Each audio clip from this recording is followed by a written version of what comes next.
how about this guy in the 00, Jimmy Renfro Jr. His first time ever at Wiscasset Speedway, and I think it was second fastest or third fastest in that last round. So, man, off to a pretty good start, Jimmy, on your first trip. Yeah, we struggled a little bit, but we're getting there. We've been working on it all day. We came and practiced a little bit on Friday just to try to learn the track a little bit, and it was a little bit different today, but just tried to run as many laps as we could there, and just try to get as much seat time as we can going into the race. I know it's going to be a little bit of a challenge. My first time here on, racing in a pack and stuff like that, and kind of learning how to race side by side with the other guys, where we just have time trials now. And so really, up until when we take the green in the feature, those will be my first laps that I've ran with other cars around me. So it's going to be a little bit of a struggle, but my guys have worked really hard and gave me a good piece today, and we'll see what we can do in our first trip. Can you tell me about your last 2 seasons, I believe it is? It seems like you guys have had a top-notch operation, going pretty hardcore and traveling pretty far for some big racing. Yeah, no, we've done good. We've raced a lot. We've raced probably roughly 60 plus races a year, and traveled down to Florida and North Carolina and stuff like that. We won in Florida, we won in North Carolina, Cars Tour, and New Smyrna Speed Weeks and stuff like that. So, but glad to come back to Maine and come to a new track that I've never been to before, and just kind of get a new experience here at the Boss Hogg. All right, Jimmy, glad to have you here. Good luck today. Thank you. And you can't have Boss Hogg 150 interviews without interviewing this guy, the defending winner, and you're pretty popular too, Austin. I mean, as of recent, as of last week, really putting your name on top of New England race car driver charts. Yeah, we found a little luck last week and a little luck last year, but we're glad to be back here. We love this racetrack. We love supporting you guys. Looking forward to a good race. Anything different from last year's Boss Hogg to this year? Is it the same car? The track different to you? We have done some like crack filling and trying to smooth the track out a little bit. Does it feel noticeable to you? The track's similar. It is a little bit smoother, but we're on a different right side tire this year. We got a 2-barrel for this year instead of 4 barrels, so a little bit number up off the corner. I don't think it'll be a huge difference, but time trials. Yeah, now refresh my memory. How did you do in the time trials last year? Did you get to avoid the heat races? Yeah, we went second quick last year, and I'd like to be in the redraw at least. I don't think you have to be the fastest car here, because time trial speed and race speed are 2 different things. Yeah, so just for the fans that don't yet know, we have eliminated all consies and LCQs. We have just the right amount of cars that everybody's going to make the show, and they're just going to do time trials only. So top 10 redraw, so you want to be in the top 10, Austin? Yeah, absolutely. Somewhere in that top 10. I mean, everybody wants a couple $100 to qualify on the pole and the bragging rights, but as long as you're in the redraw, I think you're fine. Now, what has your racing schedule consisted of, like, the last couple of years? It seems like these last couple have been your breakthrough years, right? Yeah, I mean, we just race more and learn more and race. We try to go down to New Smyrna and out to Berlin, the Freedom Factory. We just try and jump in the deep end of the pool, learn how to sink or swim, and I think that helps. When you just stick around and only race one place for years and years, you don't grow. You don't learn other things, but you race the best you can find at different racetracks, and you grow as a driver and a person. You become better at what you do. You went to the Freedom Factory? We're going. When is that? I think it's the day after Thanksgiving. We're going in November. I know that. Very cool, very cool. What race is that? That's going to be a super late model. How many lapper? Yeah, I think it's the Bill Bigley 128. We're wearing the UARA banner actually here because the last race this car ran was Berlin with UARA, and Ricky Brooks and all them guys are great to race with, so we're excited to go back. All right, Austin, Terrace in 29. Have fun today. Good luck, my man. Thanks for having me. See you, dude. In the first 2 heats, Jeremy Davis in the 09. I have seen you laying under the car more than I've seen you in the car this morning, so what's going on? We tried to rip the top link out of it, which usually isn't good for it, but we patched it back together, so just going to go for it. Yeah, you said it's going to make time trials, but you sounded a little less confident for the main event. Did your day just start off on the wrong foot?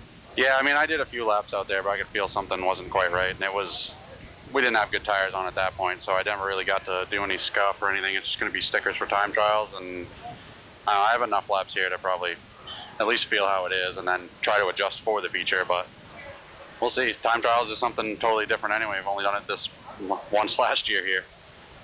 All right, Jeremy Davis, good luck today. Thank you. How about the DMD Racing number 23, Dave Farrington?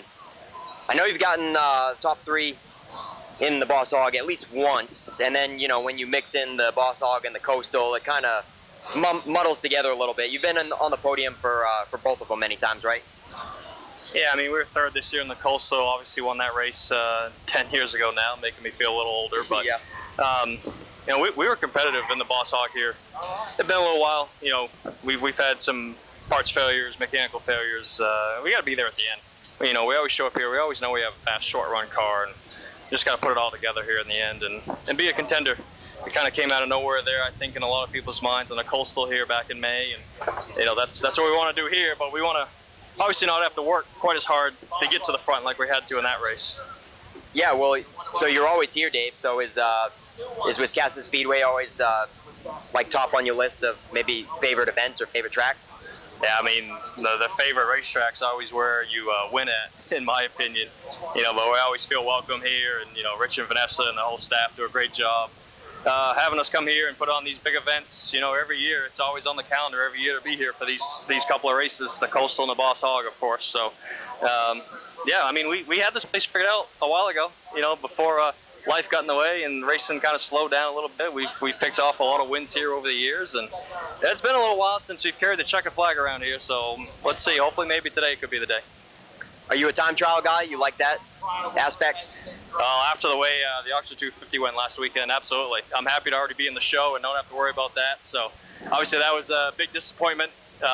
Dwelled on it obviously for a number of days, but we got to move on, and we're here today. And we do a lot of time trialing. We were excited for it last year. I know we were inside the top 10 last year when we time trialed, and we're hoping for a good run here today.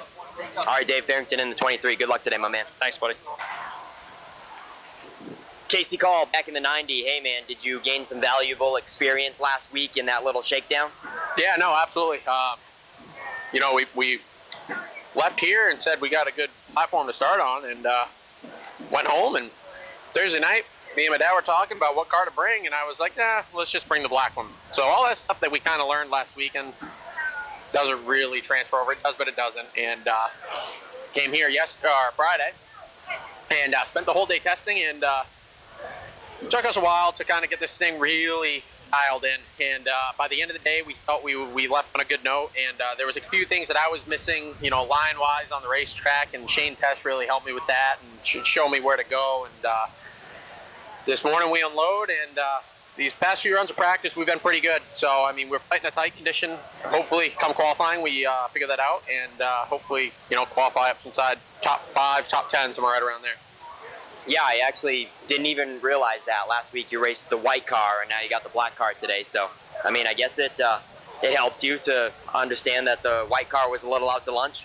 No, the white car was actually really good. I mean, the heat race, the thing set off like a bullet, and we just went the wrong way. We just over-adjusted, and it got just too tight. So we had some ideas in our head. We were going to go home, change it, and have a short week in the shop, and yeah, that didn't happen. We changed it all and loaded the black car, put the black car in the shop, and then went through that whole thing and decided, yeah, let's just take this thing so we can get this thing squared in, because we've been struggling with it all year long. And, you know, I finally feel we got a handle on it today, and hopefully have a good shot to go run 150 green flag laps up front. All right, Casey Collin, the 90 from New Hampshire. Glad to have you here, man. Thank you. Thanks for having me. And Tracy Gordon, a 2-time winner of this race.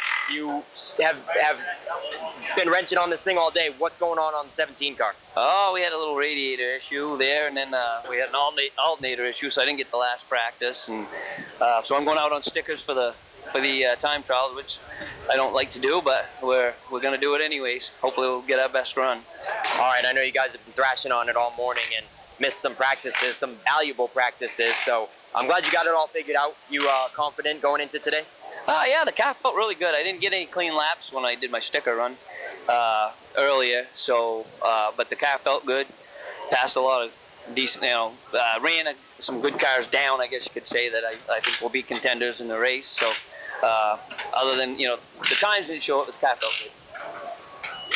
Now, how long's it been since you raced? You've kind of been in hiatus for a little while, haven't you? I've raced like once or twice a year for the last 10 years. I came back like 10 years ago, and we ran most of the past series, and then I think we came over. We ran a Granite State race here. We got second, and then to a couple good cars. We got to a good car, and then the third place car with Derek Griffith, and that's a good car. So, and it was with this car then. So this is a car I sold, and then I liked the car everywhere but Oxford and Beechridge, but that's where I wanted to run. So when I found out I wanted to come over here and run some, I did everything to buy the car back, and we took it up to King Racing and got it all gone through, and the car feels really good, so I'm optimistic. All right, so I remember it being the white 41, and so I didn't realize this was still the same car. Yeah. It's been up to King and Fury for so long. I know all summer things have been behind schedule, so I kind of thought you had a brand new car built, but they've been totally revamping your old car. Yeah, we took it up and had them do some, the whole chassis. They put a new snout on it, redid the rear clip, redid everything. The car, I mean, when it came back from them, it had all new suspension in it. Everything, it looked brand new. It was a brand new car basically. Yep. when we did that, and then we brought it back, and Mark Brackett, RB Performance, he put a body on it for us, and I do some work with Mark here and there. We batter off a little firewood here and there for stuff, and so so it took a little longer than we was hoping for. I was hoping to get a couple races before this race, but we'll do our best. All right, so you were the inaugural winner of this race in '91, and then again in '96. So have some fun today. We're glad to have you back, Tracy. Thank you very much. I appreciate it. And with that, a good afternoon, ladies and gentlemen, boys and girls. Once again, welcome back home to Wiscasset Speedway. It is Boss Hogg 150 Day. Big thank you to our friends with Wallace Roofing and Home Repair for presenting this weekend's racing action. Portland Glass Strictly Streets, 207 Crate Modifieds presented by Davis Erector Group. And, of course, the Norm's Used Cars Pro Stocks at the main event today. Strictly Streets. This will be the first of 3 heat races for the street stocks this afternoon. They are presented, as always, by Portland Glass. That'll go along with their 30-lap feature this afternoon. And this is a point race, so we're lining them up by handicap. It's based on the driver's points the last 4 races. So low handicap fills the front third. Middle, Heat 2 fills the middle. Heat 3 fills the back third of the feature.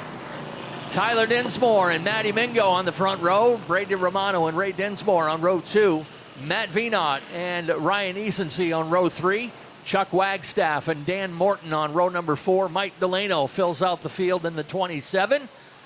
And we are ready to go racing. Hope you guys are ready too. Let's turn things over, as always, to my partner in crime, Nick Hoff.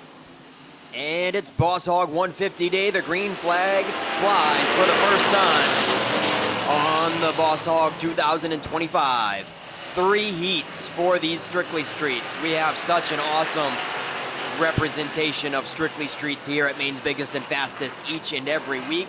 And they're scrambling for second place as Tyler Dinsmore breaks free in the 12. It's the rookie in the other 12 car, Matt Mingo, with only 4 races under his belt. Maybe this is race number 4 for him. And he's actually maintaining with the other 12 of Tyler Dinsmore. For a moment there, it looked like he was going to fall back, but he is catching back up. As well as Ray Dinsmore in the 81. I don't believe there's any relation there with Tyler Dinsmore and Ray Dinsmore. First and third place. Matty Mingo on the top side.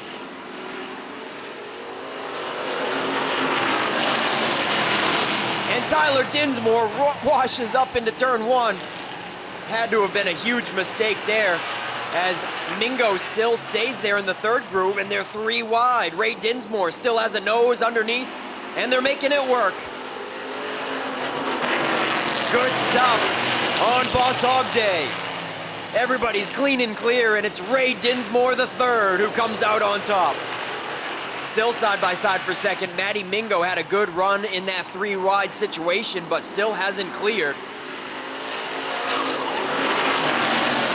Brian Easonsey in the 49 is waiting to see which line moves.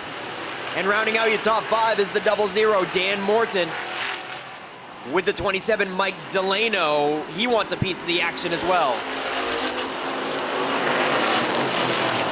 Ray Dinsmore had a huge heartbreak 2 weeks ago as he was leading with a 5 to go caution and his car caught on fire under the yellow flag and ended his day. He's out front in the 81, looking for redemption from 2 weeks ago. And they're still side by side for second. Man, oh man, Tyler Dinsmore and Matty Mingo just cannot come apart. 2 laps to go for the 81 machine. Tyler Dinsmore on the inside, Matty Mingo on the top, Brian Easonsey up tight in the 49. Staying on the bottom, Delano took a peek to the top moments ago, but went back down to the bottom, and Chuck Wagstaff is gonna make one more run at it in the Monte Carlo number 31. Delano pulls up in front of him.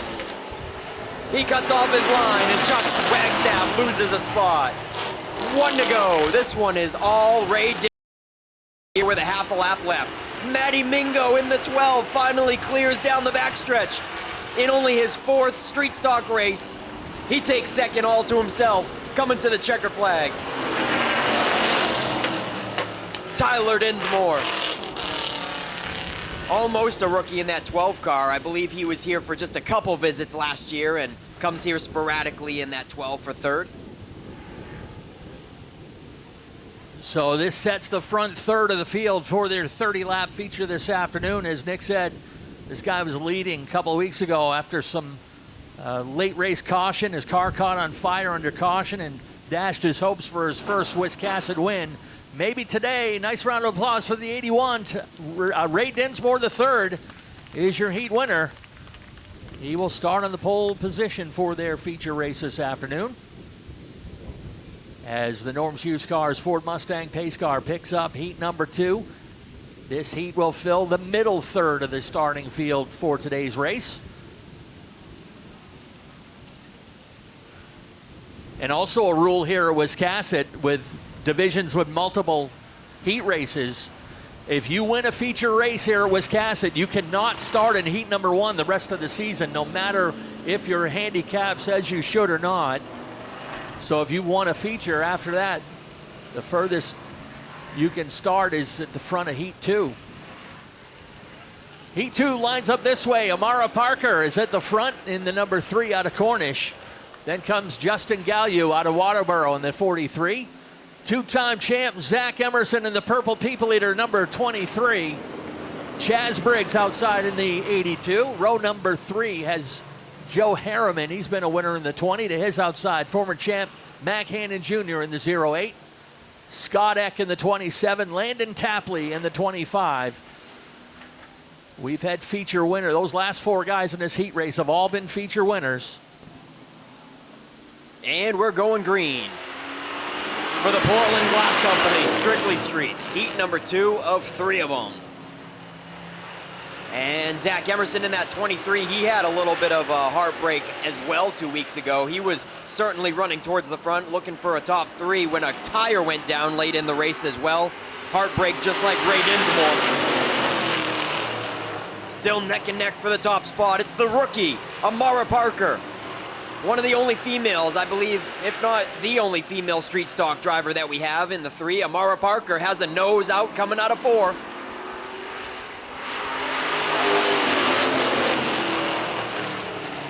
Justin Gallieu in the 43 hanging on the top side, but here comes Zach Emerson in the 23.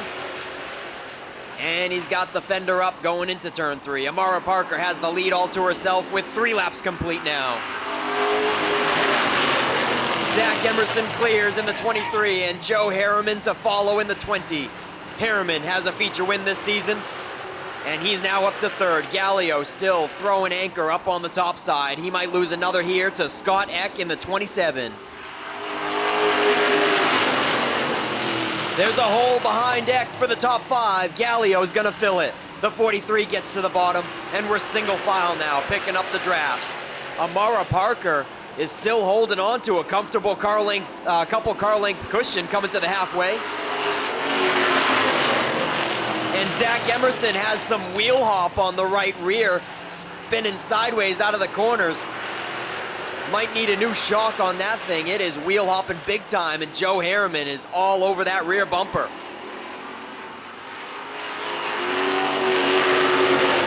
For a moment he was.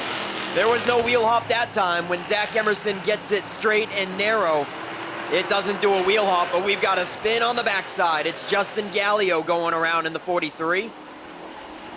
To the grass on the backstretch. And we got a yellow with 3 laps to go. First caution on Boss Hogg 150 Sunday is for Justin Gallio in the 43 out of Waterboro, Maine.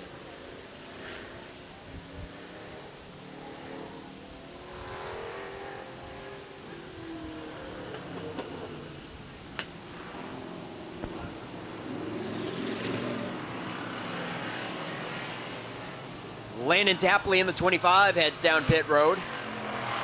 A one-time feature winner this season. Not involved in the wreck, to my knowledge, but goes down for servicing with 3 laps to go when we get back going green. Gallio stays on the track in the 43. And we're crossing him back up. Certainly not a caution that Amara Parker wanted to see. Amara Parker had stretched it out to about 4 or 5 car lengths as Zach Emerson came out of turn 4 sideways on a couple occasions and lost some ground.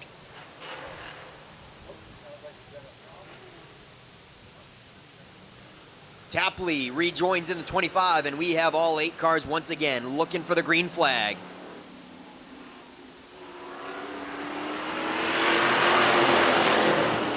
Nice start for both of them up front. Pretty even there, but Zach Emerson, the experienced veteran, has a tire up going into 3 on Amara. Amara has the preferred line, fighting back strong on the bottom.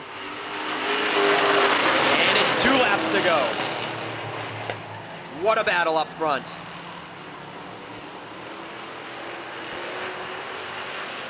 Eight 1/1000ths of a second last time at the line for Amara Parker, but there's contact. Oh no, Amara Parker goes around across the nose of Joe Harriman. Joe Harriman pushes her back straight, and everything is clean and clear in turn 4. The green flag stays out, and now it's between Zach Emerson and Scott Eck coming to the Heat 2 checkered flag.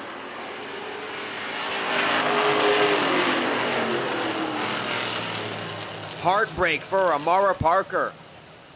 Led 9 out of 10 laps, I believe. And falls to last in the 3. The rookie, the female in the 3. What a fine job she has been doing. But Zach Emerson takes this one with another heat still to go for the Portland Glass Strictly Streets. Yeah, he comes in as 3rd in points in this division coming into the weekend. 6 behind the lead, 16 behind the leader, that is. And as I said, he's prior 2-time champion in this division. And the number 23 out of Sabatis, Zach Emerson, is your heat winner. Now heat number 3 to roll out. Top dogs in the class, including the top 3 from the most recent feature race. And a rookie that has taken this division by storm. He's the only repeat winner in this class this year and has 3 feature wins. But up front in the number 33, he is the 1999 heavyweight demon champion here at Wiscasset. He's been turning laps here for a long time. That's Steve Pierpont.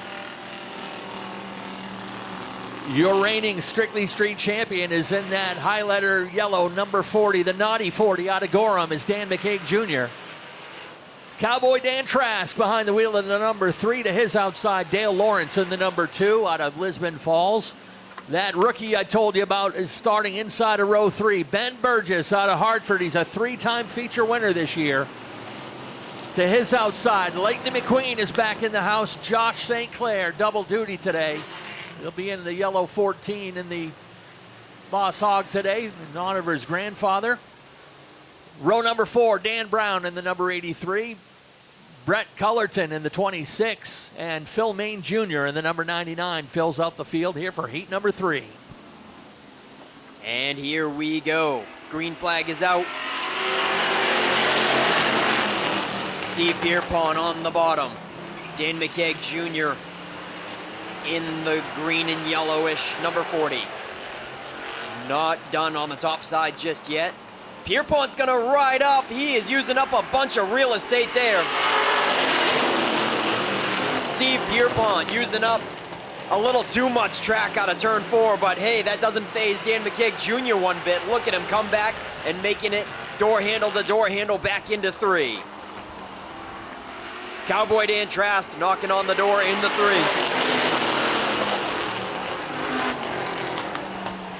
Dale Lawrence in the 2. They are completely 2 by 2 behind the leaders still, just like the initial start. Little contact as Pierpont rides up into the left rear tire once again.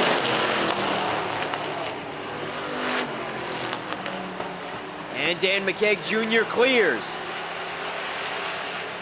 On the backside, he's going to take command all to himself at lap 4.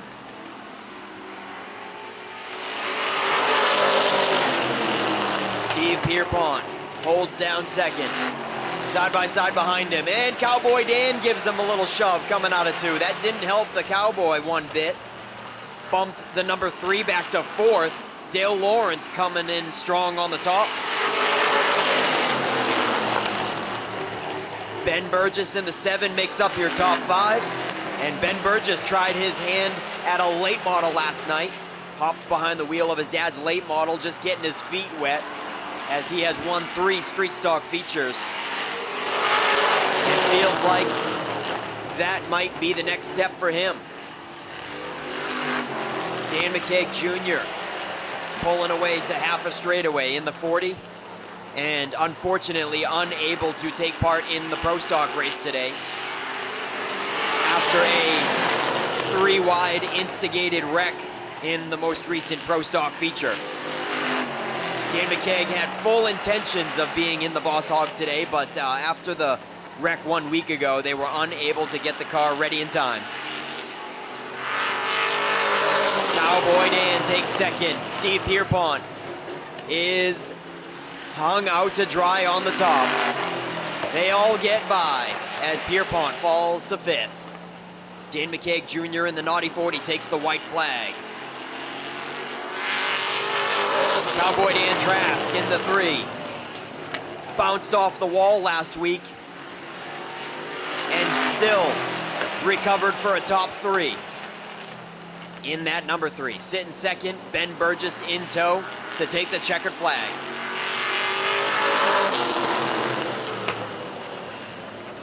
The 3rd and final Strictly Street Heat race on Boss Hogg Sunday goes to the Naughty 40, Dan McKeag Jr.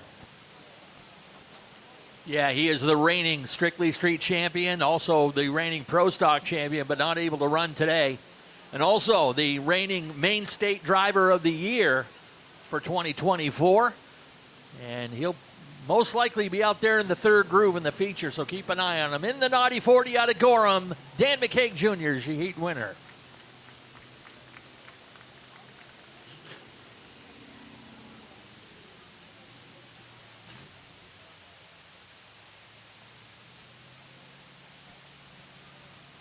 So the lineup is set for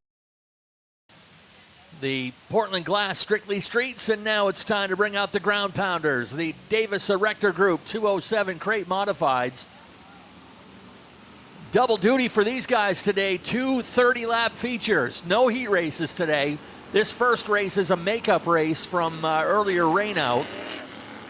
And then they'll run their regularly scheduled race later on this afternoon.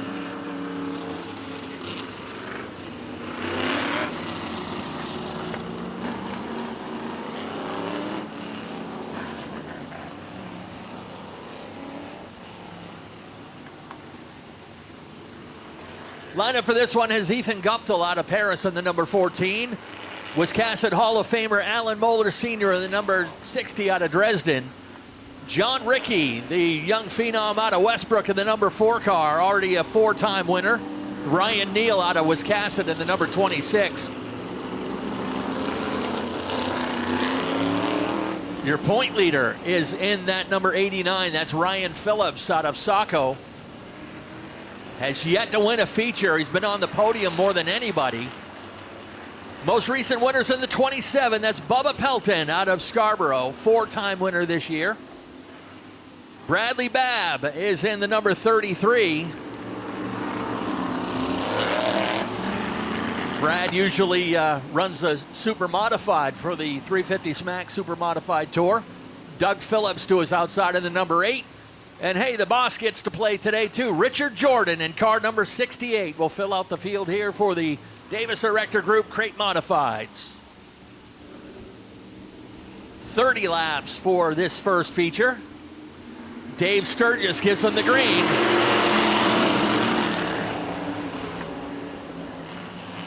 And Alan Moeller got the big jump.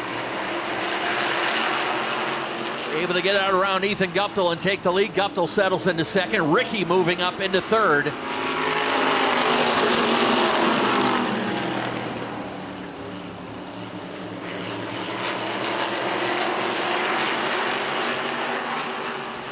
Ryan Neal trying to get in line, but Ryan Phillips is right there.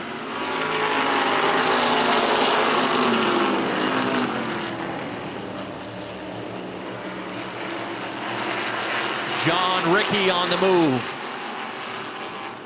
His first season in a full-size car, ran in the 4-cylinder pros. And we've got our first caution as Ryan Neal spins the 26 car over there in turn 4. Ryan coming off his first podium of his career last weekend.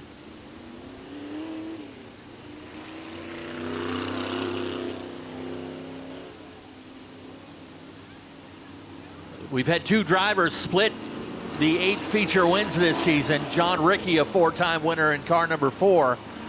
Bubba Pelton, a 4-time winner in the numbers 27. But both of them are looking up on the points chart to Ryan Phillips, who has the point lead coming into the weekend. 10 points up on John Rickey. Ryan has been on the podium 8 times, but still in search of his first career win here at Wiscasset.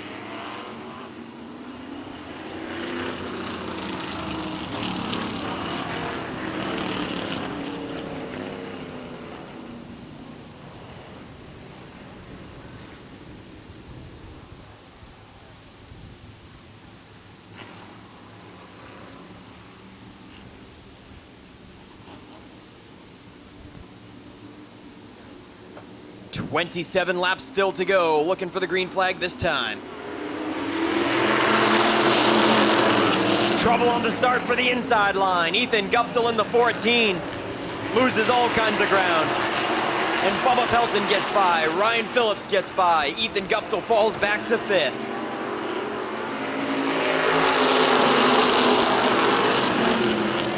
And on the top side, John Rickey takes command over Alan Moeller. Pelton in the 27 closing in quick.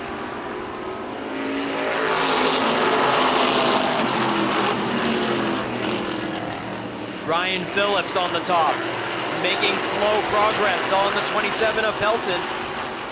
Ryan Phillips in the 89 has gotten all kinds of second place finishes this year. Pretty much every single one of them. He's been in the top 3 every single race. I think a couple of them were thirds, the rest of them seconds. And Pelton overdrives turn 3 and moves up in front of Phillips. Not really giving Phillips a whole lot of real estate to work around him. Phillips crossed over and tried to get to the inside, and Pelton got back down there in front of his nose as well. Pelton now to the top, looking to take second away from Alan Moeller. John Rickey checking out, putting on a clinic so far in the number 4 machine.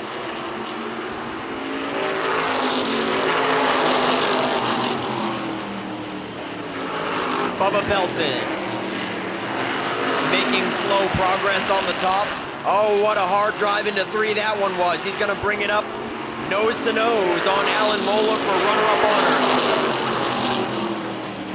And he's got the advantage into 1. Alan Moeller back out of 2. Ryan Phillips and Brad Babb for 4th and 5th. A bobble by Phillips out of turn 4. And he's gonna almost give away 4th to Brad Babb. Phillips drives back hard on the top side. We've got 2 great battles happening for 2nd and for 4th. Bubba Pelton still can't make it a complete pass on the top of Alan Moeller. 12 laps in. Oh, and we've got trouble. Hopping over the wheels. It looked like Bubba Pelton got sideways by himself in 3, came down into the 60, and there was multiple wheel hopping situations going on, but it really looked like it started with a loose car on the 27 going into the corner. Luckily, everybody stayed off the wall.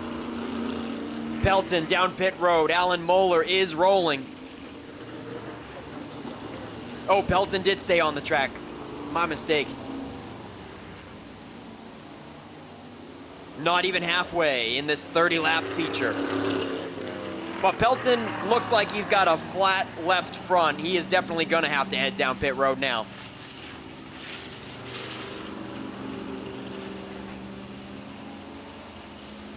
Yeah, Bubba, your most recent feature winner here in the Crate Modifieds. For you modified fans, this is the first time there's been weekly tour-type modified racing in the state of Maine since 1990, when they last ran down at Beech Ridge Motor Speedway.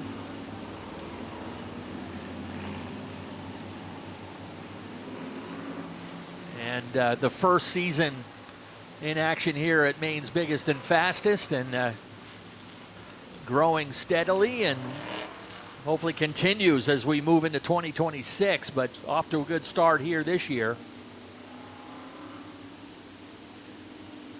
If you know someone interested in getting into this class, Richard Jordan can hook you up with all the information.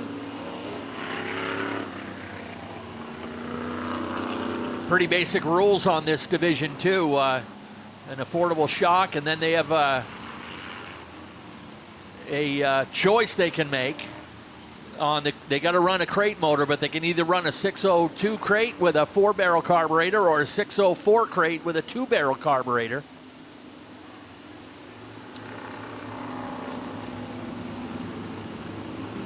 I believe the preferred combination that most of the guys are running is the 602 with a 4-barrel. Gives you a little better exit speed off the corner. There's Bubba Pelton ready to rejoin the group on the backstretch. Flagman Dave Sturgis ready to turn him loose.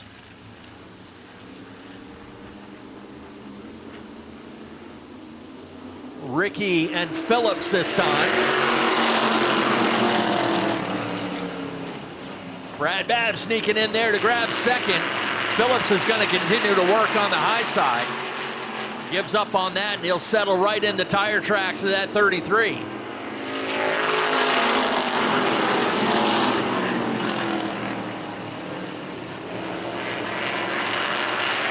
Bubba Pelton is on the move.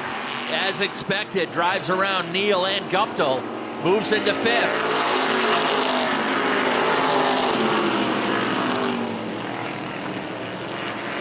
Alan Moeller doesn't look like any kind of substantial damage on the 60s. Settled nicely into that 4th position. 15 down, 15 to go. Ryan Phillips actually starting to turn up the pressure on Brad Babb in that battle for 2nd. John Ricky is checked out once again.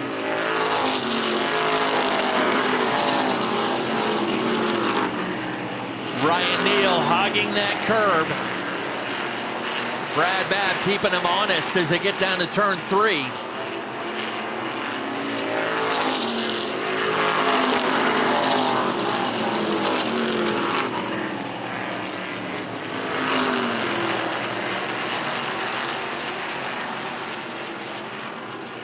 let's see if Ryan Phillips can chase down John Ricky. Got a half straightaway lead.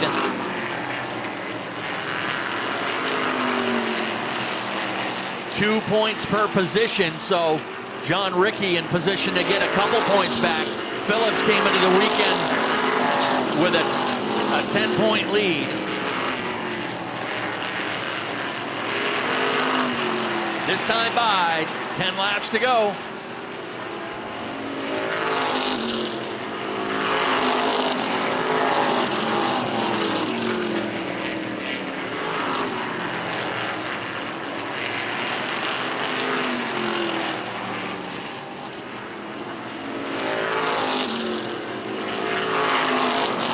John Ricky's still the fastest on the track right now, a 10th and a half faster than Ryan Phillips. Phillips and Babb gonna have to sort it out for second and third. Bubba Pelton has rebounded up into fourth, Alan Moeller fifth.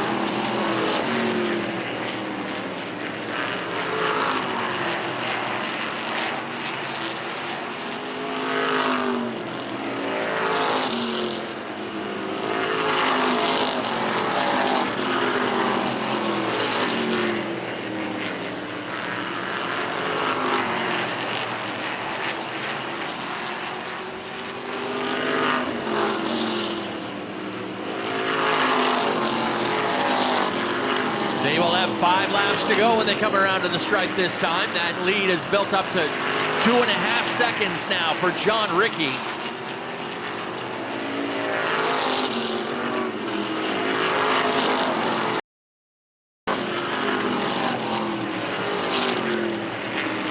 Brad Babb starting to sneak in there. Maybe get one more run on that number 89. They'll work their way around Doug Phillips.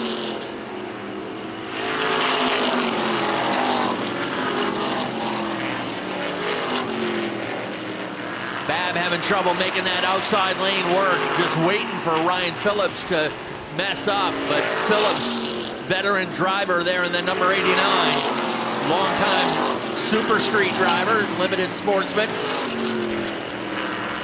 This time by 2 laps to go on the hot rod driven by John Ricky.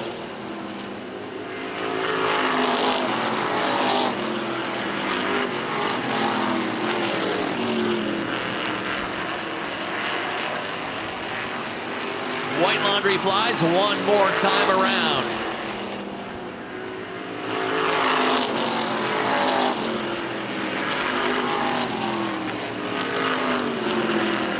Final time down through turn 3 and 4. Checkered flag will fly. John Ricky gets win number 5 on the season.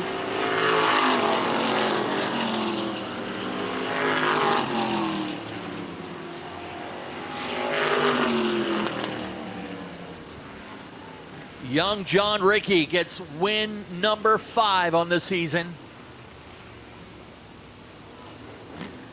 As we set things up in Coastal Auto Parts Victory Lane.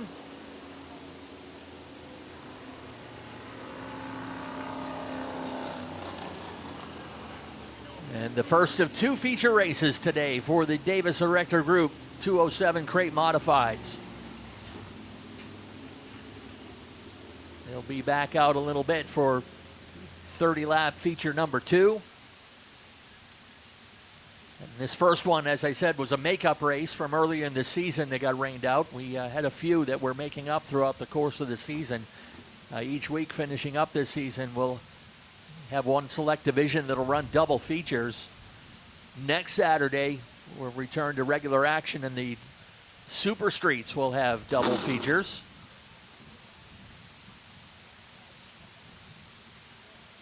Now, typically with the crate modifieds, they get 1 new tire each week, but with double features today, they were allowed to get 2 tires, and they were able to do what they wanted with those 2 tires, run them 1 each race, run them both, whichever they prefer. So we'll see if any kind of strategy plays into this one.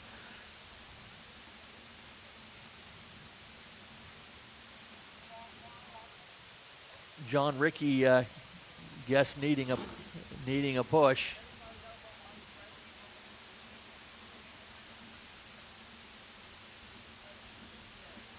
Going to get him around here onto Victory Lane Road.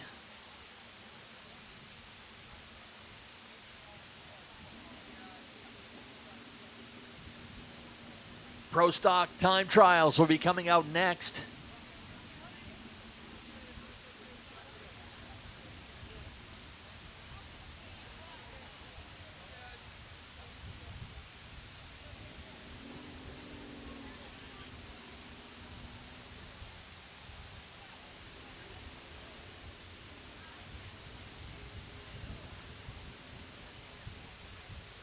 The time trials, when the drivers come out, they'll have one warm-up lap. Will get an all clear from the flag stand. The next time around, green flag, they'll have 2 laps under time.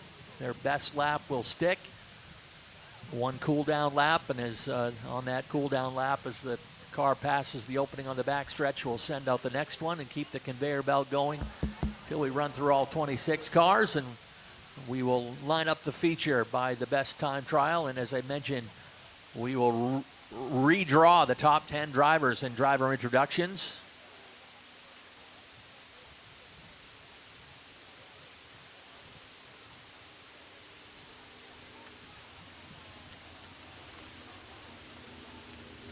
John Ricky has made this trip to P1 5 times now this season. A talented young driver who moved up from the 4-cylinder Pro Division last year and has taken very well to these modifieds, much like his dad, Tony Ricky, did. Let's send things down to Nick Huff in Victory Lane. Win number 5 for John Ricky, and inching a little bit closer to the 89 car for the points lead. That 89 is Mr. Consistent. He has not been in Victory Lane for any of these mod races all season. Mostly seconds, a third or two in there, but no wins yet. But the consistency is keeping Ryan Phillips at the top of the points charts. John Ricky climbs out, ladies and gentlemen. Give him a round of applause on Boss Hogg 150 Day. Win 5 on the season, and there wasn't a crazy amount to talk about the race. It looked pretty smooth sailing for you, but what's going on with the drivetrain now? Oh, she wasn't going into gear. I don't really know. I was hitting on the thing, and I got into gear when he started pushing me, but wasn't going there. Well, that's all you need for the next race, right? High gear is all you need? Should be. Guys, because you got another 30-lap feature to go. You think you can do it again, John? I think so. We're going to try. Who do you got to thank on the 4 ride? ES Bullis, J. Ricky and Sons, West End Collision, Cumberland Auto Salvage, Jim Small Engine, Dad, Paulie, Mark, everybody that helps. John Ricky, ladies and gentlemen. Ryan Phillips. Another runner-up finish. 33 all over your tail. Probably had to keep your eyes in the rear view a little bit there. Yeah, no, racing with Brad was a lot of fun. I mean, I had nothing for the 4, so it very quickly became a one-on-one with him, and it seemed like neither one of us could really do it around the outside, because at those speeds, you got to be a lot faster to go all the way around. So, no, I had a lot of fun. You know, we got one more to go today. Car's good. It's not quite that good, but if we play our cards right and we get out front first, I think we got a good shot at it. You're still on top of the points standings. Ryan, who do you got to thank for helping you on the 89? Big thanks to my dad, Lucas, Steve, Lou, everybody who's here helping us today. All of our sponsors, Apex Services, Mainly Karting, Southern Maine Pools. Thank you, guys. Ryan Phillips with runner-up honors in the first feature today, ladies and gentlemen. And it's Bad Brad Babb. And Brad, looked like you were having a lot of fun wheeling around for second and third. Yeah, it was fun mixing it up with Ryan. He raced me clean, and just want to thank him for that. Some people don't like to race that way, so it's good racing with these guys. And thank Billy Dixon for letting me drive the car again. I know he's having a lot of fun camping this weekend, so we got to go have fun with the race car. But what about the second feature? You still going to pilot it? Yeah, he's not here. Or okay. I didn't he's realize. coming. He's not here yet. So I thought you meant camping out in the parking lot. No, he's not here at all. He's gone camping somewhere else for the weekend. So he asked me to drive it, and we'll see what we can do again later. All right, it's Bad Brad Babb wrapping up the top 3 for the 207 crate mods.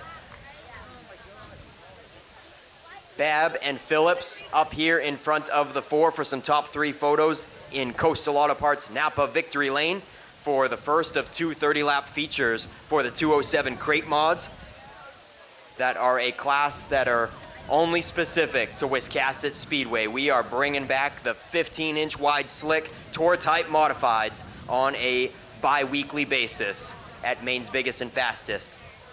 Ken Minot, back up to you, good sir. All right, thank you very much, Nick Huff, and congrats to our top three in victory lane.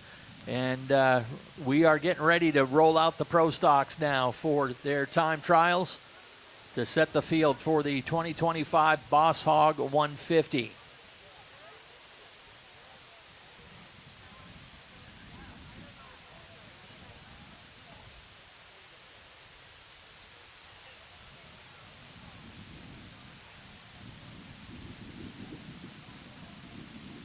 As I mentioned, there was a random draw to determine the running order in the time trials today. And this is one of the times where they're a little hesitant to maybe want to be number one pill out of the bucket, but race director Scott Chabuk getting all the instructions to the back wall. Again, one warm-up lap, 2 laps under green, and a cool-down lap. And we will set the field based on the best lap from each driver.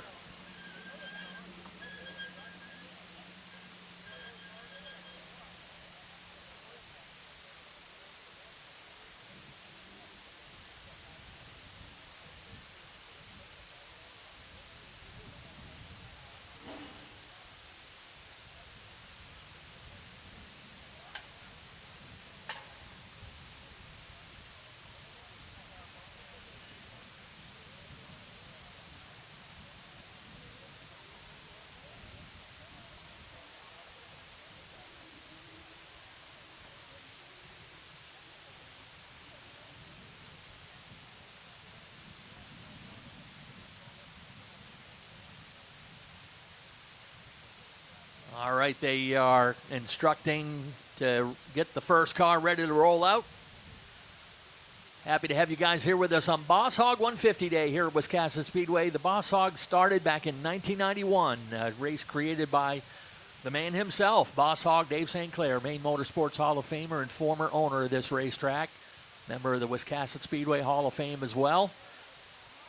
And it has been a tradition. It was a few years not run here, but the Jordan family brought it back to prominence. We jacked it up to a 150 a few years back, so we are ready to rock and roll. First driver out will be Dave Farrington Jr. out of Jay. Dave was the 2015 winner of the Coastal 200 and a former champion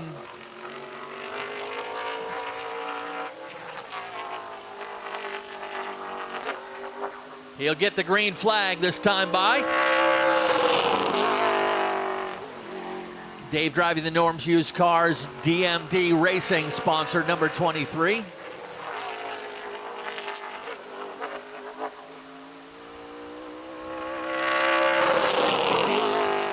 First lap, 14.74 seconds.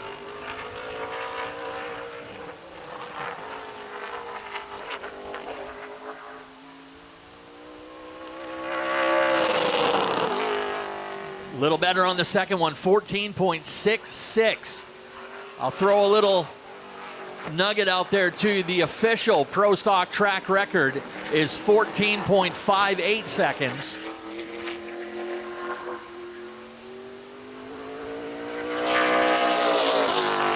Next driver to take time is the defending Boss Hogg 150 champion, and coming off another big win last weekend up the road at the Oxford 250, it's Austin Terrace out of Windham, Maine, in the Cushman competition, number 29.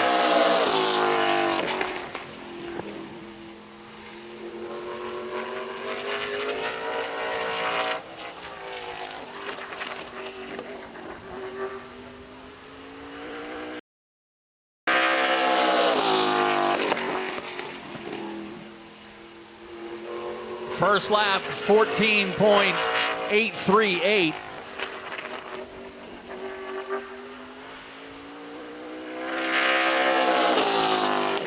Second lap, a little bit better, 14.760.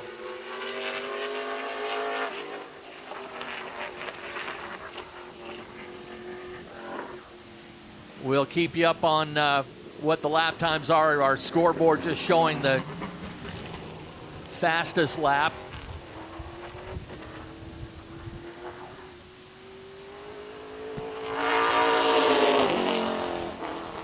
Next up is the Deerfield, Maine native in the Window World, number 81.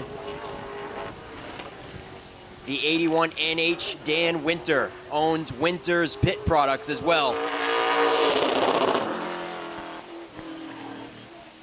Deerfield, New Hampshire, that is, for Dan Winter. Under the gun right now as the clock is ticking for the first circuit.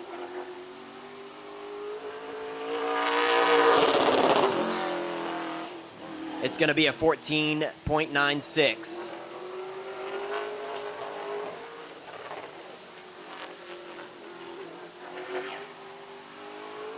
Checkered flag is out. And it's a 14.66 for Dan Winter. Nope, make that 14.92. 14.92 for Dan Winter.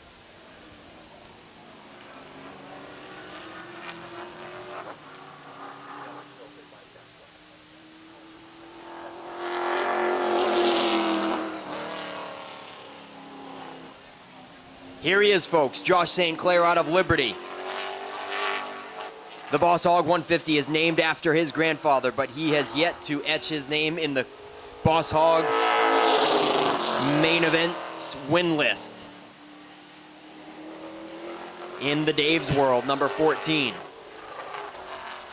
Josh St. Clair coming to complete the first lap.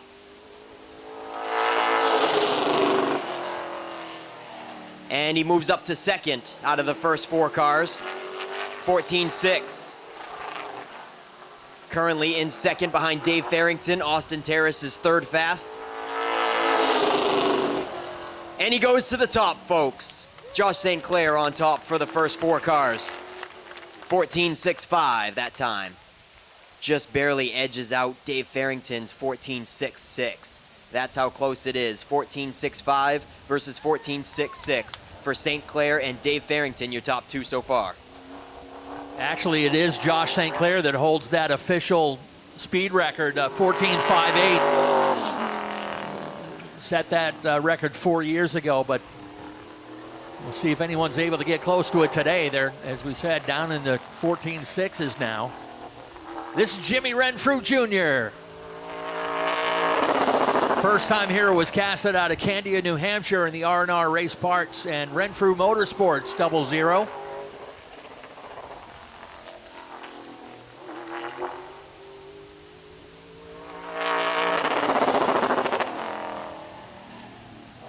His first lap, 14.783.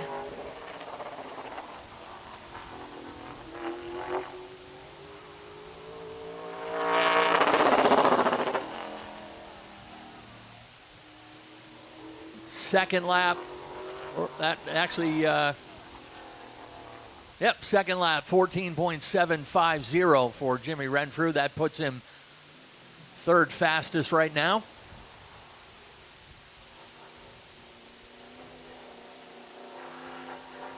Josh St. Clair with the time to beat right now, 14.651.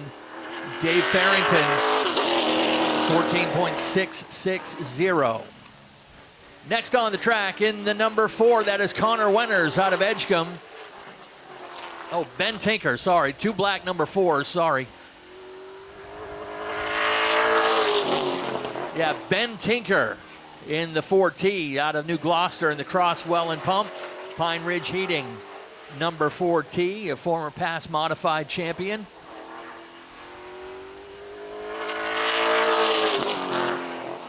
First lap, 15.11.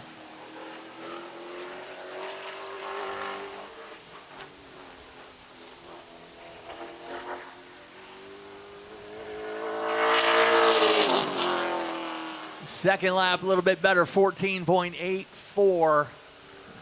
Bumps him up a spot.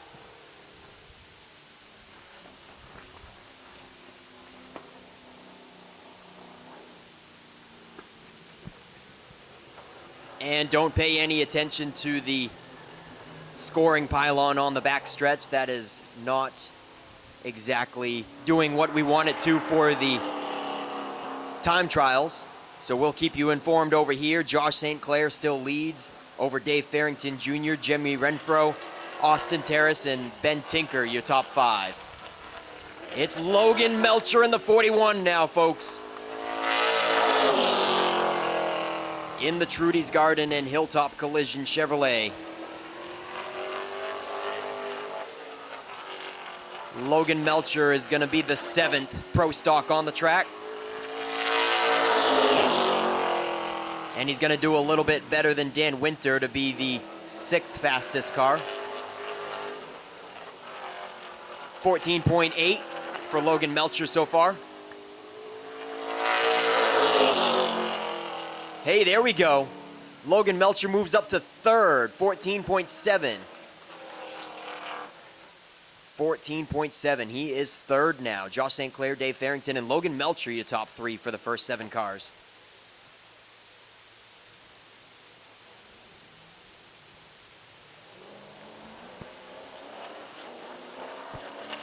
One feature win on the regular season for that 41 of Logan Melcher so far this year. And then this guy has won a Boss Hogg 150 before. It's Kevin Douglas in the 32, but an unfamiliar car than the one that he won with. He's racing for the Sprague family outfit and the Four Seasons Automotive number 32D. Kevin Douglas won the Boss Hogg in 2021. And he has been in the podium another time in the Boss Hogg race. And it's going to be 4th fastest so far, 14.7 for Kevin Douglas.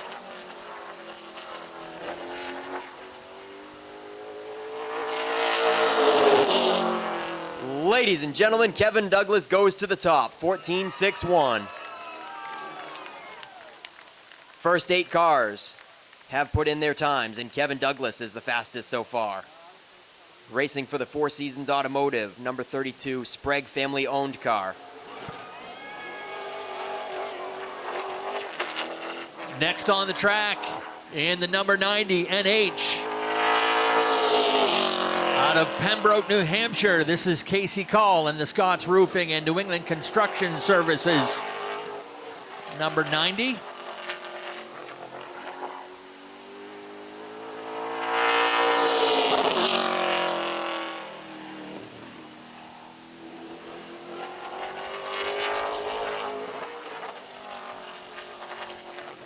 And he will record his first lap. Comes in 2nd fastest, 14.622. He ran his first pro stock race here at Wiscasset just a week ago. And Casey Call will stay at number 2 at 14.622. Douglas, Call, St. Clair, Farrington, and Melcher, your top 5.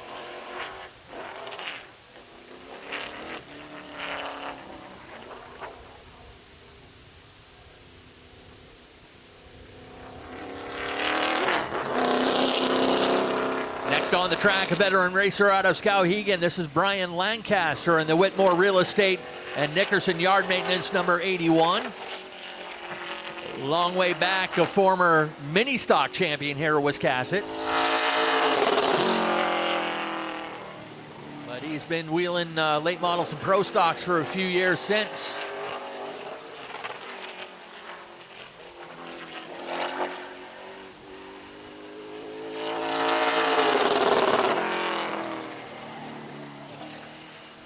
First lap for Lancaster, 15.12.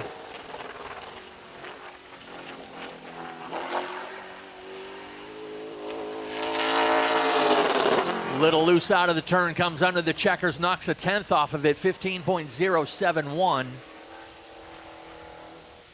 First driver not able to get under 15 seconds.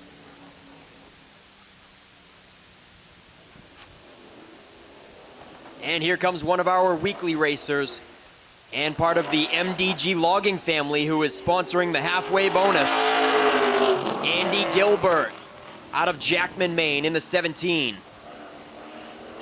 A part of the MDG logging family. They are sponsoring the $1,000 halfway bonus in the Boss Hogg 150. Green flag is out for Andy Gilbert.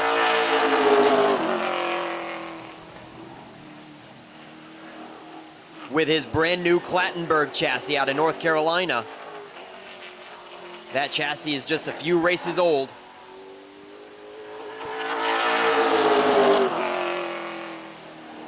Not going to be enough in the first lap for Andy Gilbert with a 15-1.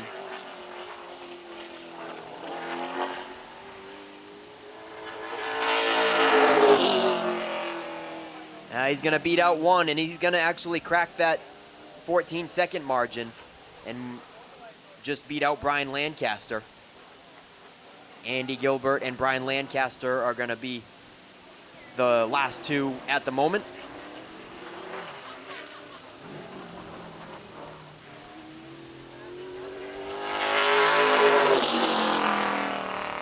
Troy Patterson out of Swanville in the Wellman Paving, number 5.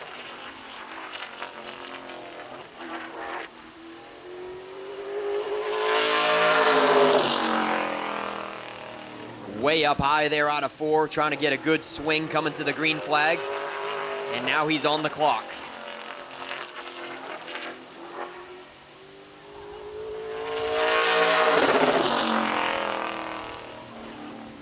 And he's going to beat out 4 or 5 cars there in the back half. Troy Patterson with a 14.7.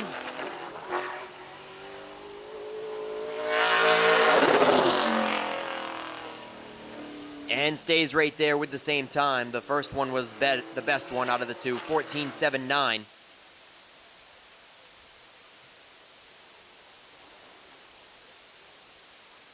He's going to be 8th quickest. So 5 of Troy Patterson. Kevin Douglas, Casey Call, Josh St. Clair, Dave Farrington, and Logan Melcher still your fastest 5.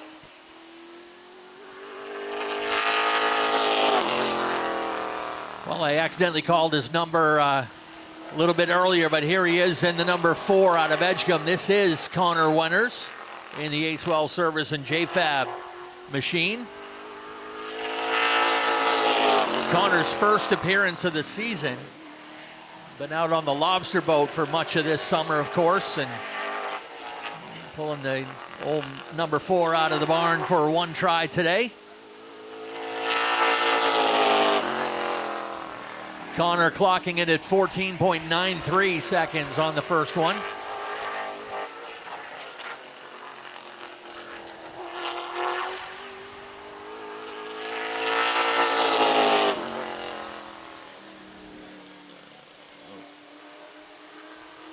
A little bit better for Connor on the second lap.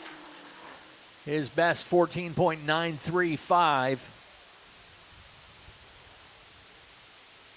We're halfway through our qualifying order.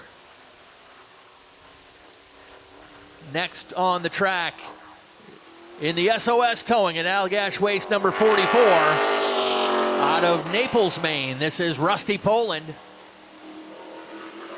grandson of Maine Motorsports Hall of Famer. And he'll take the green flag, his grandfather, Chummy Brown.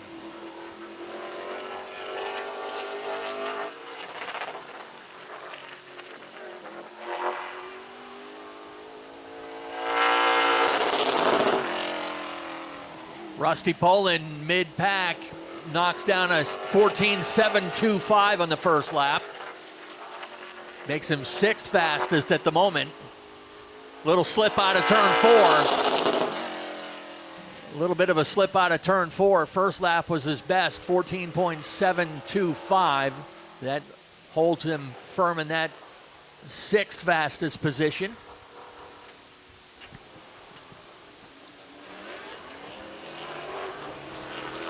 Jamie Wright in the 84.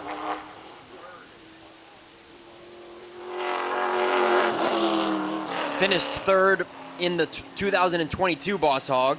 And also, his father has won a Boss Hogg, Kenny Wright. The legendary Kenny Wright, number 02, has won an early 90s Boss Hogg race. Second generation driver right here. Out of Woolwich.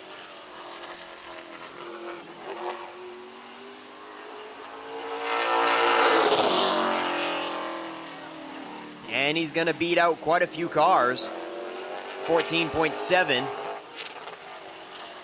puts him just outside the first half of competitors. And look at that, Jamie Wright moves up to third with a fast second time. 14.6 puts him third behind Kevin Douglas and Casey Call so far. Nice run for Jamie Wright. Let's look at those stats. It was his dad, Kenny Wright, that won in 1992, the second annual Boss Hogg race for Jamie Wright's father. And then this guy, his dad has picked up 2 Boss Hoggs. It's Silas Ripley in the 09. Silas's father, Darren Ripley, won in 98 and 2014. Silas Ripley, likely to be the youngest competitor at 16 years old. Oh no, Daniel Harding is certainly going to be. Can't forget about Daniel Harding. Silas just turned 16 1 week ago. In the mainly concrete, pumping 09. First lap is in. Silas Ripley right in the middle with a 14.7. Right in the middle for the first lap, 14.7.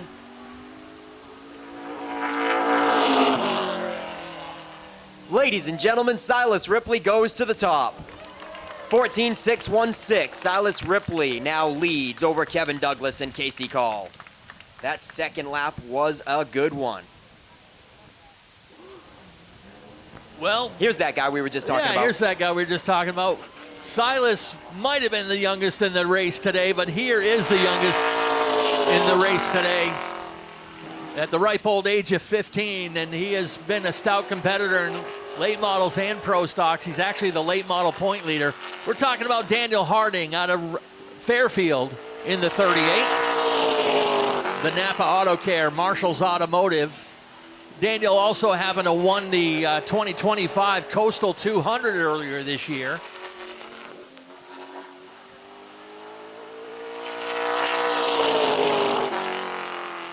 Daniel clocks in 4th fastest on his first lap, 14.646. See if he's got anything left here on lap number 2. Ladies and gentlemen, not only number 1, but we've got a new track record, 14.562. Josh St. Clair had the record up till today, 14.58. Daniel throws down a 14.562.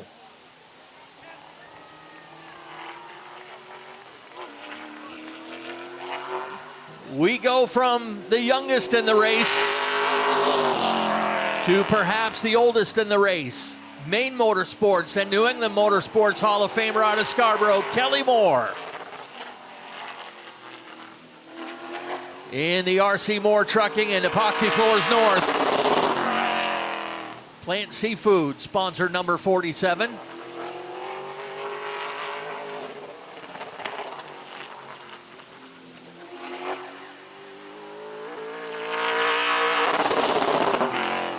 Kelly Moore goes to the top of the sheet, actually tied with Daniel Harding on his first lap, 14.562.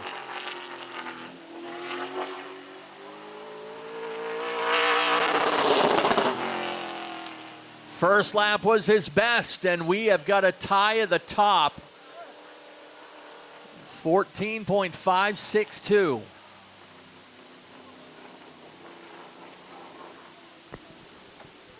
Wow, Ken, right to the third digit. Didn't even know that was possible. 14.562. Both dead even for Kelly Moore and Daniel Harding at the top. Silas Ripley sits third. And this guy up next has had the most heartbreak in recent years in the Boss Hogg. Garrett Hall has been the headline of so many Boss Hogg stories. He's either won it on the track and snatched away in post-tech, he's either lost it on the very last lap, and everything else above. It's Garrett Hall in the Norm's Used Cars Norm's Used Cars number 94.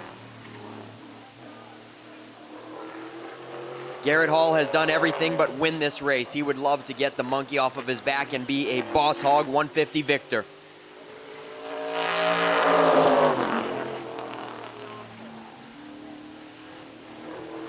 Garrett Hall is about in the middle with a 14.7.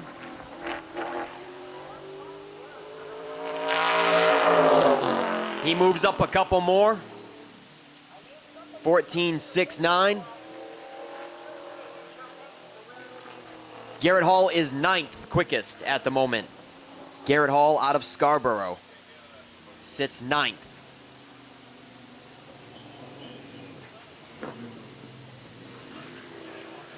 Out of 19 cars so far that have qualified, 19 cars have time trialed.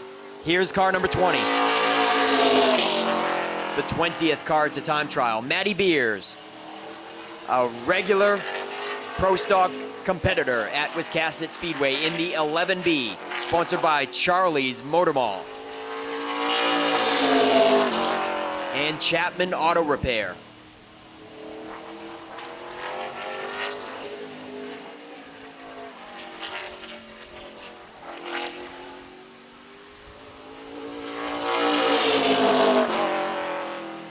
Matt Beers is going to be 15th with 14.895. 15th quickest out of 20 right now. Oh, a little bit better.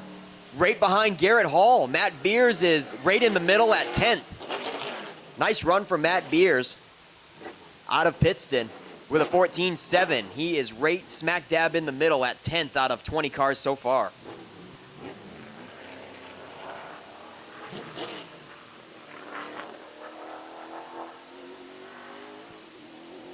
Next on the track, coming up from Oxford, Massachusetts, he finished 5th in the 2023 Boss Hogg 150. This is Angelo Belcito in the Bellboys Trucking and Complete Chassis Solutions number 8.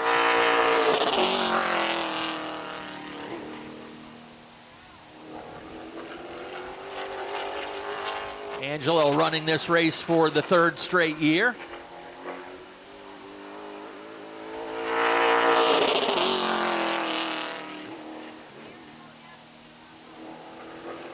Angelo with a 14.946 on his first lap.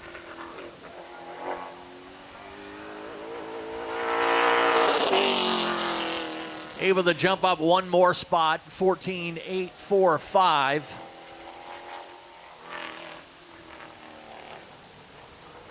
As we have just a few more drivers back behind the wall ready to take time.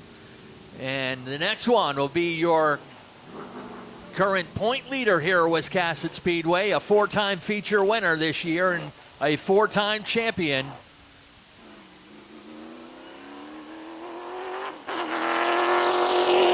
This is Nick Hinckley out of Wiscasset in the Ideal Portable Toilets number 15.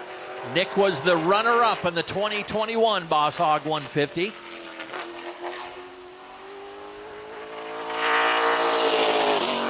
He has been on a roll lately in weekly Pro Stock competition, winning the last 2 feature races here at Wiscasset Speedway.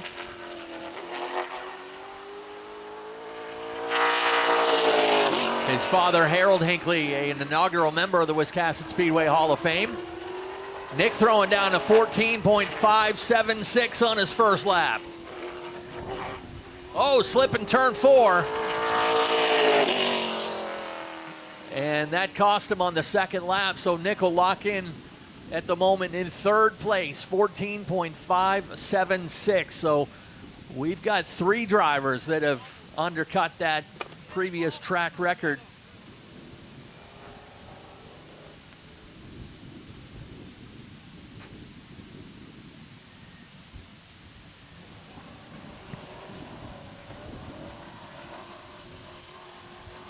Jeremy Davis in the 09.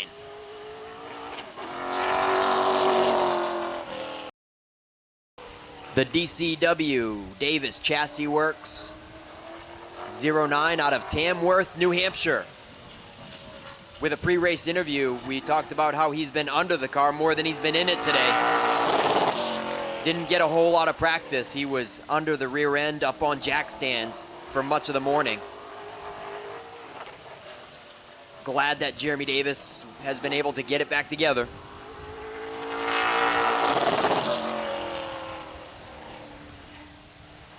And it's gonna be faster than 4 cars at the tail of it so far. 14.8. Moves up a couple more. 14.791.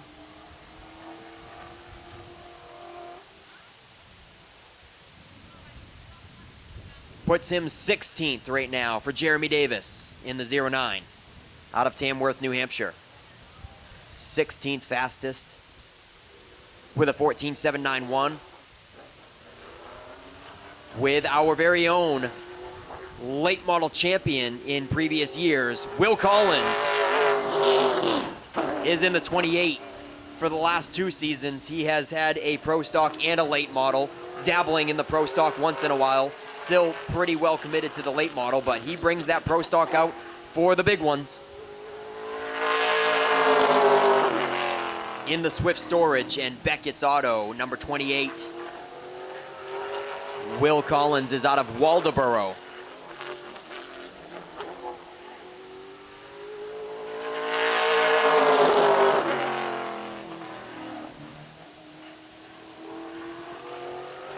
Will Collins a ways back there in about the 20th position.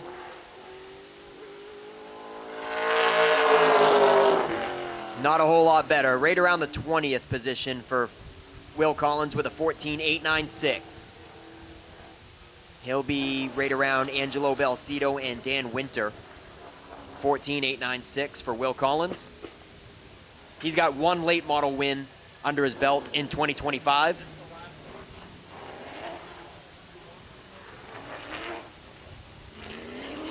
All right, nice to see this guy coming out of semi-retirement to run the race. He was the winner of the inaugural Boss Hogg 100 back in 1991 and won it again in 96. Ladies and gentlemen, the Flying Flea is back in town from Strong Maine. Tracy Gordon in the number 17.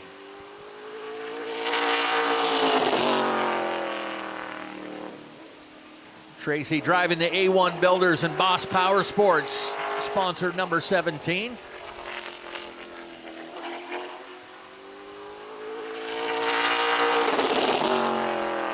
Tracy going mid-pack on the first lap, 14.77.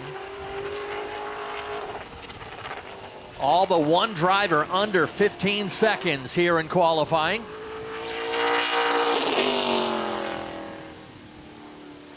And Tracy jumps up a couple more spots. Actually, that first lap remains his best, 14.778.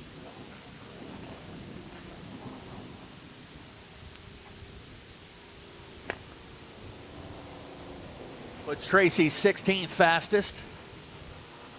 And this is the last one to take time right here.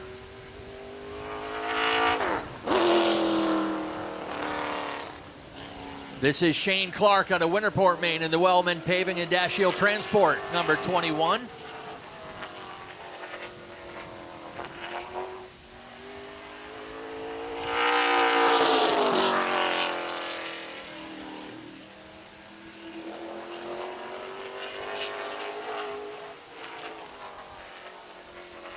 Shane Clark, the last driver to try to knock Kelly Moore off the top. Daniel Harding might have to have a coin flip on the draw.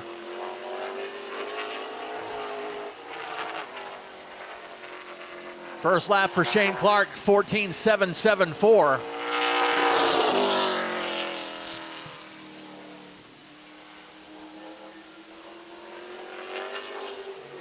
That first lap remains his best. Dropped the 10th on the second lap, so 14.774. So, folks, there is your time trials. We'll get you a rundown of the starting order for the Boss Hogg as soon as we're able to. We're going to, as I said, do a redraw from the top 10 when they come out for driver introductions. But that's it for our first half of our show today. It is intermission time. Give you guys a chance to get up and stretch. We're going to have a little bit of fun with our friends from LLP Transport in just a moment in honor of former Wiscasset Speedway competitor and Hall of Famer Forrest Peasley.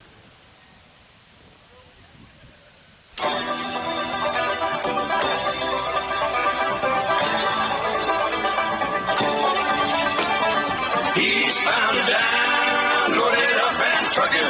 Are we gonna do what they say can't be done? We've got a long way to go and a short time to get there. I'm eastbound, just watch old bandit run. Keep your foot hard on the pedal, son, never mind them brakes. Let it all hang out, cause we got a run to make. The boys are thirsty in Atlanta, and there's beer in Texarkana, and we'll bring it back no matter what it takes. Eastbound and down, loaded up and trucking. Are we gonna do what they say can't be done? We've got a long way to go and a short time to get there. I'm eastbound, just watch old bandit run.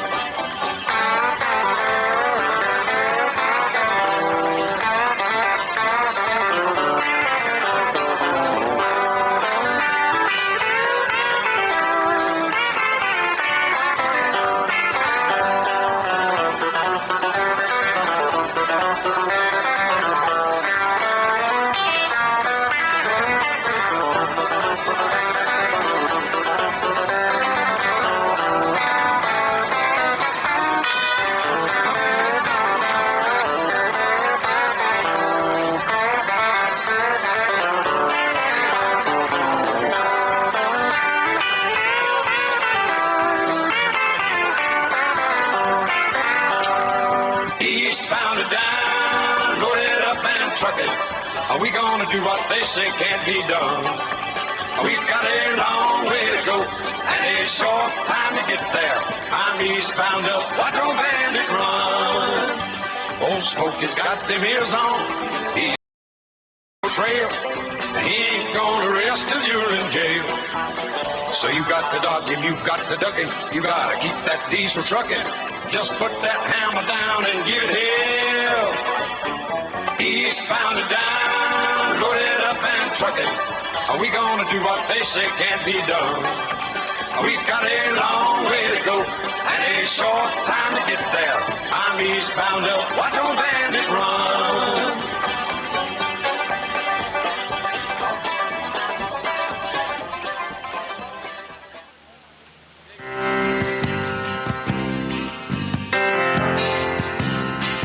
Just a good old boy.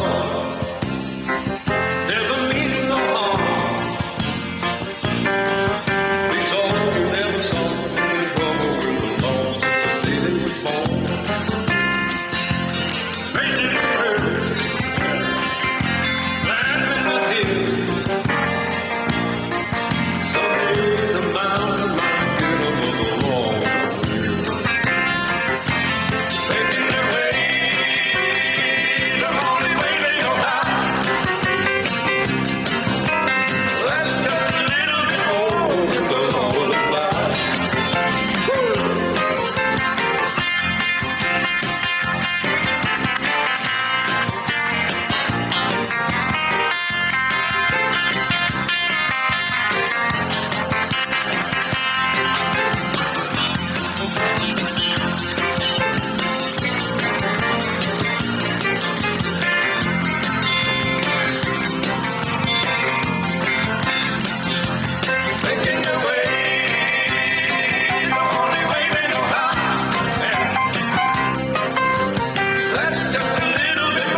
giving them 2 to go.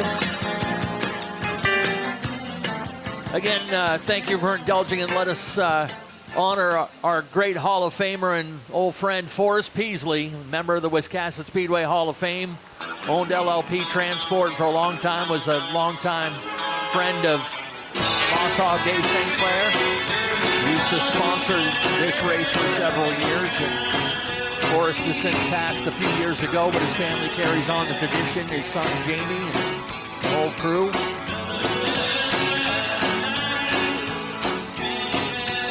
So give them a nice round of applause as they head in the pit. We always appreciate having a little fun with some big rigs out here at Wiscasset Speedway.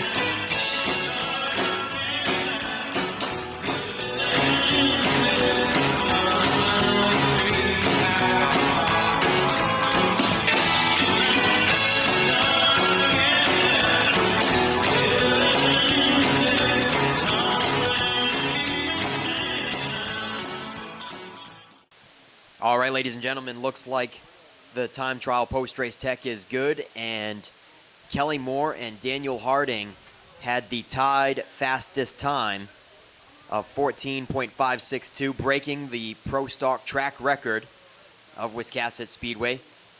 And if you're wondering how we're going to determine the pole sitter with a tie up front, well, we're going to go back to their first lap and see who was fastest there, because both of them had the tie on their second lap. But Kelly Moore was faster on his first lap with a 14.60 versus a 14.64 for Daniel Harding. So Kelly Moore is going to be on the pole before the redraw, and he's going to earn the $300 bonus sponsored by Davis Erector Group in memory of Russ Pepler, a former backstretch race official for us at Wiscasset Speedway. The Russ Pepler Pole Award, $300 bonus by Davis Erector Group going to Kelly Moore, $200 second place bonus for Daniel Harding, and a $100 third place bonus for Nick Hinckley is going to start inside row 2 for the Boss Hogg 150 before the redraw. But when we get them out here for opening ceremonies, we're going to do a redraw for the top 10 with cigars in a bag, as that is certainly a characteristic of Boss Hogg, smoking a cigar. Boss Hogg 150 cigar redraw for the top 10. And so Garrett Hall starts 10th, but he could draw the number 1 cigar and be on the pole. But those bonuses are given away before that redraw.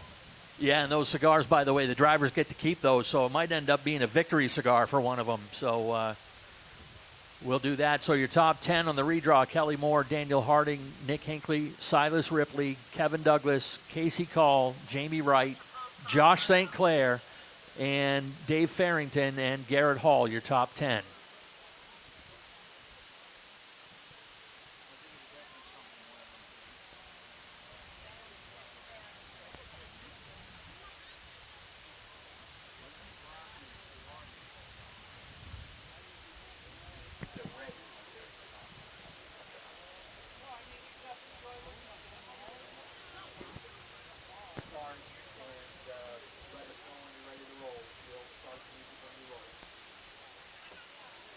Outside the top 10 for the Boss Hogg 150 will stand with Matty Beers starting 11th. Logan Melcher starts 12th. Rusty Poland starts 13th. Jimmy Renfro 14th. Austin Terrace starts 15th. Shane Clark 16th. Tracy Gordon 17th. Jeremy Davis 18th. Troy Patterson 19th. Ben Tinker 20th. And 21st through 26 will be Angelo Belcito, Will Collins, Dan Winter, Connor Wenners, Andy Gilbert, and Brian Lancaster for the 2025 Boss Hogg 150. Wallace Roofing has been covering houses for over 30 years. Wallace Roofing protects your home from the craziest Maine weather that's thrown our way. And that makes us so excited we often break out into dance. We will be on top of your roof because we know it's the shingle most important part of your home. At Wallace Roofing, we know that a good roof is not just overhead, it's the life of the party. Call Wallace Roofing today and let's get this party started.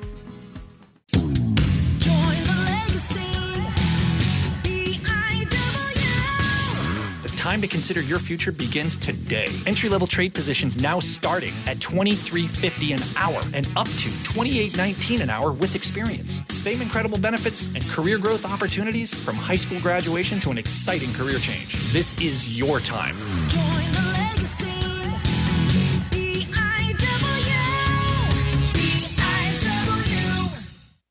If you are a Subaru enthusiast and you haven't shopped Norm's Used Cars in Wiscasset, you are missing out.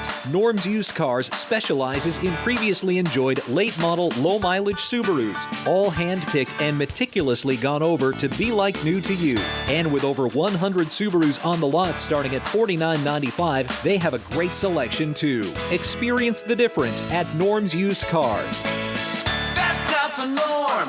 That's Norm's Used Cars. If you've been injured in an accident, contact the law offices of Joe Bornstein today. Talk to us confidentially and free. Find out why we are Maine's most recognized personal injury law firm. Over 25,000 victories for Maine families and over $500 million collected for injured Mainers. Get the help you need and the justice you deserve. Dial 207-CALL-JOE. There's never a fee unless you win. Call Joe today and get the Bornstein advantage. You hear the rumble from the backstretch. Time to bring out the Portland Glass Strictly Streets 30-lap feature. Here they come.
Ready to go 30 laps the distance today. As we mentioned, a provisional up for grabs for the Strictly Shootout at the end of the month. Highest finisher in this race that does not qualify for the shootout will get a provisional starting position. Biggest race of the season. Lineup has Ray Dinsmore out of Limerick in the 81, Matty Mingo out of Ellsworth in the 12, Tyler Dinsmore in the other 12 out of Newcastle, Ryan Easonsey in the 49 out of Appleton, Dan Morton out of Woolwich in the 00M, Mike Delano from Woolwich in the 27D, Matt Venot from Green in the number 98, Chuck Wagstaff out of Booth Bay Harbor in the 31, Brady Romano from Livermore Falls in the number 78, Zach Emerson is in the 23 out of Sabattis, Scott Eck from Lisbon in the 27, Joe Harriman from Montville in the 20, Justin Galliu in the number 43 from Waterboro, Mac Haanen Jr. in the 08 out of Washington with Landon Tapley in the 25. Next, Chaz Briggs in the 82. On row 9, Amara Parker and Dan McKay Jr., teammates on row number 9. Steve Pierpont and Dan Trask on row 10. Dale Lawrence and Ben Burgess on row 11. Josh St. Clair and Brett Cullerton in the 26. Dan Brown and Phil Main Jr. make up the 26 car field for the Portland Glass Strictly Streets. And the green flag's gonna fly this time. Ray Dinsmore takes care of Matty Mingo in a hurry. Mingo loses another spot to Tyler Dinsmore. Once again, no relation between the top two, Ray Dinsmore and Tyler Dinsmore. Side by side for third, but not for long. Dan Morton takes third in the 00. Matty Mingo, the rookie in the 12, has a brief opening for fourth to get to the inside. Will he take it? Matt Venot is right there in the 98. The red car rounding out the top 5. Mingo still stays to the top. Here comes Zach Emerson in the 23. The purple people leader. Hot on the heels of Matt Venot to try to take over Matt Mingo and crack the top 5 as they are cycling up down the bottom.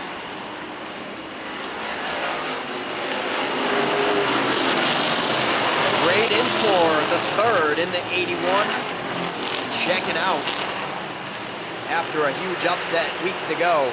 As we mentioned during the heat race, he was leading the feature with a restart at 5 to go. And under the yellow flag there, his car caught on fire. It was about 5 to go, maybe it was 3 to go. It was gonna be a last dash sprint at the end of the Strictly Street feature, and Ray Dinsmore was in charge, but his car caught on fire under yellow and ended his night. We're side by side for second, losing all kinds of ground, and there's contact right behind them. Harriman in the 20 tries to get to the inside of Zach Emerson. Great job to those guys not going around, and Emerson holds on to fourth. Joe Harriman fifth. Dinsmore checking out. Tyler Dinsmore in the 12 holding down second after Dan Morton tried to surmount a challenge on the top side and was unable to make progress. So he is starting to throw anchor here and lose some spots. Here comes Zach Emerson and Joe Harriman up the bottom. Matt Cannon Jr., the Strictly Street champion from 2 years ago in the Fisher Plow 08, is also in line. Dan Morton all by himself on the top. Scott Eck in the 27 cycles in. Oh, they are playing bumper tag. Chain reaction puts Harriman right in the middle of it, and Mac Hannon got into him and almost turned him, but a great save by the 20, and Hannon goes to the top of him to make it a side-by-side battle for the top 5 position.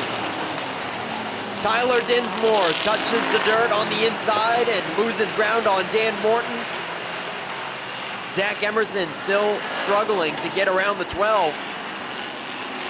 Dan Morton took second away moments ago. Finally made that top side work. We're 10 laps in.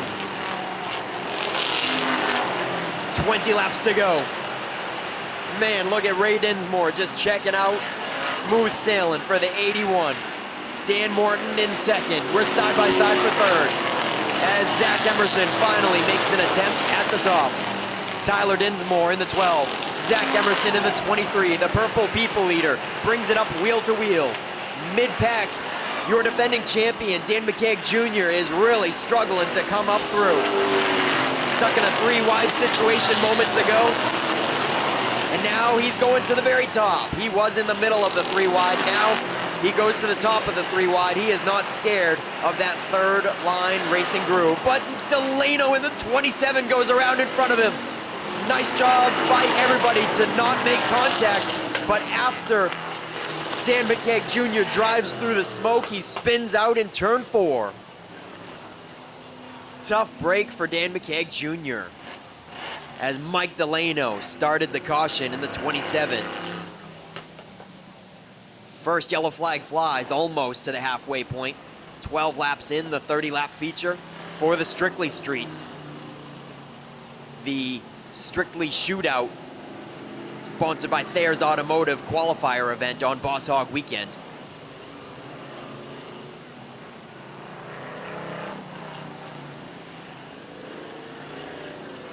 Dan McKeag Jr. gets it refired.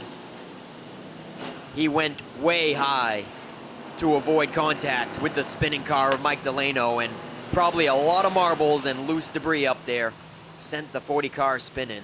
The naughty 40 tags the tail.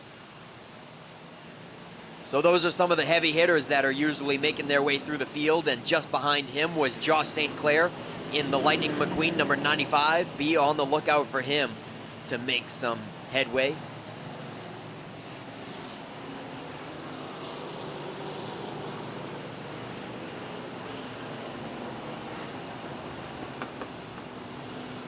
Ray Dinsmore in the 81. Ray Dinsmore the third. Had a straightaway on Dan Morton in the 00. Morton finally made the top side work and passed up to second. Zach Emerson was a little bit of a different story. He was trying all he could to get the inside to open up, but finally, after about 6 laps attempting it, he went to the top, and then the yellow flag flew, but he did finish the pass on Tyler Dinsmore to take third. So a lucky break there to get to the inside and bunch him back up. Great run for the 12, Tyler Dinsmore. He's only got a handful of races under his belt. Doesn't quite race here every single week. He takes a few off here and there, and so he's only been in a handful of races between last year and this year. Joe Harriman has one feature win in the number 20 this season. Matt Cannon Jr. is a champion from 2 years ago in our Wiscasset Speedway Strictly Streets, up there in 6th in the 08 Fisher Plowers Camaro. Just 3 laps shy of halfway, and the lights are out on the Norm's used pace car. Norm's used cars pace car.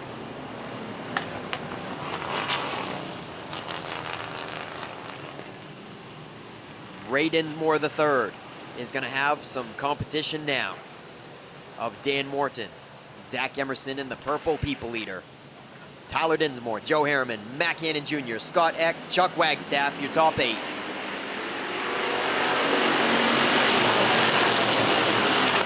And Dinsmore is hot on the restarts.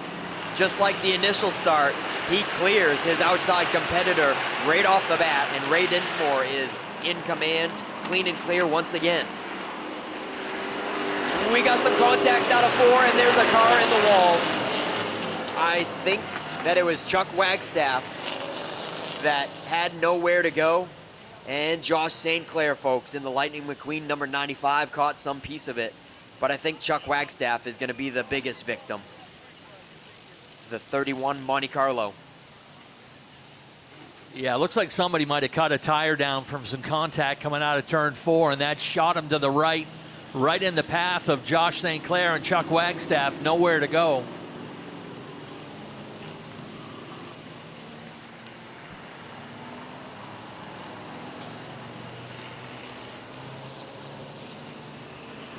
It's like Scott Eck with a flat right front tire as well.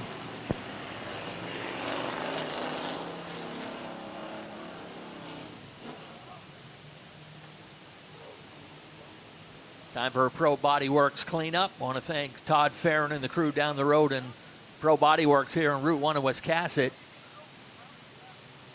And Dave Knowles and the AC Towing crew going to work. 13 laps complete out of 30.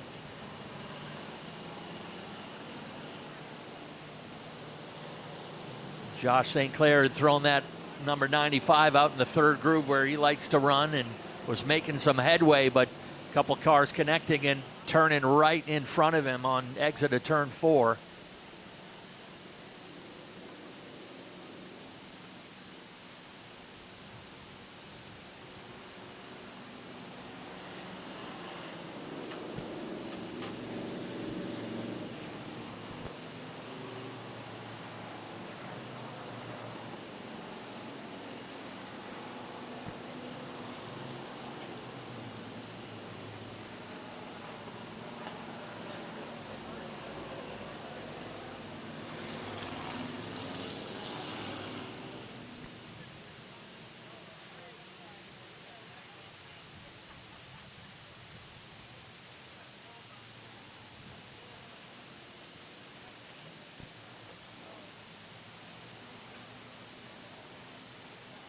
One lap was complete after that restart, and Zach Emerson took 2nd place away from Dan Morton. So Ray Dinsmore is going to have his 3rd dance partner to his outside of the race for the 3rd restart. Yeah, Zach Emerson had 1 win last year, and it was actually on this date, on Boss Hogg 150 Day. It was a very emotional win for Zach, who hadn't picked up a win in a couple of years, his first since he lost his dad, the Hall of Famer Larry Emerson. And he would obviously love to repeat today. Tough break for Chuck Wagstaff. Chuck has solidified himself as one of the most improved drivers here in the Strictly division. Just bad luck today.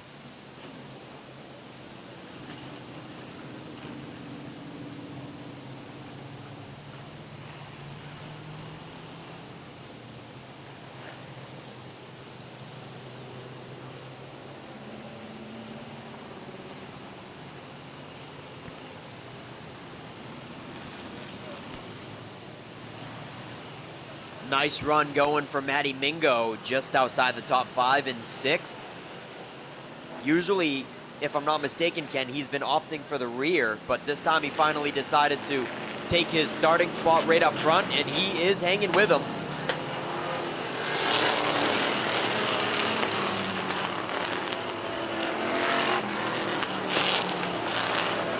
Just was getting warmed up for his first few strictly and took the rear to stay out of the way, but he's certainly not in the way today, folks. He is getting racy there with the top 5, and we're going green once again. Let's see if Zach Emerson has anything for Dinsmore.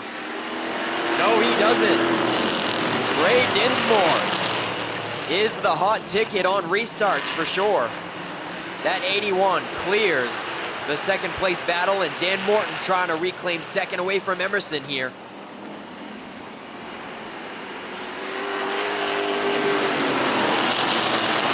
Dan Morton with a good showing in that 00.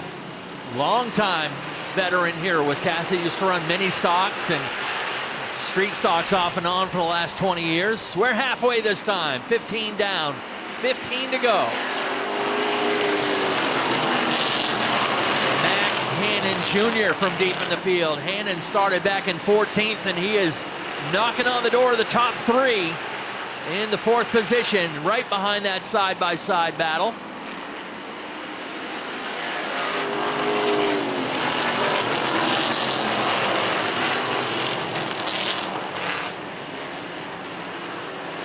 Three wide back in the field. Dan McKay Jr. trying to get that real estate back that he lost on that caution.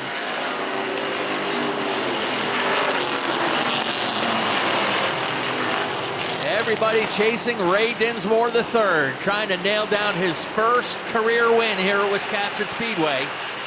We gave away 2 first-time winner flags last night.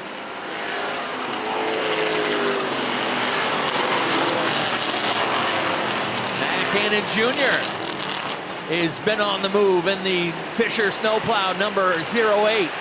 14th up to 2nd, and now trying to chase down Dinsmore.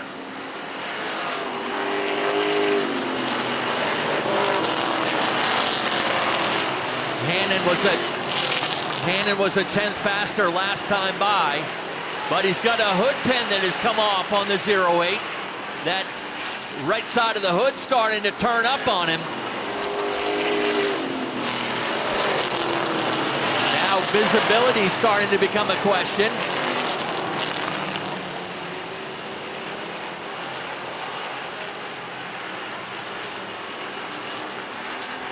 Fortunately, it's the right side of the hood, not the left side, that's popping up.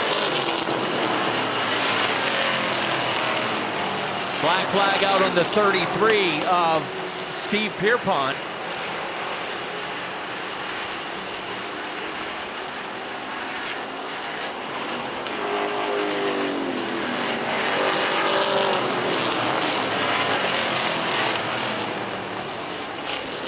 Pierpont acknowledges the black flag this time and heads down pit road.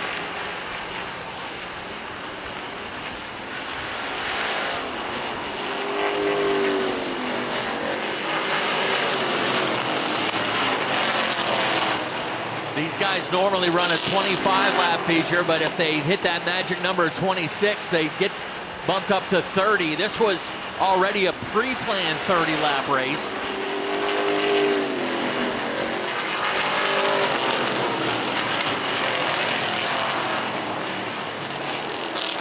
Dan Morton looking solid in that 000M. Looking for his first podium in many years. Dig in here and try to find out how long it's been for him. Joe Harriman is within striking distance. Back behind them, a 2-wide run for position between the 23 and the 25.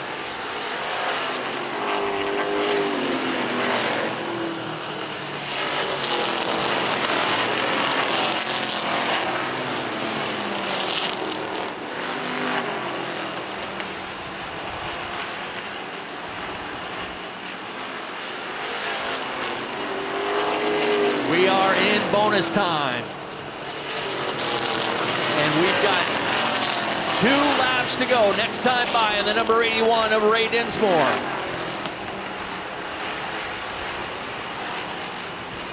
Two to go.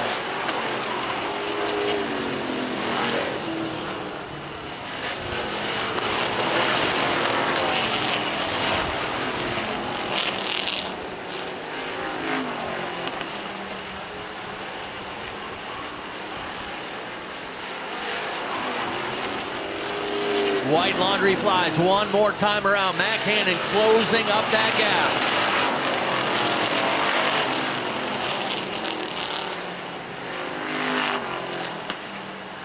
Final time out of turn 4. Checkered flag is up.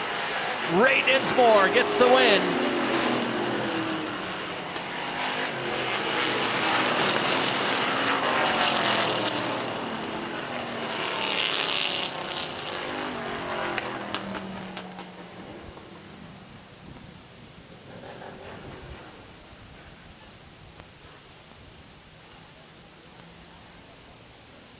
First career win today for Ray Dinsmore III. In convincing fashion. Always competitive. Mac Hannon Jr. in the 08 will finish in second. And how about this for a story as well? That 00M, Dan Morton, will visit the podium for the first time in 25 years here at Wiscasset Speedway. His last win came here in the heavyweight Screamin' Demons back in 2000.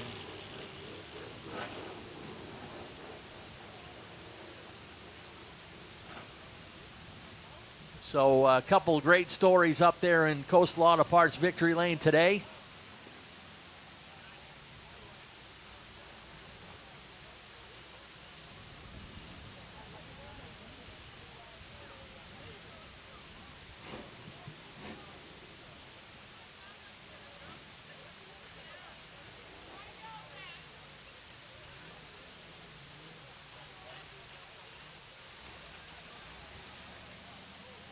So they are making their way around Victory Lane Road, and Ray Dinsmore parading the checkers here to P1 for the first time.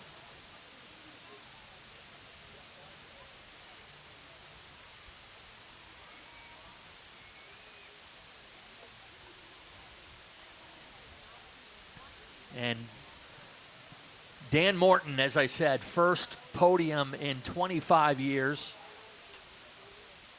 His son, Nick, is a regular in the late model sportsman division and former Super Street driver. Nick, the top running rookie in the late models. And that 81 car partially burned down, an electrical fire in the car. So he had to rewire that whole thing over the last couple weeks. So good stories all around. Let's end the family right there to congratulate Dad on his great run. Let's send things trackside. Nick Huff has got your top 3. Some beautiful trophies going out today. Compliments of mainly awards. That's right, Ken. And we would love to give this guy one of our famous Wiscasset Speedway first feature win flags, but unfortunately, we're fresh out of stock, so we'll have to get him on order and hook Ray Dinsmore up with one next week.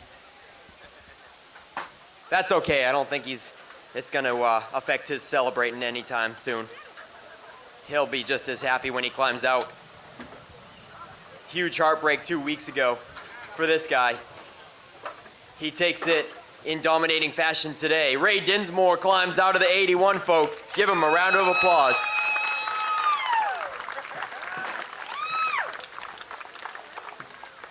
Wow, Ray, the car caught on fire 2 weeks ago and you could have had it there. This has to be some serious redemption for you. Yeah, today I want to go out and win, so no better weekend. What's going on with the spoiler, man? I just see that in Victory Lane. How'd you win it with that short spoiler? So we keep jacking it up every week, so I don't have much spoiler left, so I can't have to meet a certain height with the total spoiler and everything, so you'd rather sacrifice spoiler height and jack up the rear? Yeah, before you know it, we're going to have none. We're going to take it right off. But I can't thank everybody enough that's been helping me. Mac Hannon every week. I can't thank 4x4 Barn, Hero Motors, Northeast Transmission, Approaches Excavation, my mom, June Bugs Cleaning, RSC Motorsports, just everybody for the help. All right, Ray Dinsmore, folks. Seems like he's a little bit lost for words here, finally getting his first feature win in the highly competitive Strictly Street class at Wiscasset Speedway. But Mac, you were closing in slowly but surely. How about that hood flapping in your vision? That had to have been a pain in the butt. That wasn't so bad when you got one car out front kicking my butt tonight. So all I had to do was look out the left front, nobody out there, so. Yeah, I feel bad with Tyler Dinsmore, man. He had a good run. I don't know if they all checked up, and I just touched him, and it went down and hit my teammate Scott Eck and cut his right front, and some other people damaged, so feel really bad on that. I know it's a racing deal, but you don't want to see people torn up, and so. No, it was an exciting race. Great job on the 08 ride. Who do you want to thank for help? There's a lot of people that help us. My family, Logan, Dad, Jess, Brad, Barry, the whole Daisy Valley team, Scott Eck and his whole crew. Congratulations to Ray Dinsmore. We're gonna have a dilly-dilly after this, buddy. Well earned. So, Fisher Snowplows, Lakeside Performance, Junior Redemption, Daisy Valley Racing, Sandia Main, Oakland Park Lane, Salinans, JJ's Garage, Jason's Checkers, ASA Auto Sales. We got Moonrise Confections, Nitro Designs, On the Road Trailers, Sisu Masonry. Just a ton of people that help us and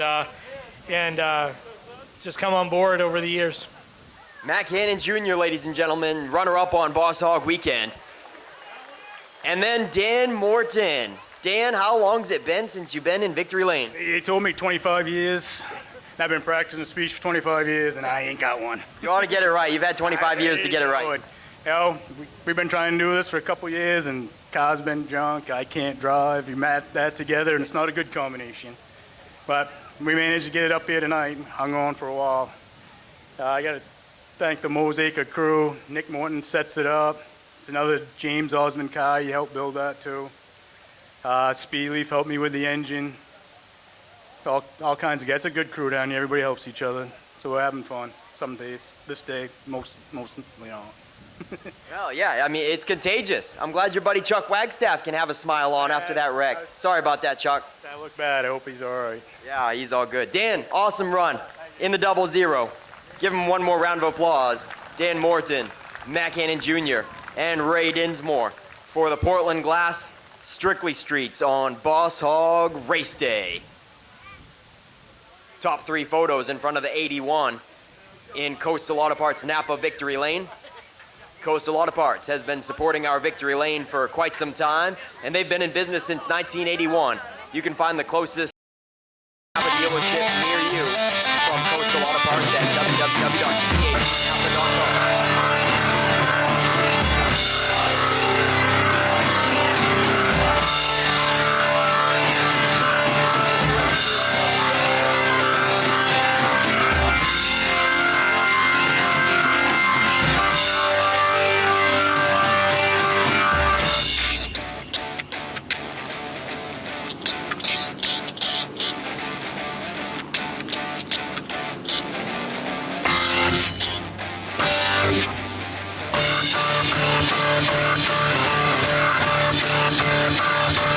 Race number 2 for the Great Modifieds. We have entered in the results from the first race, updated their handicap, pulled out the top 3 from the previous race, and the field is set here for race number 2. Ethan Gupta will start on the point in the 14. To his outside, it'll be Ryan Neal in the number 26. Bubba Pelton in the 27. Bradley Babb will start on the outside of the number 33. Back on row 4, Ryan Phillips, your point leader in the number 89. We'll have John Rickey, the winner in race number 1, to his outside of the number 4. Alan Moeller has jumped out of the 60 and into the 68 to start this one. Richard Jordan sitting this one out.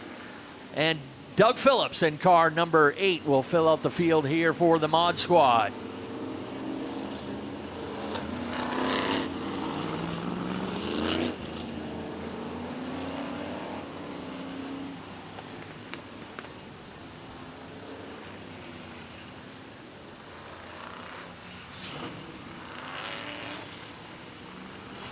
And I got to give credit where credit's due, and I know he's going to eat this one up and not let me forget it, but my grandson James actually picked the winner of that Strictly Street race this morning.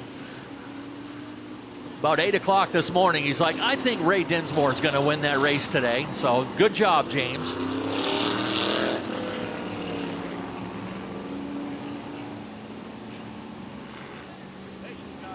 Race director Scott Chubbuck says, let's cross the cars. 30 laps here for race number 2. This is the regularly scheduled modified race today. The first one was a makeup.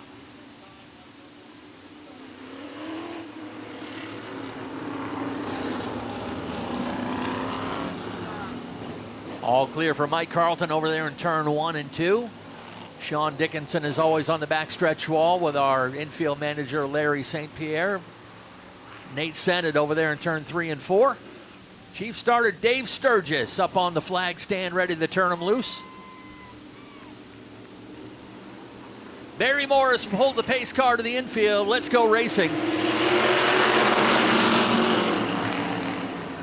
Good jump for Ethan Guptill this time.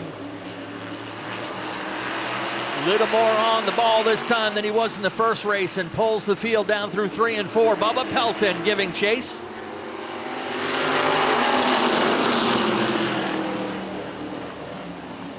Pelton taking advantage of his misfortune in the first race and will grab the early lead, getting around Guptill.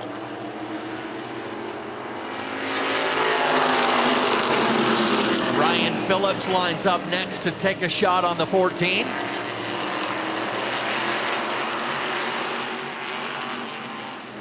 Carefully picking his way around the outside. John Rickey right there with him. Oh, check that, Brad Babb. Brad Babb right on his heels. Looking to follow into third. John Rickey now in the clear in 5th.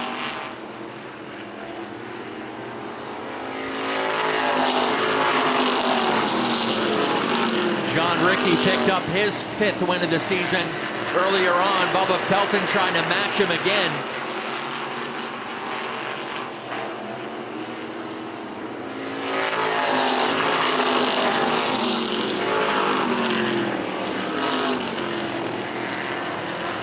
Straightaway cushion, but Ryan Phillips just turned the fast lap of the race of 15.28.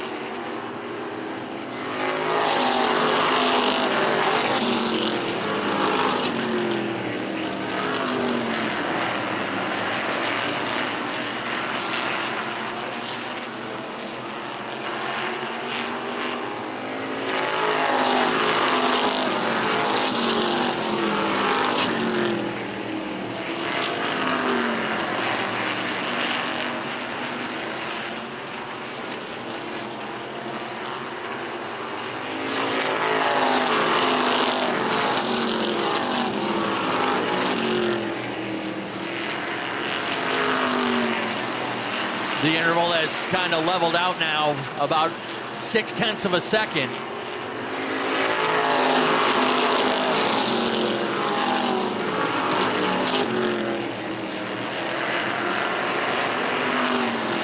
Ryan Phillips starting to close up that gap a little bit. He's knocked a 10th off last couple laps.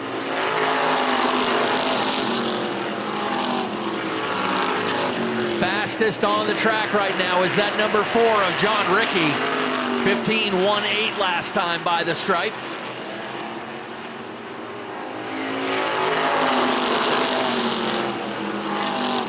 Phillips setting up shop on the outside of Bubba Pelton. The point leader is going after it now. Phillips desperately wanting his first win.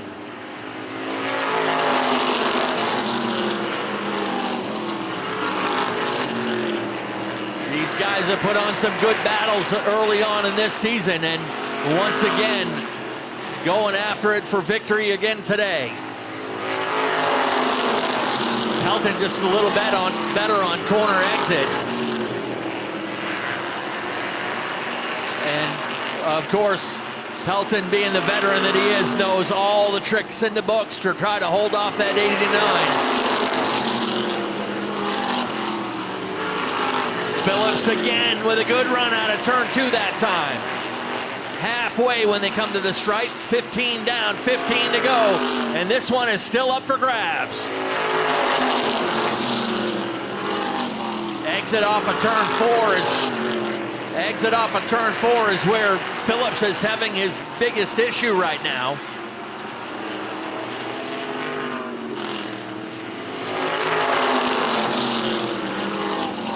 Again, good run through turn 2. Got the lap car of Doug Phillips up ahead as the leader's closing in on him.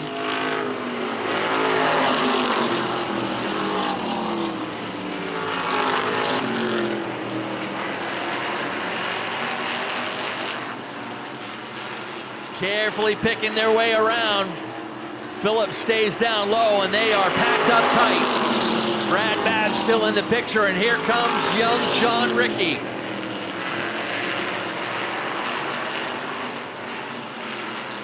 Phillips reloading again.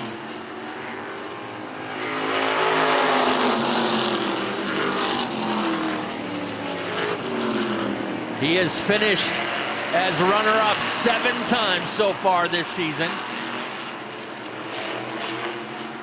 But he has been hands down the most consistent driver in this division.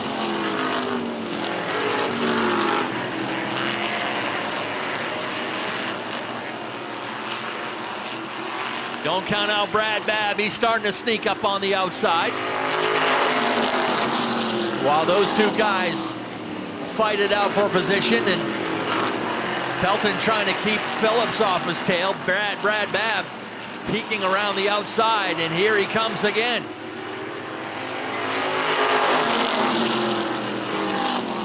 John Ricky really with nowhere to go. And while Pelton is messing around with Phillips, here comes Brad Babb.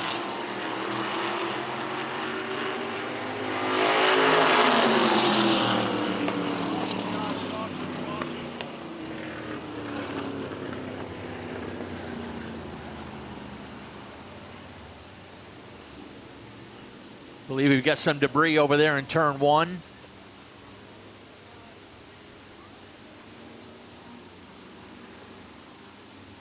Mike Carlton taking care of that.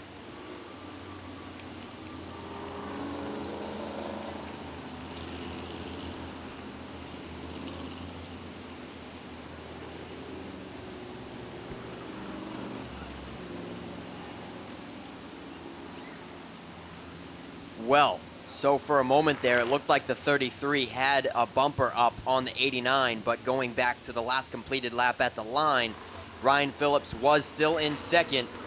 So the lineup is good, and Phillips goes to the top where he has been trying to pass Bubba Pelton so many times in this feature already.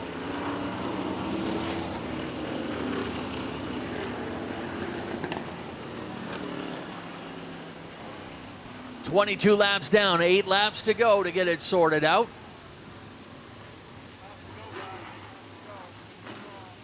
Pelton slowing down the pace. A little bit wider gap than they're typically told. Now he's trying to crank it up, and green is out. Ryan Phillips, can he complete that pass? He does as they get down to turn 3. Pelton off the pace just a little bit. Chases it up the track, and here comes Ricky around the outside. Oh, trouble out of turn number 2. Pelton and Ricky get together.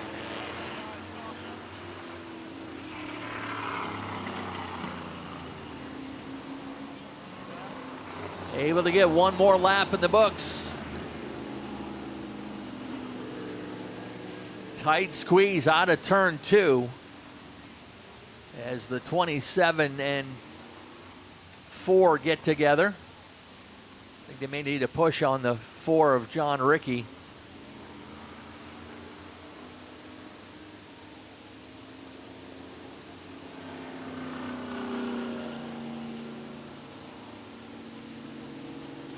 Bubba Pelton, flat right rear tire as he heads down pit road.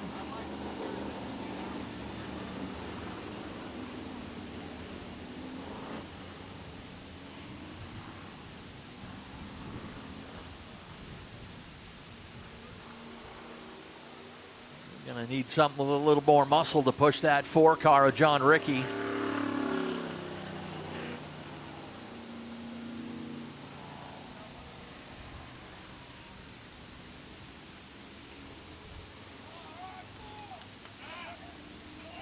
Ryan Phillips on that restart. He was on point and able to out-hustle the veteran Bubba Pelton to take the lead.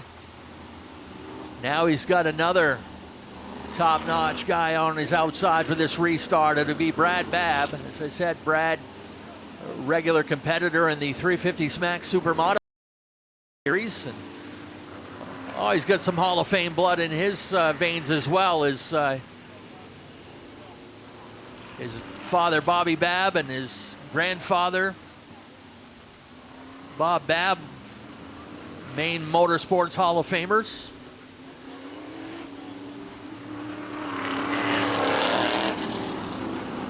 Brad wheeling that number 33 today for Billy Dixon, who is off camping with the family this weekend.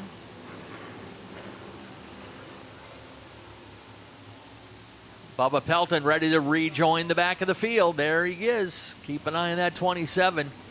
John Ricky's got time as well. Phillips and Babb get the green.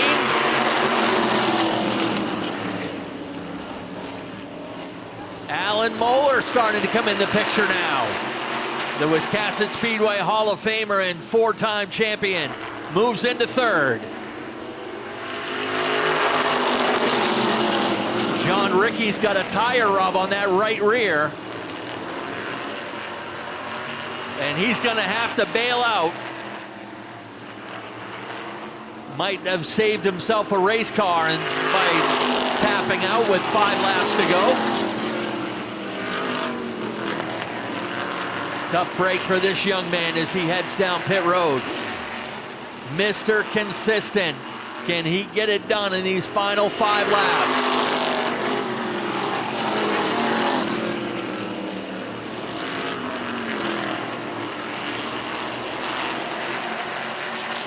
Ricky able to clear pit road, and we stay green. That interval now out to half a second. And we've got 2 laps to go when they come to the stripe this time. 2 to go on the number 89 of Ryan Phillips.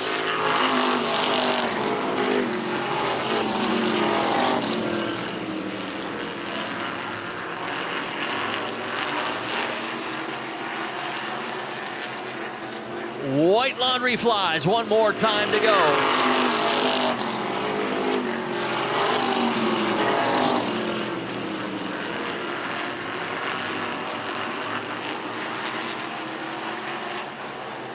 Final time out of turn 4, checkered flag flies.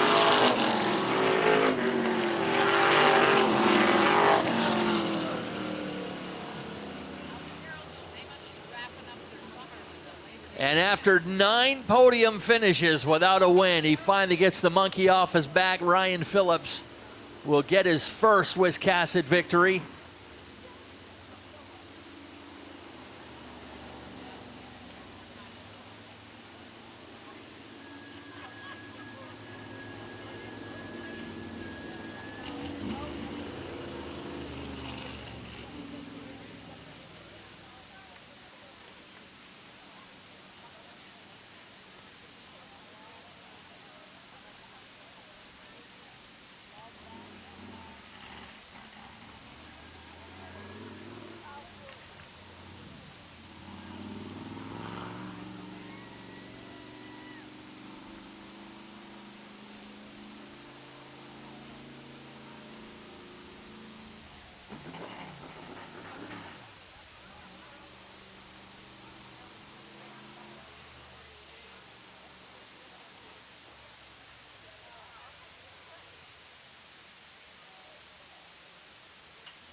Hey, they got the big 50-50 prize wheel over there, so be sure to get your 50-50 tickets out. Always on Boss Hogg Day, we send folks home with a lot of folding cash, so have those tickets ready.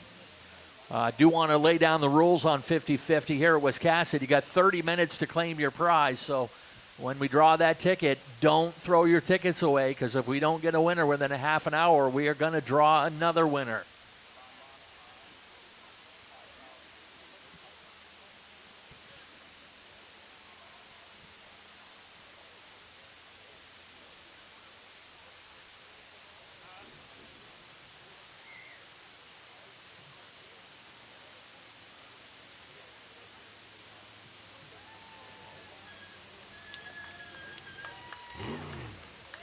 Yeah, you see how we almost stopped at P2 just out of habit?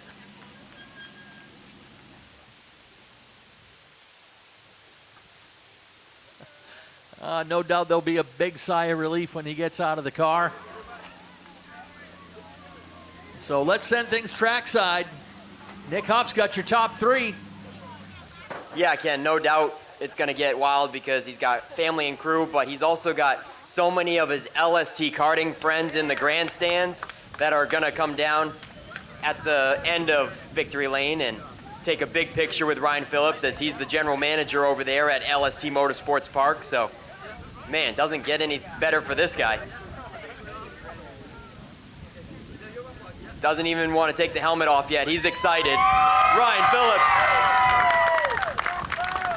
Too excited to just get out of that car and celebrate. It was 7 seconds, 2/3.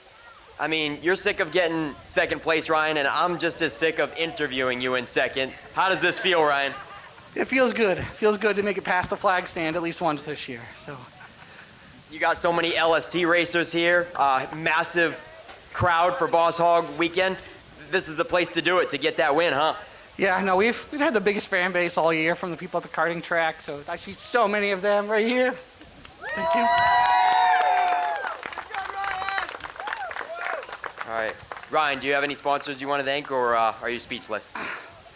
Just my dad. He's put in an enormous amount of work to get this here, so this one's for him. Ryan Phillips, ladies and gentlemen. Awesome win.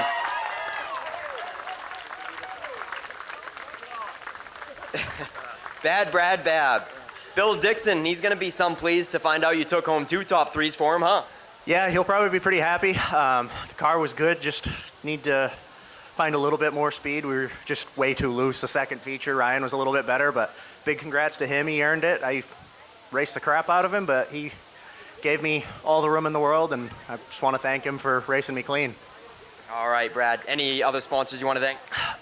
Whoever Billy has for sponsors. I don't really know who's paid him or who's just on there, so. All right, Brad Babb takes a 3rd and a 2nd today. And Alan Moeller, how's it feel to be in the top 3 with that awesome hardware from Mainly Awards? That is awesome. I guess I can thank everybody for crashing out because I got 3rd. Otherwise than that, I wouldn't be here. So, no, thank you, Richard. My other car that I drove before, the exhaust, all that got stove up on it. So it's he said to hop in this one and go out, and not bad for a 2-barrel. Everybody else has got a 4-barrel. So. All right. Wiscasset Hall of Famer Alan Moeller wraps up the top 3 for the 207 Crate Mods on Boss Hogg Race Day. And look at that, folks. The hot pits on the infield are getting ready for the Boss Hogg 150. As I said, folks, the big one is coming out next. The pit crews are setting up in the infield. And we will be back in just a little bit with driver intros for the 2025 Boss Hogg 150. Wallace Roofing has been covering houses for over 30 years. Wallace Roofing protects your home from the craziest Maine weather that's thrown our way. And that makes us so excited we often break out into dance. We will be on top of your roof because we know it's the shingle most important part of your home. At Wallace Roofing, we know that a good roof is not just overhead, it's the life of the party. Call Wallace Roofing today and let's get this party started.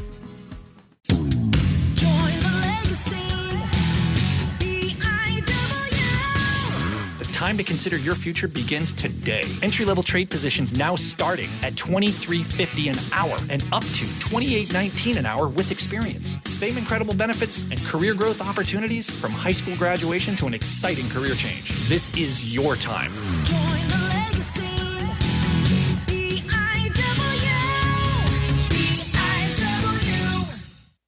If you are a Subaru enthusiast and you haven't shopped Norm's Used Cars in Wiscasset, you are missing out. Norm's Used Cars specializes in previously enjoyed late-model, low-mileage Subarus, all hand-picked and meticulously gone over to be like new to you. And with over 100 Subarus on the lot starting at $49.95, they have a great selection too. Experience the difference at Norm's Used Cars. That's not the norm.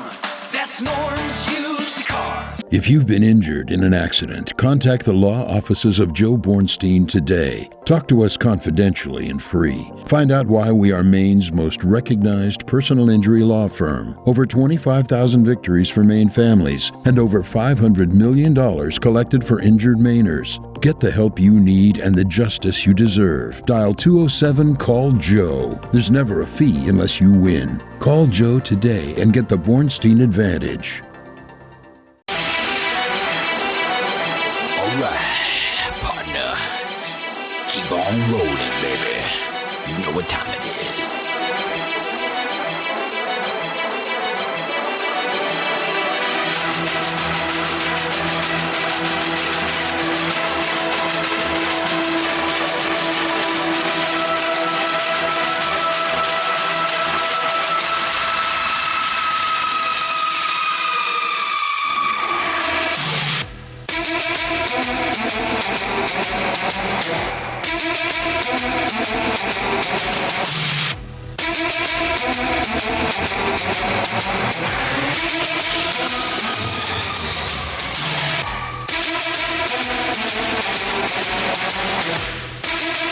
As we roll out the cars on this Labor Day weekend, a salute to the great American workers here on Labor Day weekend. Your drivers parading the colors around the track.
All right, ladies and gentlemen, are you guys ready for the big race this afternoon? I want to introduce some folks down in Victory Lane first before we introduce you to the drivers. First in line, we want to introduce you to our wonderful track owners. It all starts at the top with these guys. Once again, welcome Richard and Vanessa Jordan.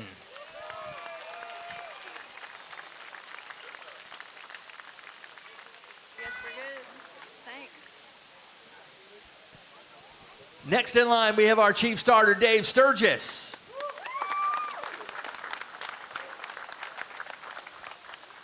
Next in line, we have our junior official for today. Welcome, Noah Doss.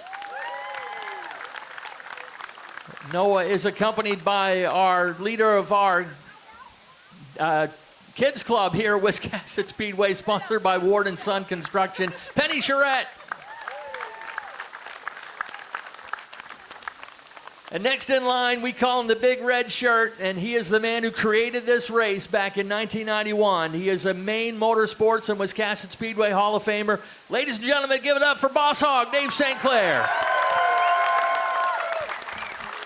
That all the fans I got? You can't make any more noise than that.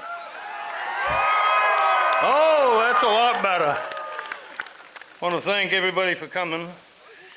Got my cheat sheet. Come out of my cigar box. I want to thank Richard and Vanessa for carrying the race on. Thank all the drivers and the fans for coming. The drivers all deserve to win this race. They've all worked hard. I know I've been there.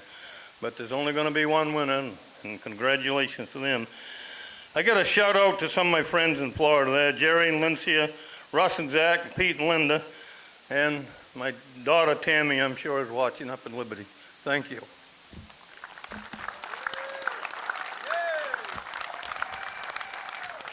All right, folks, you want to meet the drivers next. Starting in the 26th position, driving car number 81 from Skowhegan in the Whitmore Real Estate and Nickerson Yard Maintenance, number 81, Brian Lancaster.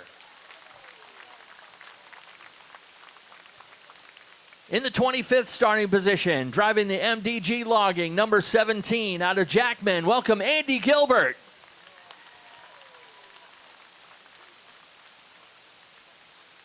In the 24th starting position, driving the Ace Well Service and JFab, number 4, out of Edgecombe, welcome Connor Wenners.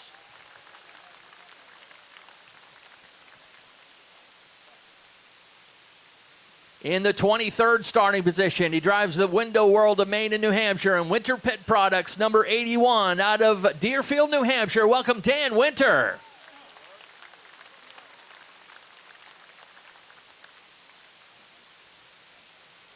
Starting in the 22nd position, driving the Beckett's Auto and Swift Storage, number 28 from Waldoboro, welcome Will Collins.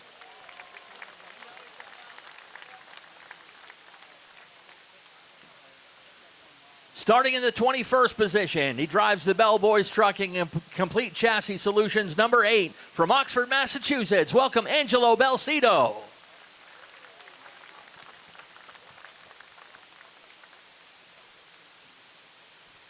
Starting in the 20th position, driving the Cross Well and Pump and Pine Ridge Heating, number 4 out of New Gloucester, welcome Ben Tinker.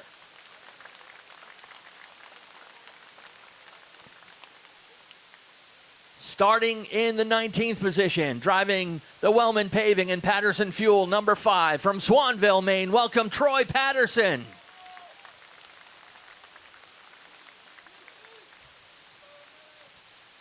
In the 18th starting position, driving the Davis Chassis Works and TD Cleaning Service, number 09 out of Tamworth, New Hampshire, welcome Jeremy Davis.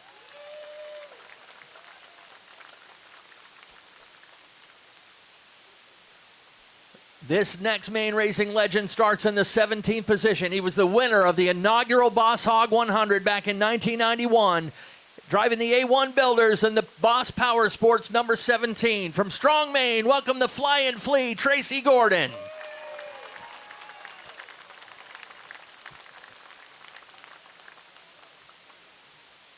Starting in the 16th position, he drives the Wellman Paving and Dashiell Transport, number 21. From Winterport, Maine, welcome Shane Clark.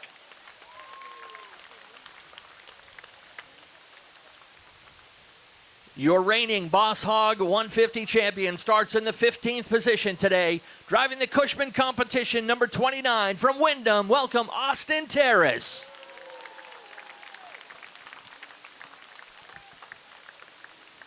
Starting 14th, driving the 00, sponsored by R&R Parts of New Hampshire and Renfro Motorsports from Candia, New Hampshire. Welcome Jimmy Renfro Jr.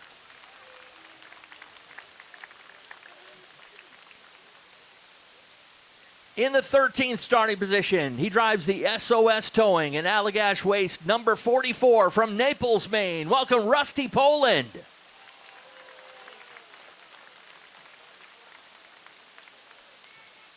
To the 12th starting position, driving the TNL Automotive and Don Frechette, number 41 out of Fayette, Maine. Welcome Logan Melcher.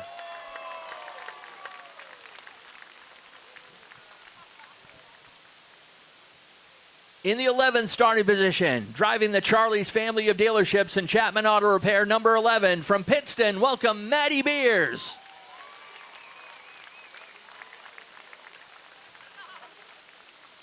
Now to your top 10 qualifiers who will redraw. So when we introduce you, stick around in victory lane. In the 10th qualifier, driving the Norms Used Cars and Black Point Motorsports, number 94 from Scarborough, welcome Garrett Hall.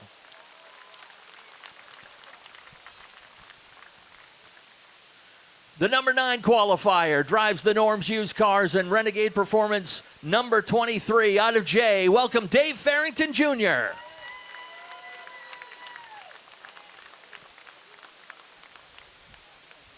Your number 8 qualifier. He drives the Dave's World and M&S Painting, number 14 from Liberty. Welcome Josh St. Clair.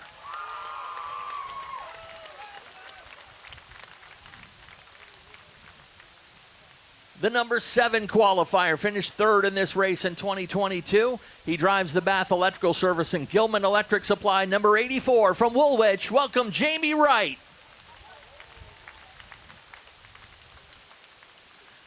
Your number 6 qualifier starts in the Scott's Roofing and New England Construction Services, number 90 from Pembroke, New Hampshire. Welcome Casey Call.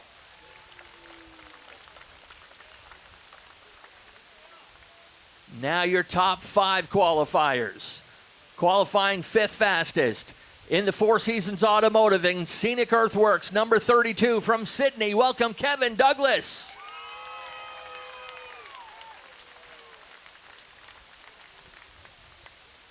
Fourth fastest qualifier, drives the mainly concrete pumping, number 09 from Warren. Welcome, Silas Ripley.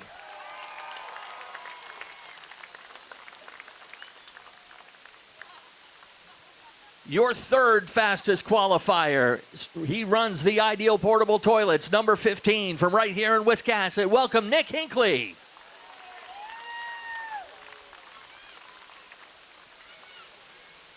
And the youngest driver in the field today, qualified second fastest, tying a new track record. He drives the Napa Auto Care and Marshall's Automotive, number 38 from Fairfield. Welcome, Daniel Harding.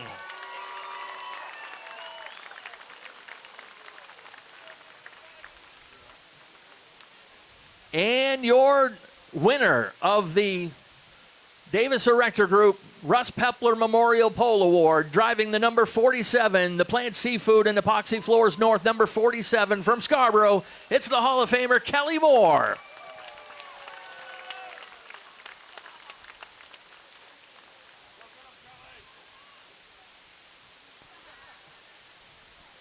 So let's send things down to Nick, who will present the Pole Award plaque to Kelly Moore. And Nick will handle our redraw festivities. We've got numbered cigars in honor of Dave St. Clair, and drivers, you can hang on to them. Yeah, that's right. Kelly Moore has the pole for now, but we've got the top 10 awaiting patiently up here, and we'll see who gets the real pole when we realign them up. So, Ken, would you like me to start with Garrett Hall? Start with Kelly Moore. Oh, Kelly Moore. All right. All right, so yeah, we'll see where Kelly really starts the race. Start with Garrett Hall. Okay.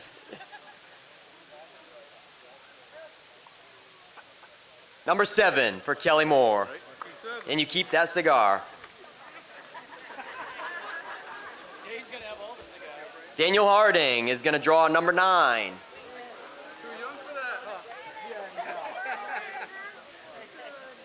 Nick Hinckley is going to get P2.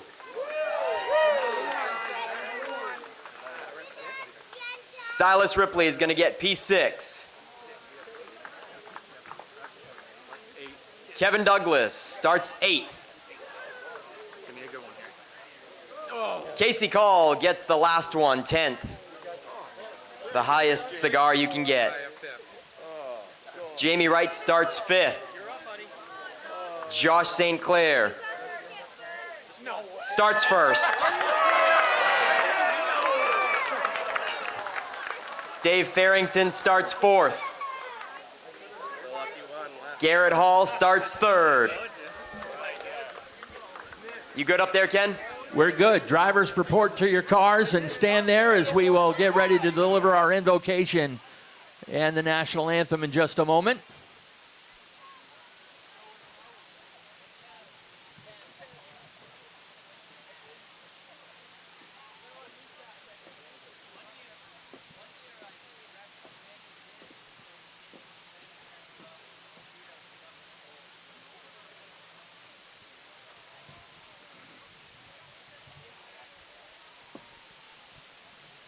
At this moment, we ask that you all please rise if able and remove your hats. Direct your attention to the flag in the middle of the infield as we offer our invocation following the national anthem. Heavenly Father, we thank you for this beautiful day. We thank you for our extended Wiscasset Speedway family and all they mean to this special facility. All the way from the ownership to the newest fans that walk through this gate. You are all special to this family. Please watch over our drivers and guide them with steady hands and clear vision today, and put a wall of protection over them as they compete today. Watch over our fans and staff as we enjoy this race. And as always, we ask for special protection and guidance over those who put themselves in harm's way each and every day so that we may remain safe and free. We ask this in your holy name. Amen. Oh, say, can you see my darling light? Was so bright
Drivers, prepare your cars for competition.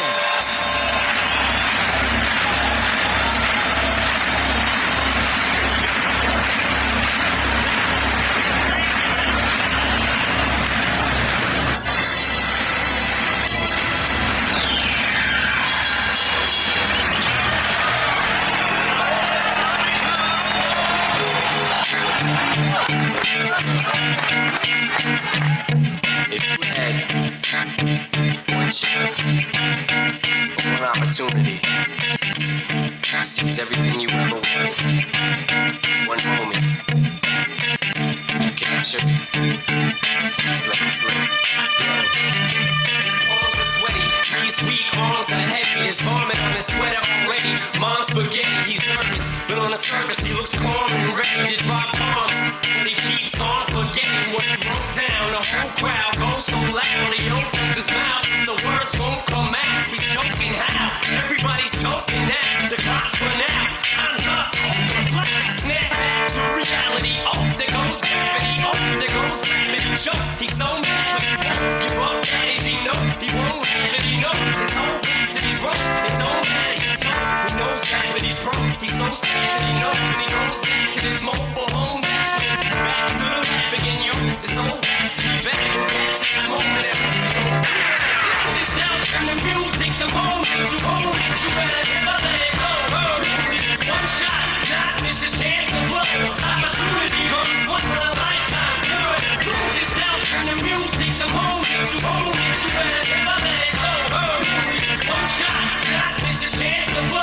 Opportunity comes once in a lifetime. The soul's escaping through this hole that is gaping. This world is mine for the taking. Make me king as we move toward a new world order. A normal life is boring, but superstar is close to post-mortem. It only grows harder, homie grows hotter. He blows, it's all over. These hoes is all on it. Coast to coast shows, these numbers the globe powder. He grows hotter, he knows he's grown farther from home. He's no father. He goes home, barely knows his own daughter. But hold your nose, 'cause here goes the cold water. These hoes don't want him no more. He's cold product. They moved on to the next move. Flows, he knows dove and soul nada. So the soul proper is told and unfolds. I suppose it's all partner, but the beat goes on. It's down from the music, the moment you hold it, you better never let it go. One shot, not miss a chance to blow.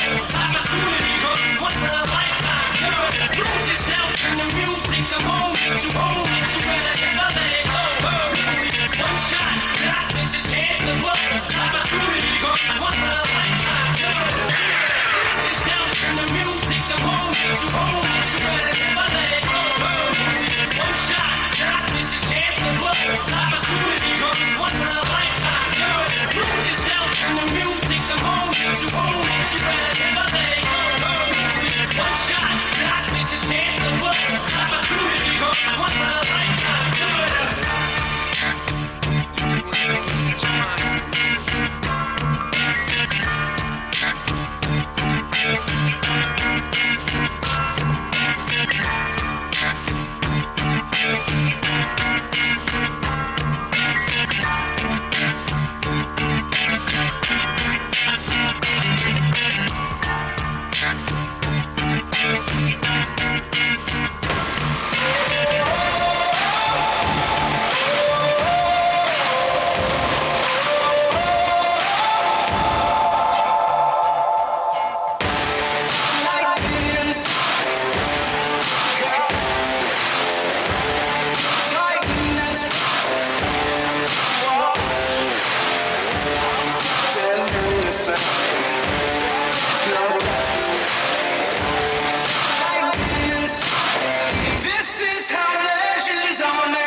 right, folks, our drivers are ready. We hope you're ready. Let's send things down to Nick Huff one more time. I need the whole crowd participation on this one, folks. On drivers, start. Love that sound. Let's go racing.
All right, folks, this next time by the grandstands is our wave-off lap. These drivers are ready to put on a show for you, so if you're able to, one more time, get up on your feet, wave those hats, wave those hands, send these drivers off, salute these drivers. They are ready to put on a show for you fans this afternoon at Wiscasset Speedway. As the Boss Hogg tradition continues at Maine's biggest and fastest.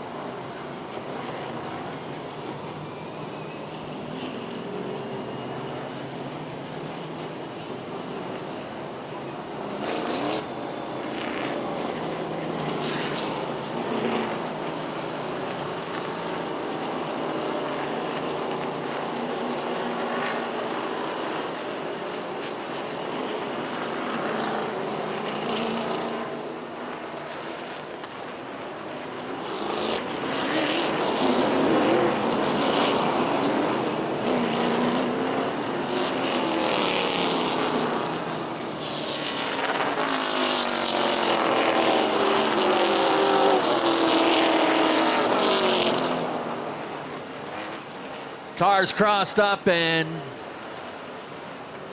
gonna bring them around caution pace at least one more time, get those tires warmed up and ready to go. 150 green flag laps. There is no mandatory break. And this is a 4-tire race. You're running all 150 laps on one set of tires. They are allowed to spare in case they get a flat, but that is the only way they can change a tire. Pace car ready to come in. It's Boss Hogg 150 time.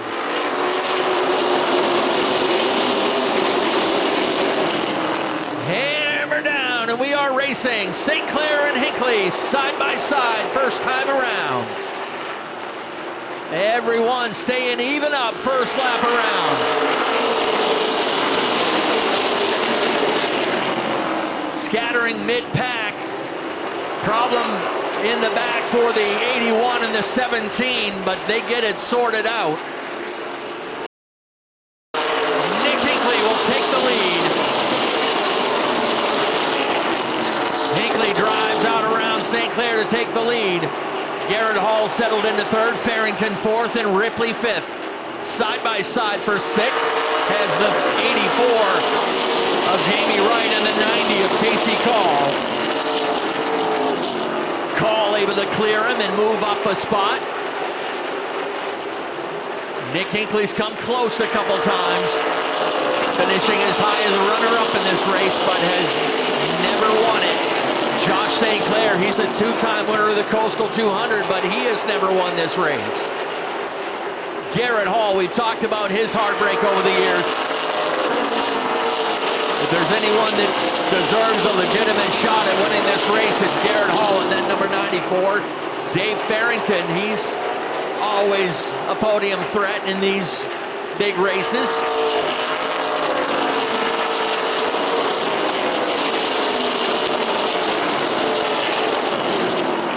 Kelly Moore and Daniel Harding remain side by side. They were the top two time trial qualifiers in this race.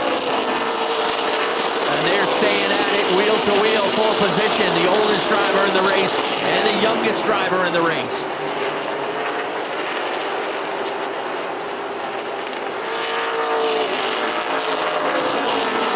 Nick Hinckley stretching out his lead in the early going. Is he going to be the jackrabbit in this one? The goal is to put as many cars a lap down early as you can. There is no lucky dog in this race.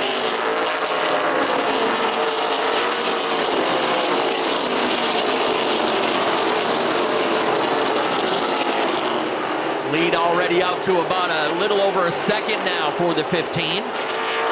Everyone getting settled in the early going.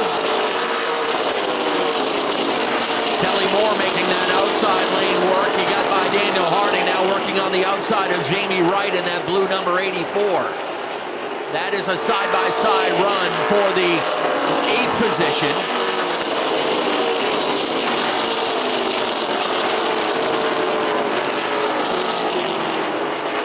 Kelly making some good ground out there. You're going to have to make that work.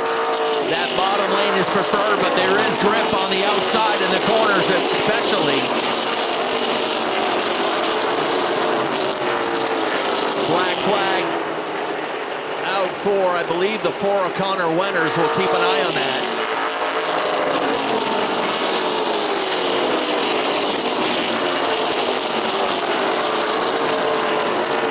First 13 laps in the books will make it 14 next time by. Yeah, Connor Wenners putting some fuel down on the track, I believe.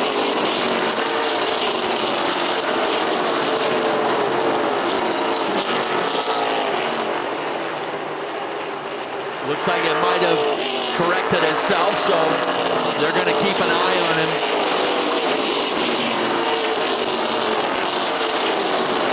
Rusty Poland with problems on the number 44. He's dropping anchor and lost several positions over the last 2 laps. And he may be the first driver out of this race. Trying to hang on right now, but he is heading down into the main pit. So put Rusty Poland as the first driver out of this race.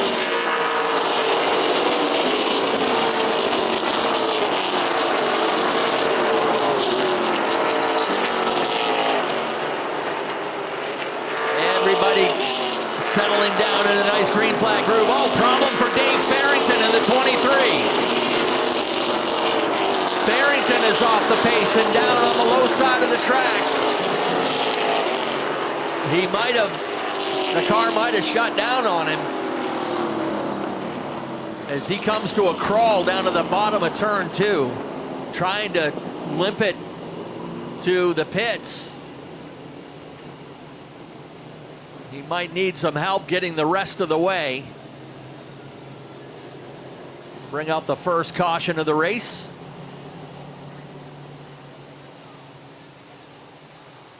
Aaron Cadwell will get the buggy over to get him a push the rest of the way. Nick Hinckley setting a very fast pace in the early going.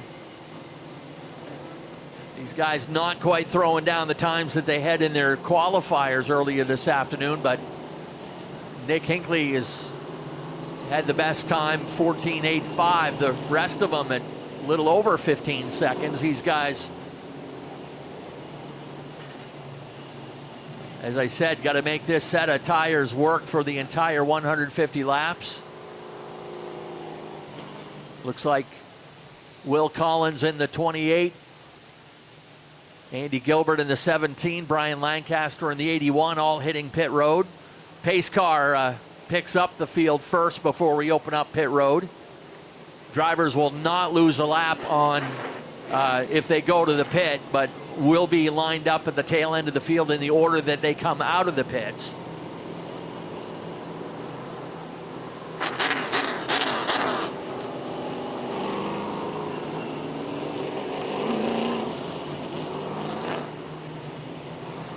Dave Farrington finally coming to the attention of his crew, and they are popping the hood on that thing to diagnose the problem on the 23. Dave has had a bit of tough luck. He's, as you heard in the pre-race interviews, he's traveled all over the eastern side of the U.S. chasing races and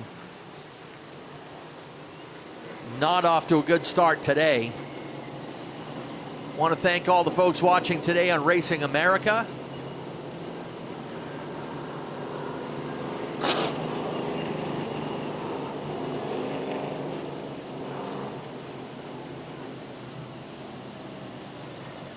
Dave Farrington was the 2015 Coastal 200 winner here at Wiscasset Speedway. Looks like Logan Melcher and Casey Call gave up their spots for some service. Casey Call had been up in the 8th position.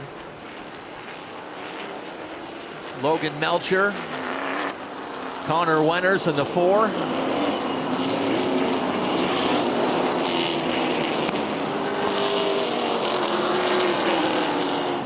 Still working on the 23 of Dave Farrington.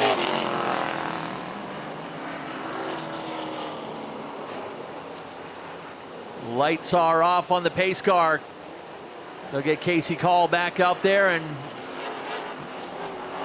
we are staying under caution one more time.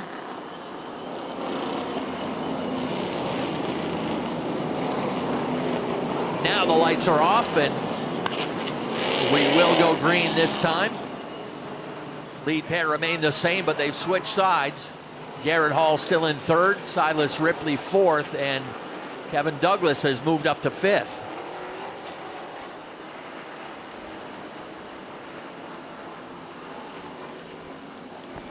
And the green is out once again. Josh St. Clair spins the tires, and we got a parking lot in turn 1. St. Clair almost lost it in front of the field. Went left and right, gathering it back up, and the whole field stacks up behind him. He finally goes around after being tagged by Austin Terrace in turn 1, but man, oh man, certainly not something we wanted to see at all, especially on lap 18 in the Boss Hogg 150. Honestly, I don't know if Josh St. Clair got jacked up on the rear end or if he just spun the tires by himself, but he certainly did not maintain pace with Nick Hinckley at the drop of the green. Everybody leaves turn 1 except Angelo Belcito in the 8 from Massachusetts. Needs the assistance of the wrecker.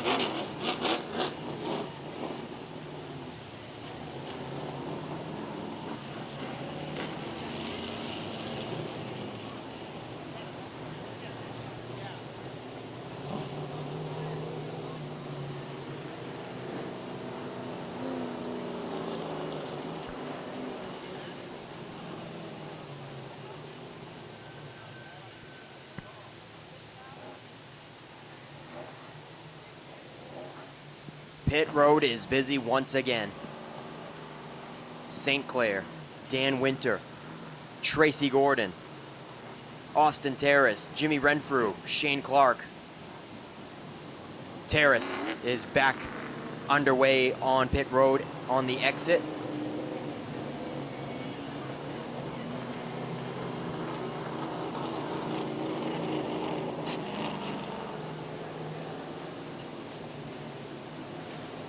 Nick Hinckley stout on the restarts.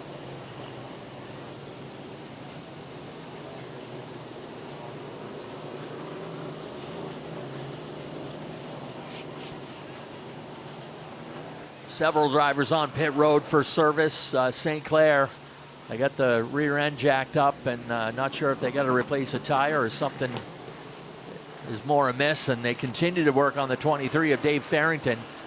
He kind of caught a break on this one. He's actually technically still on the lead lap. Jimmy Renfro down there with service on the 00, the 21 of Shane Clark. 81 of Dan Winter, he took a little bit of damage on that machine.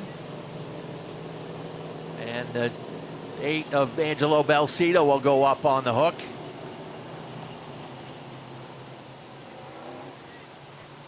All right, just got the word on what happened with the 14, the broken left rear axle on that car. That's what sent that car all over the place. And I believe I see Josh's dad Punson down there waving the white flag. That might be it for them.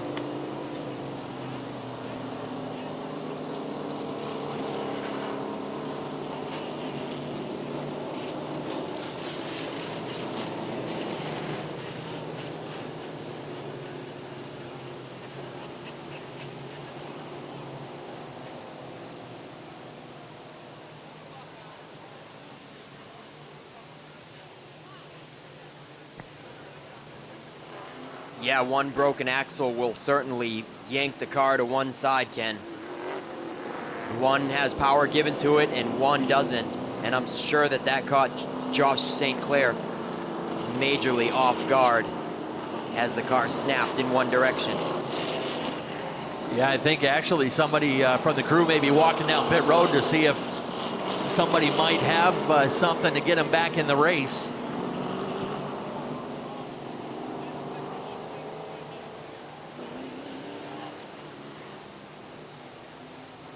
Josh is out of the car.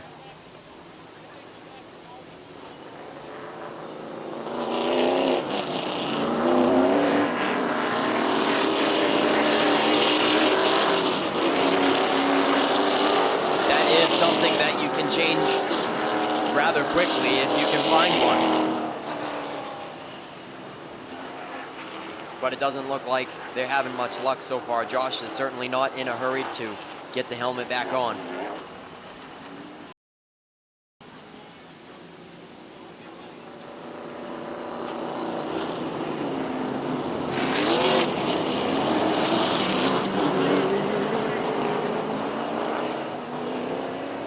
Only 18 laps in to the 150, and the lights are out on the pace car.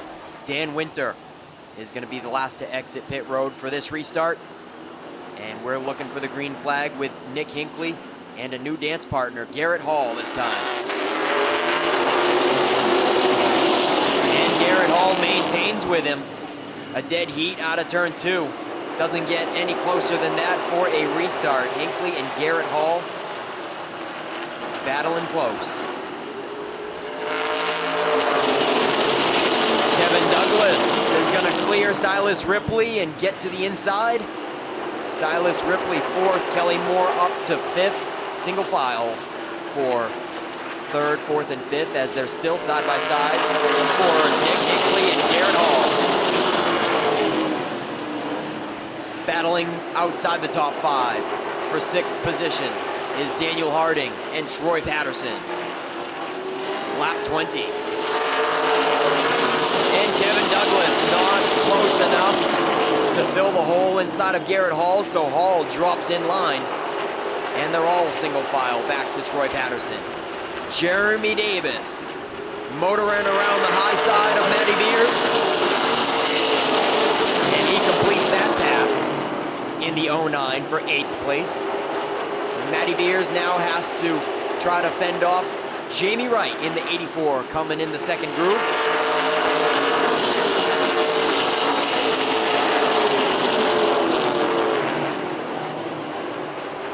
Battle for 9th and 10th. Jamie Wright is making slow progress around the 11 for 9th place.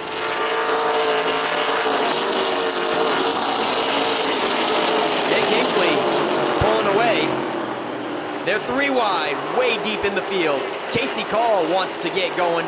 He forces a 3 wide situation under Lancaster and Carter Winters and takes the spot. Casey Call in the 90 will move up to 11th with that move. Hinckley checking out. Garrett Hall, for the meantime, has nothing for him. Silas Ripley is going to set up shop on the top side. As the momentum builds, the 09 is coming into play. He sets sail on the top of Kevin Douglas to try to snatch third.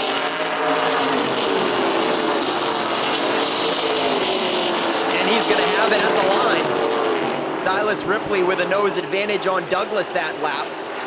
And he's going to keep on going and set his sights on Garrett Hall.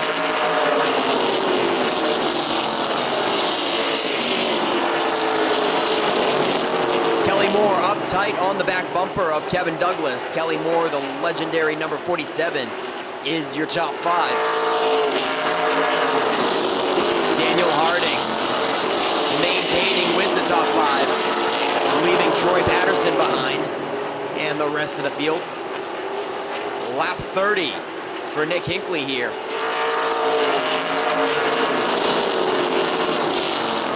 Silas Ripley unable to continue on the top side around Garrett Hall, so he settles it in single file for third. Kevin Douglas is fending off Kelly Moore now.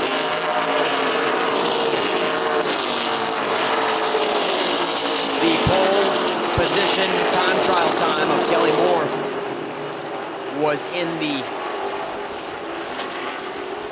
15.5s. No, it was 14.5s, 14.5, and now their race pace is second slower than that into the 15.4, 15.5 range. Nick Hinckley with a 15.3 that last time around. 15.4s consistently, 15.3 that last time for Nick Hinckley in the 15. His best time of the race has been a 14.8 early on. Now he's settling into a rhythm, it appears. Garrett Hall unable to maintain with Hinckley. Hall is running 15.5 versus 15.4s for Hinckley pretty consistently. Silas Ripley putting on the pressure on the back bumper of the Norms Used Cars number 94 of Garrett Hall. Silas Ripley in the 09. Right up tight, as well as Kelly Moore. They are pulling away from Kevin Douglas. The number 32D, unable to hang with that 3-car pack of Hall, Ripley, and Moore.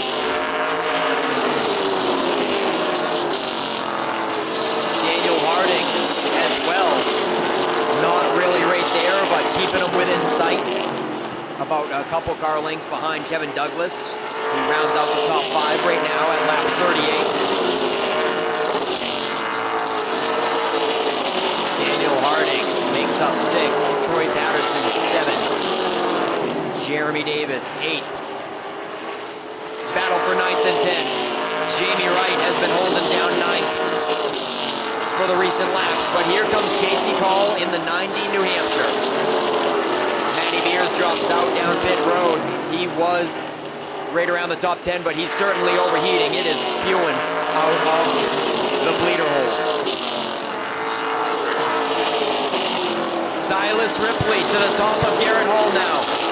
He's settled in on the bottom to cool the tires, and he says it's time to go. We're at lap 40. Still 110 laps to go, and Silas Ripley takes over second. Matty Beers rejoins. A little bit of a smoke trail, or possibly still just radiator water blowing out. But Matty Beers is right in front of your leader, Hinckley. Matty Beers lost a couple of laps coming down pit road under green just now. And Silas Ripley is pulling away from Garrett Hall to take second all by himself with no pressure. Garrett Hall with a half a car length on Kelly Moore. Kevin Douglas Terrace is still maintaining, and Daniel Harding not quite so much. He's losing traction on the top 5. Hinckley gets around Matty Mears. And Hinckley is hoping that Matty Mears can hold off Silas Ripley a little bit and let Hinckley extend that lead.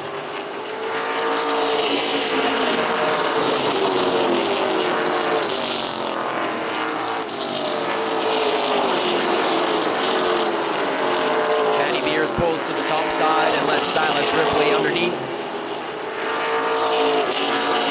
Garrett Hall not maintaining with Ripley.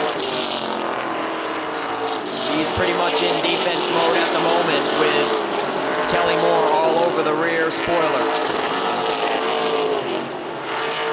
Kelly Moore finished second on the track last year in this race, but was unfortunately disqualified in post-race tech, so Kelly Moore certainly looking for redemption this year. It was the Austin Terrace and Kelly Moore show last year. They dominated this race for the top 2. Austin Terrace, the defending winner, is out of the race. Tough break for Austin Terrace. He is pit side, not even on the infield. He is completely down pit road and out.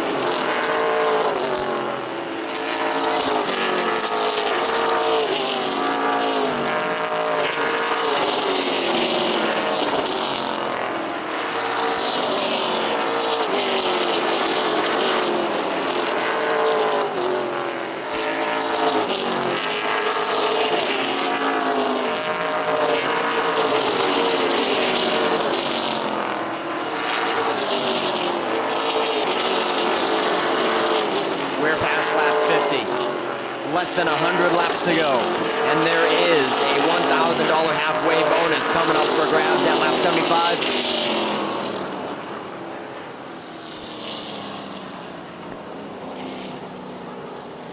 All right, ladies and gentlemen, the yellow flag is out for a medical emergency in the grandstands. We need to get the ambulance from the infield over to the grandstand side.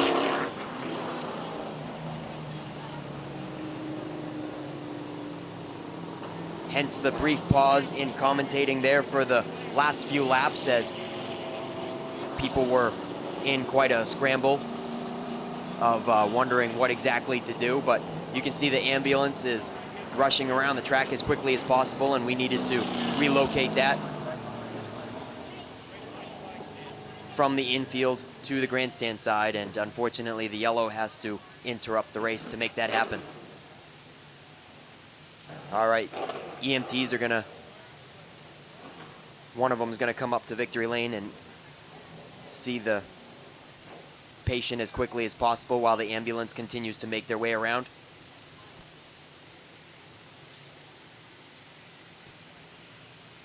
All right, appreciate everyone's patience. Want to make sure our fans remain as safe as possible as well while we enjoy the show today, but our race director, Scott Chabot, getting the word down to the drivers as to the reason for the caution.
This year's Boss Hogg 150 is presented by Wallace Roofing and Home Improvements.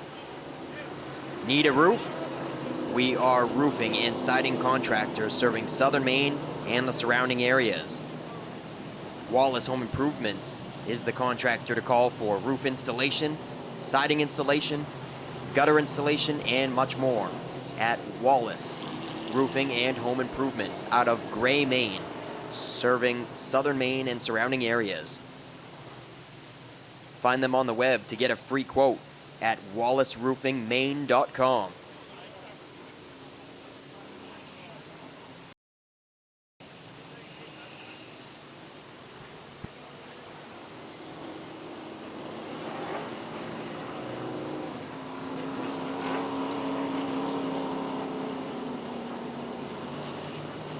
All right, while we have the opportunity, got to pass along a little bit of kind of sort of secret bonus money that was sitting on the table here for the race.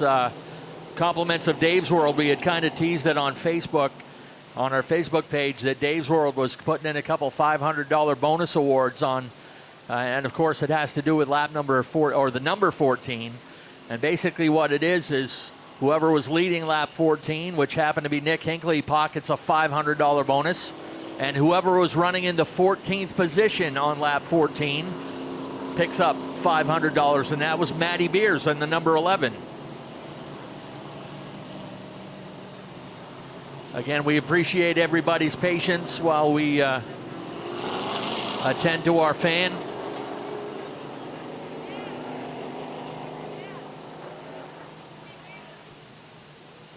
All right, we've gotten all clear from our medical team. So we are going to cross the cars and get ready to go back to action.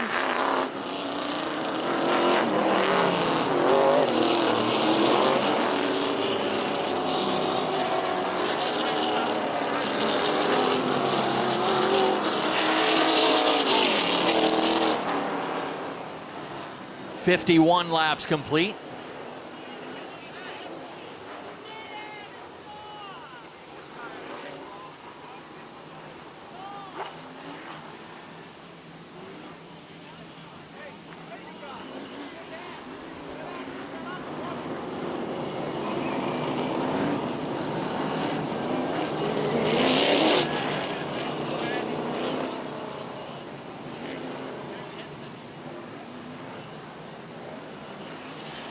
Lights are off on the pace car, ready to get back at it now with Nick Hinckley still in command of this one.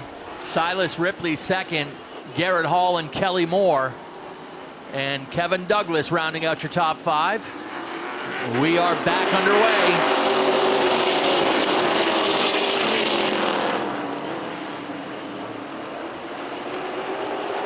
Silas Ripley hanging with the leader right there on his hip, coming through turn 3 and 4.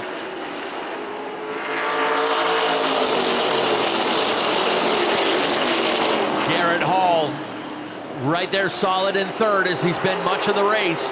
Kelly Moore started back, I believe, back in 8th and has meticulously picked his way up into the top 5. He runs in 4th right now. Kevin Douglas holding 5th. Daniel Harding 6th. The side-by-side race for 7th behind them. Troy Patterson and Jeremy Davis.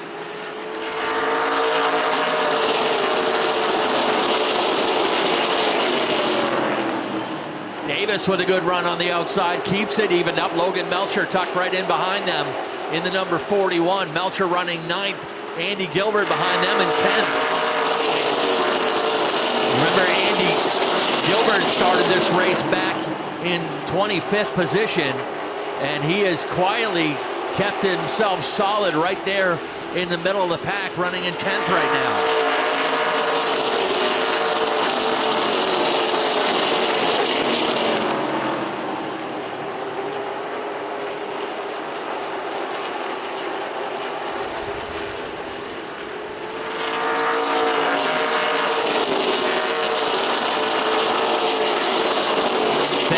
Starting to get sorted out back there as Patterson and Melcher have made their way up a couple spots. Davis shuffled back into 9th. Andy Gilbert still holding 10th. 58 complete will make it 59 by the stripe this time. Nobody able to touch that 15 of Nick Hinckley.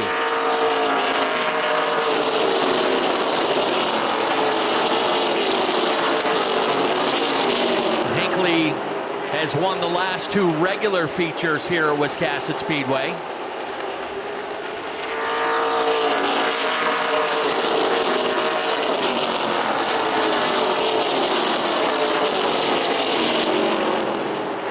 Ripley all alone in second, unchallenged right now. Garrett Hall's got a rear view mirror full of the 47 as Kelly Moore has settled into that spot. Couple cars on the move though, the 41 and the 5. Logan Melcher up another spot. Melcher marching toward the front. He started deep in this field. He runs in 7th right now. Patterson is 8th. Jeremy Davis 9th. Andy Gilbert 10th.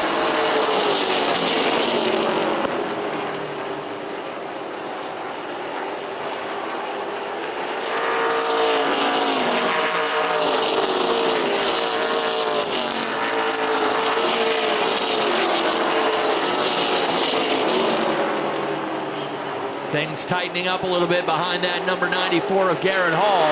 Kevin Douglas starting to bring himself back into the picture. Douglas running in 5th right now, but peeking down low again on that number 47 of Kelly Moore.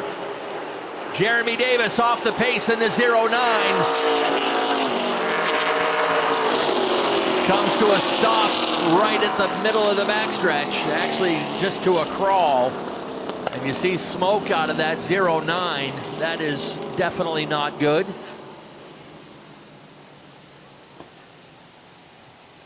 Again, we appreciate everyone's patience and the work of our EMT crew here at Wiscasset Speedway. And our thoughts are with our fan as they head by the grandstands. We are just 10 laps away from that $1,000 halfway bonus. Nick Hinckley has already pocketed $600 today with that surprise lap 14 $500 bonus, and then he got $100 for the 3rd fastest time in time trials. $1,000 lap 75 bonus is coming right up. Hey, got some names to rattle off here while we have the opportunity. Birthday list. Want to wish a happy 1st anniversary to Allison and Ernie Bowie. Happy 50th birthday to Frank Harnish. Happy birthday, Greg Soper. And again, we want to give a shout out to Juliana Soper. Juliana, our super fan, sponsoring lap 137 today. Happy early birthday to Jerry Bailey. And a special happy birthday. I want to wish my grandson, Noah Lewis, a happy 12th birthday from Mom, Dad, James, Graham, and Gramp. Noah, we love you. Happy birthday, buddy.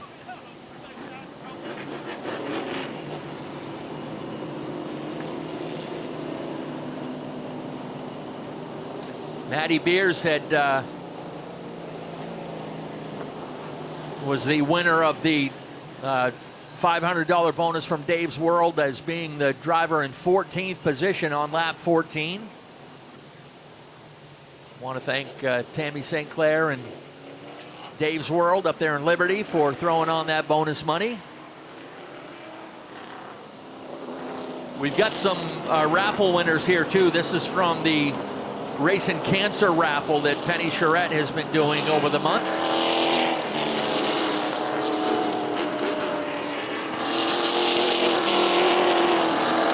We'll read those off next opportunity we get. Actually, I'll get a couple in here. Pamela Dupree, Donna Bellows, Bonnie Shippen, John Tarbox, Damian Harrison, Diane Hansen, Nicole Fordman, Matthew Gillette, Philip Robinson. We'll read that list off again in just a little bit. As, of course, we want to thank our friends with Wallace Roofing and Home Repair for bringing you today's Boss Hogg 150 and our presenting sponsor for this doubleheader weekend.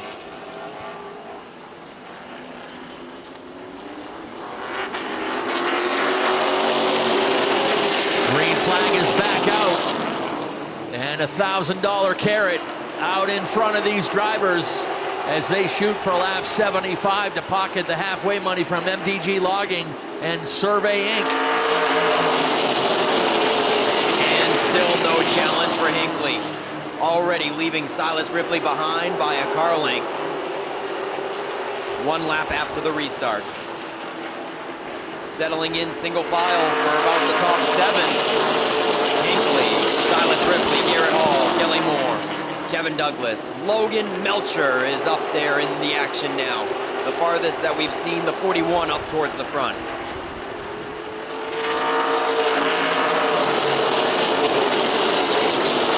And Casey Call took some early pit stops. And he has been slowly picking his way through the field. Hot on the heels of Troy Patterson, currently in 8th.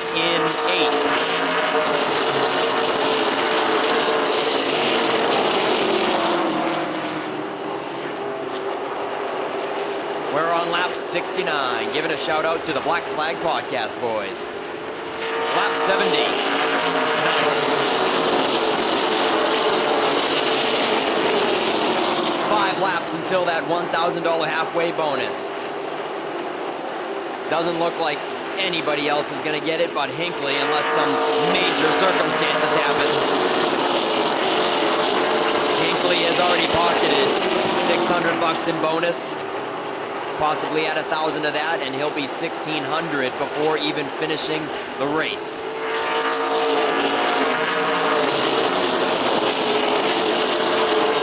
Silas Ripley comfortably in 2nd.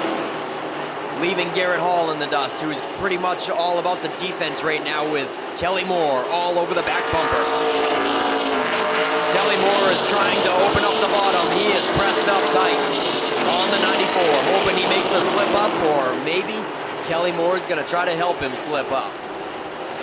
1 lap from halfway now.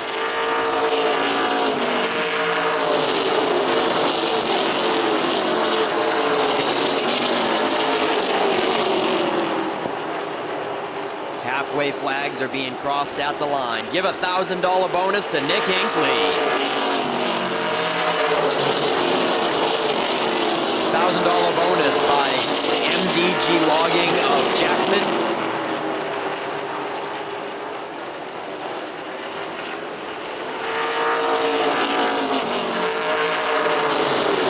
And so Hinckley has already pocketed $1,600.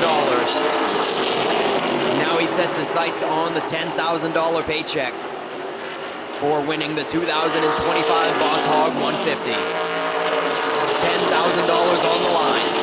And Silas Ripley might be closing the gap. They both are certainly leaving the rest of the field behind in the dust. Hinckley, his last lap time was 15.2. And Silas Ripley matches it with a 15.2. Garrett Hall is at 15.4, as well as Kelly Moore. They are 0.2 slower for 3rd and 4th than your top 2.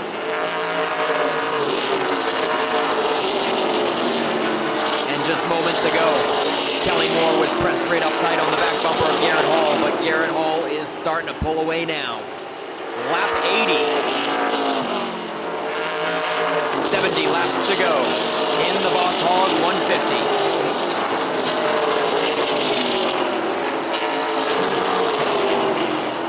You have to go a long ways back to find a winner of this race.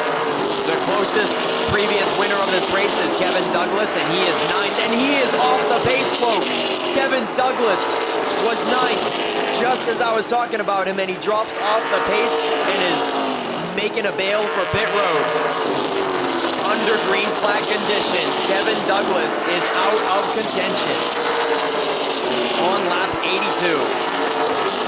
Wow, Kevin Douglas was a winner of this race a handful of years ago. Certainly not going to happen today. Now where do you have to go for a previous winner? I don't think there is one out there. Nobody has won this race that's on the track anymore, Ken. No previous winners are on track currently for the Boss Hogg 150. The only one that was left out there was Kevin Douglas, and he is pit side. And then Austin Terrace was clearly the defending winner that had a bullseye target on him going into the day, and he dropped out of this race really early.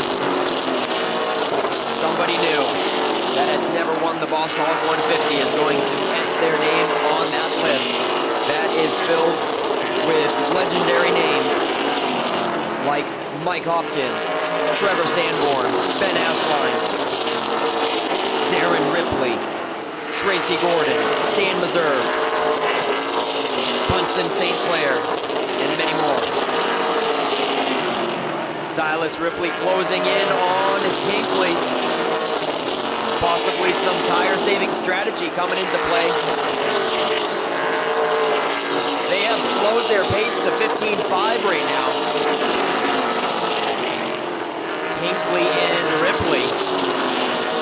Oh, back up to 15.2 there for Hinckley. His last lap, I think it was going around the top side on lap traffic that slowed him up, but now he's back up to 15.2s. And Silas Ripley is matching it. Slightly better currently. Tightening it up as we hit lap 90 with 60 laps to go.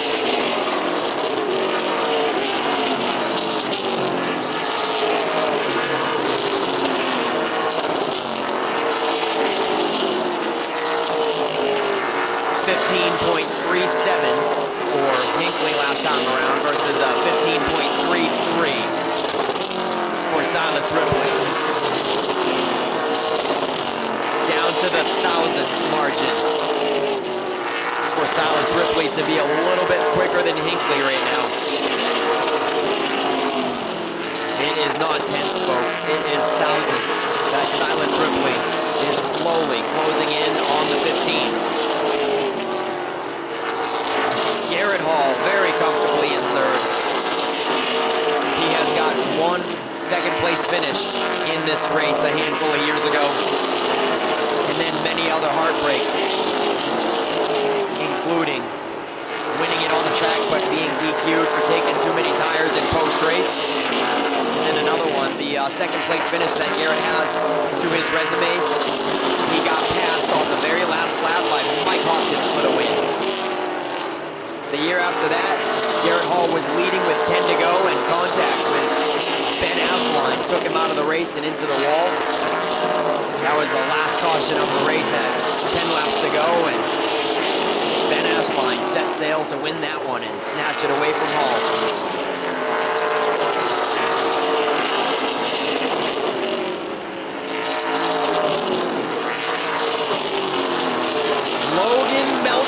Gets underneath Kelly Moore, and he is going to put the 41 up to fourth. Logan Melcher coming into his stride here in the late running as we approach lap 100. Kelly Moore gets bumped back to fifth. Troy Patterson in sixth. Casey Call in seventh. Andy Gilbert eighth. Daniel Harding 9th, Ben Tinker 10th. At lap 99, that's your top 10. And make it lap 100 on top of the scoreboard. Nick Hinckley still leads, but Ripley is closing in less than 3 car lengths right now. We're at lap 100 with 50 to go. 2/3 of the way through the race.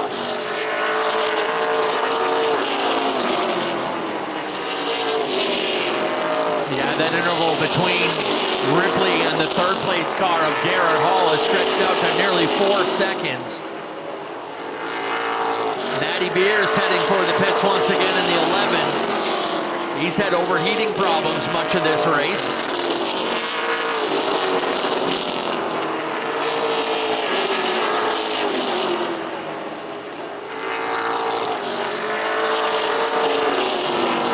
As is customary, this is turning into a battle of attrition with some of the heavy hitters knocked out of this race, and the likes of Josh St. Clair and Austin Terrace, Dave Farrington, now Kevin Douglas.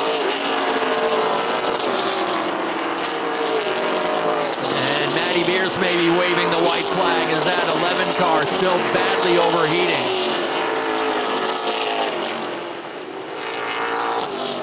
Dave Sturgis working that passing flag as Nick Hinckley and Silas Ripley continue to pick their way through this lap traffic.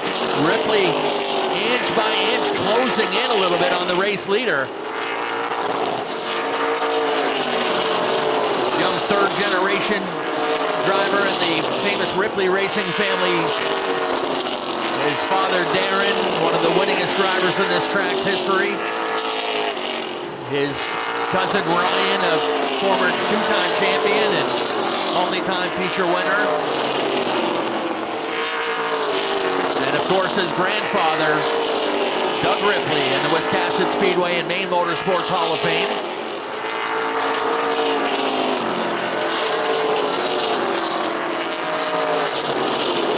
Things might start heating up a little bit for that third place battle too. Logan Melcher's within a couple of car lengths now on the number 94 of Garrett Hall. Garrett is always with a solid ride here, but not enough to challenge that lead pair. Silas just trying to keep Nick Hinckley in his sights.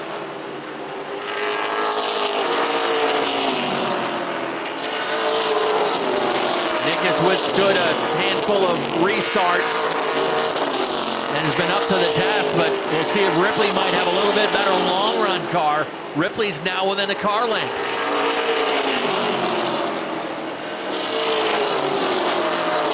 And Logan Melcher has caught Garrett Hall.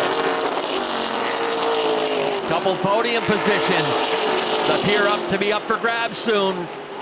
Hinckley goes up a little bit wide. Ripley had a peak on the low side out of turn 4.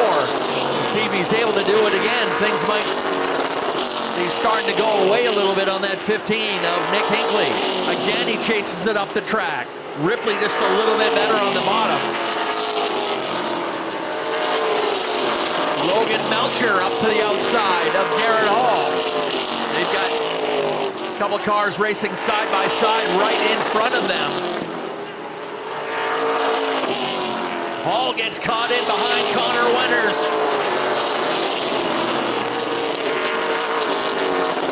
Logan Melcher able to use him as a pick. Winters gets out of shape, but it's too late. Logan Melcher's in third now.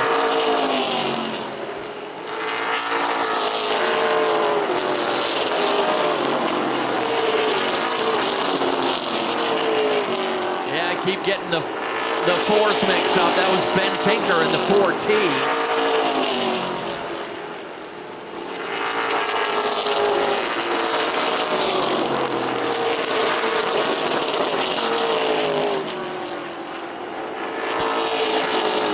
So Logan Melcher takes third all to himself as Garrett Hall still finds himself a little bit mired with lap traffic.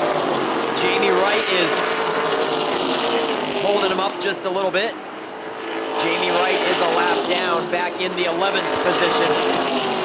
Garrett Hall to his high side now. He's still comfortably in fourth, but losing sight on the third place sitter of Logan Melcher in the 41. They're staying on the bottom in front of Melcher. Will Collins goes a lap down. And Jeremy Davis now for Logan Melcher.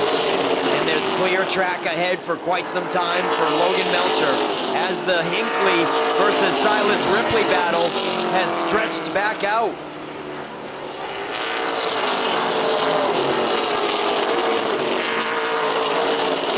Patterson got into the backstretch wall last time by. He was racing with Kelly Moore, and a good save as he got up into the marbles.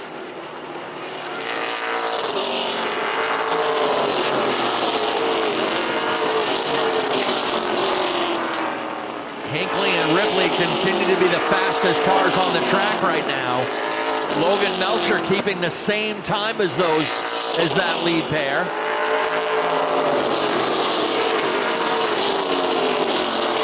It's Hinckley, Ripley, Melcher 1, 2, 3, Garrett Hall 4th, Kelly Moore 5th.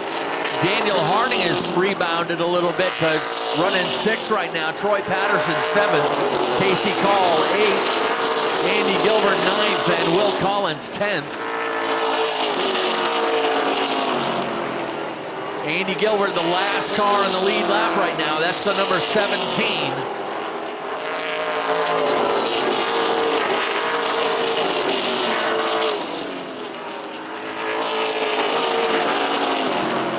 That is about to go away, though, as the leader has caught Casey Call and Andy Gilbert.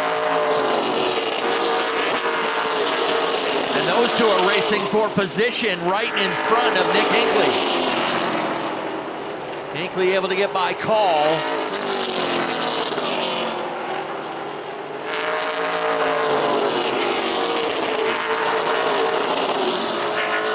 Connor Winters on pit road.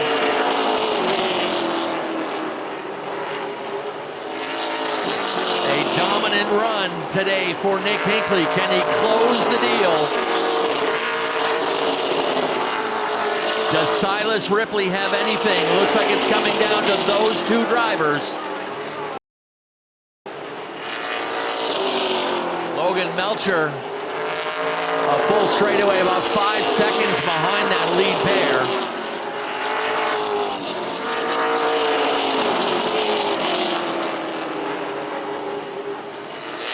This next time by, it'll be 20 laps to go. 130 laps will be complete this time by the line. And again, Hinckley closing in on, this time the number 90, 09 that is, of Jeremy Davis.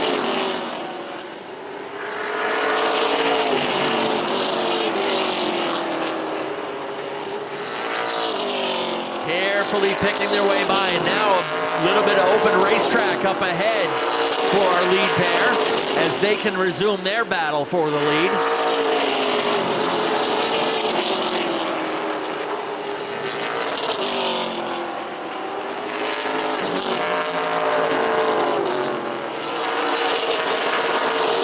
Silas Ripley closing in on Nick Hinckley. That interval just 0.2 of a second. Nearly identical lap times, though. Ripley is stalking that number 15. Trying to set him up for a look on the inside. Ripley gets a nose underneath. They make some contact in turn 1. Silas Ripley and Nick Hinckley leaning on each other in turn 2. Ripley saw that Hinckley was chasing it up in turn 4 and set him up nicely to take the lead on lap 134, completing lap 135. Hinckley puts the bumper to him.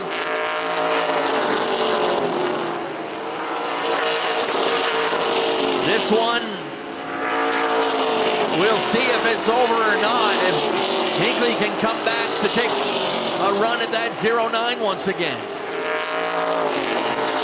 3 cars racing for position just ahead of them, including Kelly Moore and Daniel Harding, who are racing for 6th and 7th right now. Problem for Nick Hinckley. The number 15 goes up in smoke up at the top of turn number 3. The driver who had dominated this race for 134 laps goes up in smoke up at the top of turn number 3.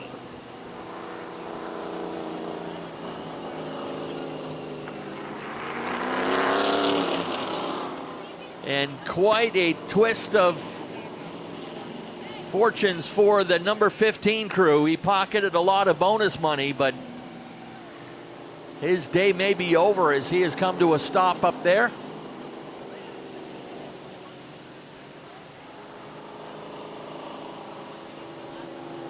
We're inside the last 20 laps, so they'll pull out any lap cars and let the lead lap cars go heads up. We've got 7 cars left on the lead lap. As we back up to the last completed green flag lap, that puts Silas Ripley as your leader. Logan Melcher will inherit 2nd, Garrett Hall 3rd, Troy Patterson 4th, Kelly Moore will restart 5th unofficially, Daniel Harding 6th. And if Hinckley is indeed out of this race, which it looks like he is, that will leave 6 cars on the lead lap. While we have a chance, I want to run by these raffle winners again for C. Penny Charette over at the main entrance. Pamela Dupree, Donna Bellows, Bonnie Shippen, John Tarbox, Damian Harrison, Diane Heinzen, Nicole Fordman, Matthew Gillot, Philip Robinson. Go see Penny at the raffle table. And as we're getting closer to the conclusion of this one, I want to give a shout out to a couple more groups helping us out today. A big thank you to the Sebasticook Masons Lodge for helping us with parking today. And of course, today's presenting race sponsor, Wallace Roofing and Home Improvement.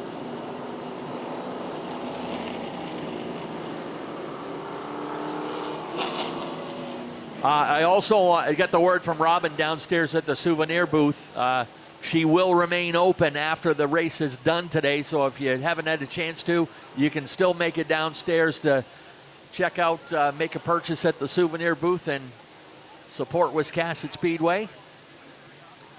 Got a lot of cool stuff down there, including the brand new, highly sought after kids Wiscasset Speedway playmats. Got all kinds of logo wear. Send your kid back to school, or you can show up to work tomorrow wearing Wiscasset Speedway proud.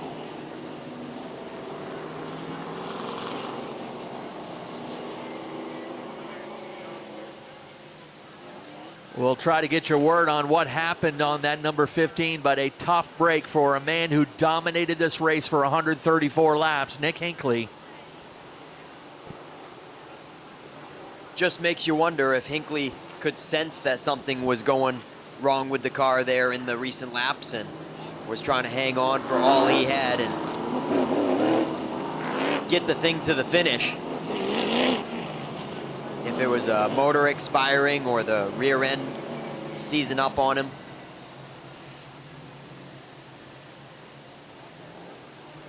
And want to bring back a point that you made in the middle of the race around halfway. We're going to have a first-time Boss Hogg winner today. Everyone left on the track, and none of these guys have won this race before, so. Certainly a caution that Logan Melcher wanted to see.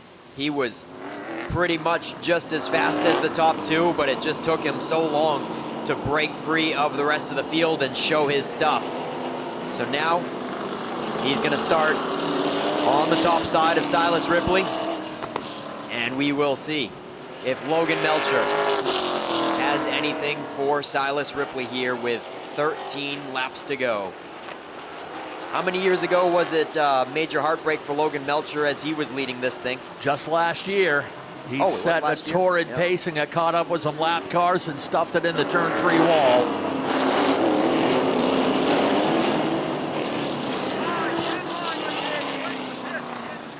That was certainly a long green flag run, and for an entertainment standpoint, you kind of don't want the race to end that way with such a long green flag run. These short lap dashes at the very end really make for an exciting race. Looking forward to it. Pace car coming in, and the green flag is back out. Here we go. Ripley, Melcher, and here comes Garrett Hall. He's back in the picture as well. Kelly Moore and Daniel Harding mixing it up back there for 4th and 5th.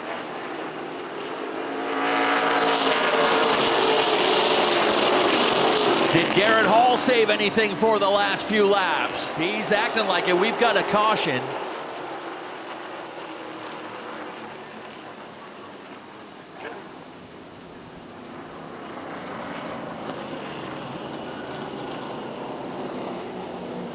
All right, they're calling debris in turn 3. They did get another lap in the books.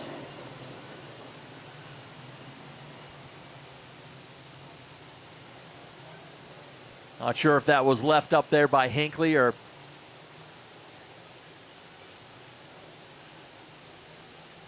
want to thank our whole infield and safety crew for all their hard work this weekend. Under the direction of Larry St. Pierre.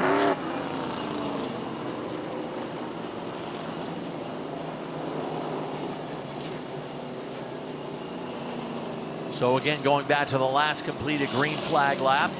Lineup is good. We'll cross them over and get back at it.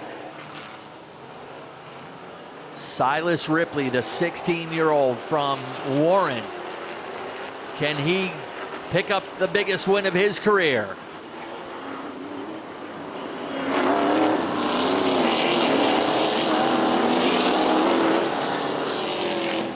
We've told you before that Logan Melcher in that 41 is built different, and he's locked and loaded, ready to try on the outside to take on that 09.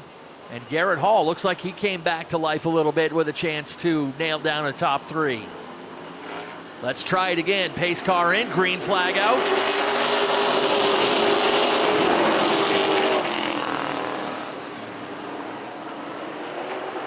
Kelly Moore in the picture. Moore settles it down into 4th, right behind that lead trio. Little contact with Garrett Hall.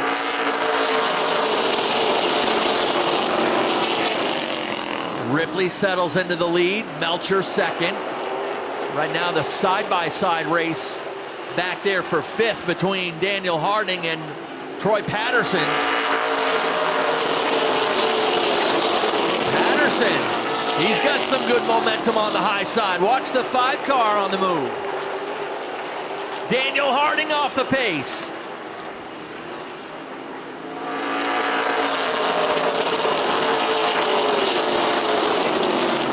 Harding's going to bring it down pit road so we can stay green.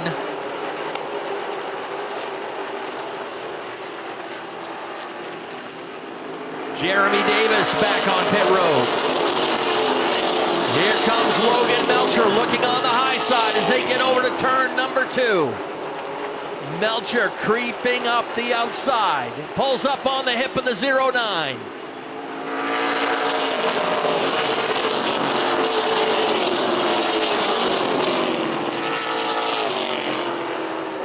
It is go time. Ripley a little bit sideways in turn 4. These guys have a lot of laps on these tires. Can they make them last?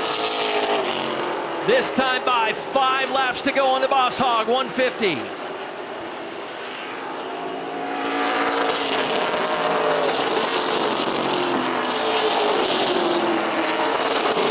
Don't count out Garrett Hall. He's got a good seat for this battle.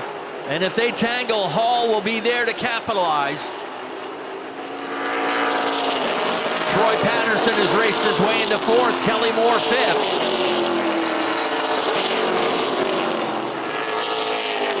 Melcher starting to lose a little bit of ground, but gets it back now into turn 4.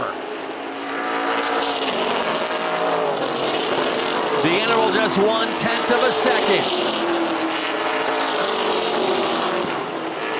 Popsicle sticks are up. 2 laps to go.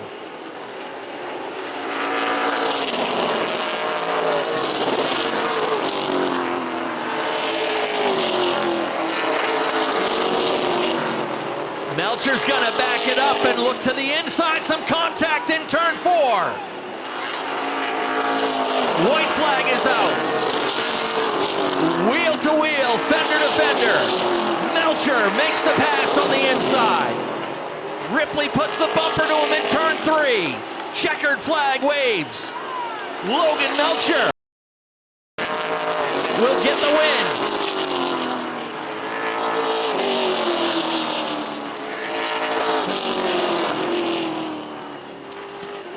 What a battle between those 2 drivers on those final 10 laps.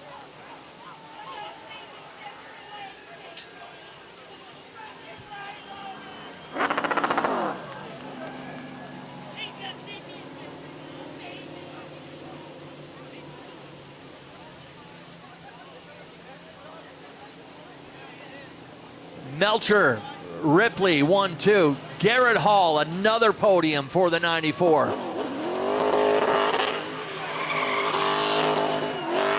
Troy Patterson with a great late race run to finish in 4th. Kelly Moore finishes in 5th.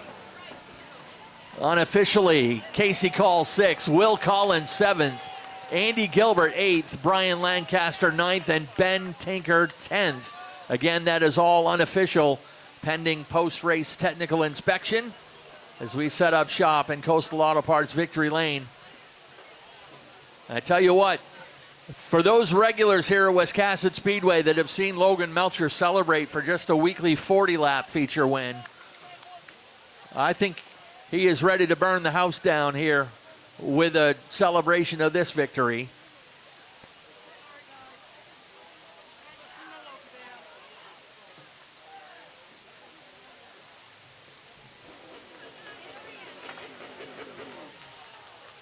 And they will celebrate right here in front with you fans.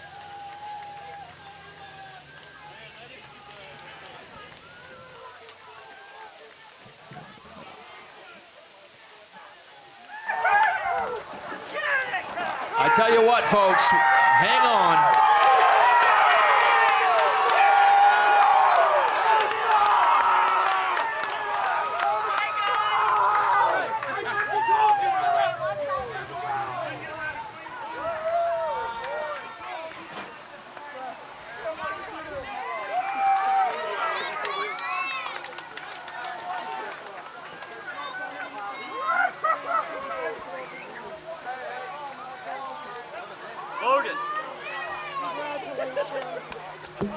I got to get my hand on the volume control when we start this interview. He almost almost wrecked one of my amps last time he won a race.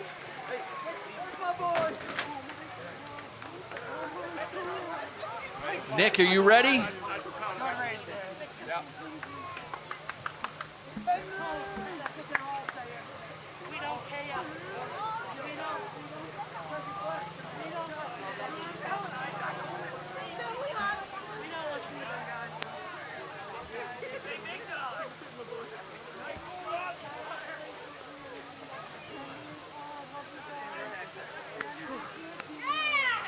Let's send things trackside. Nick Huff has got your winner.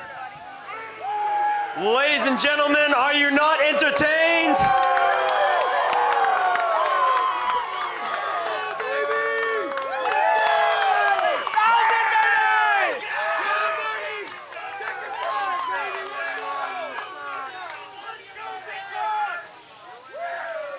Mr. Melcher, I got one question.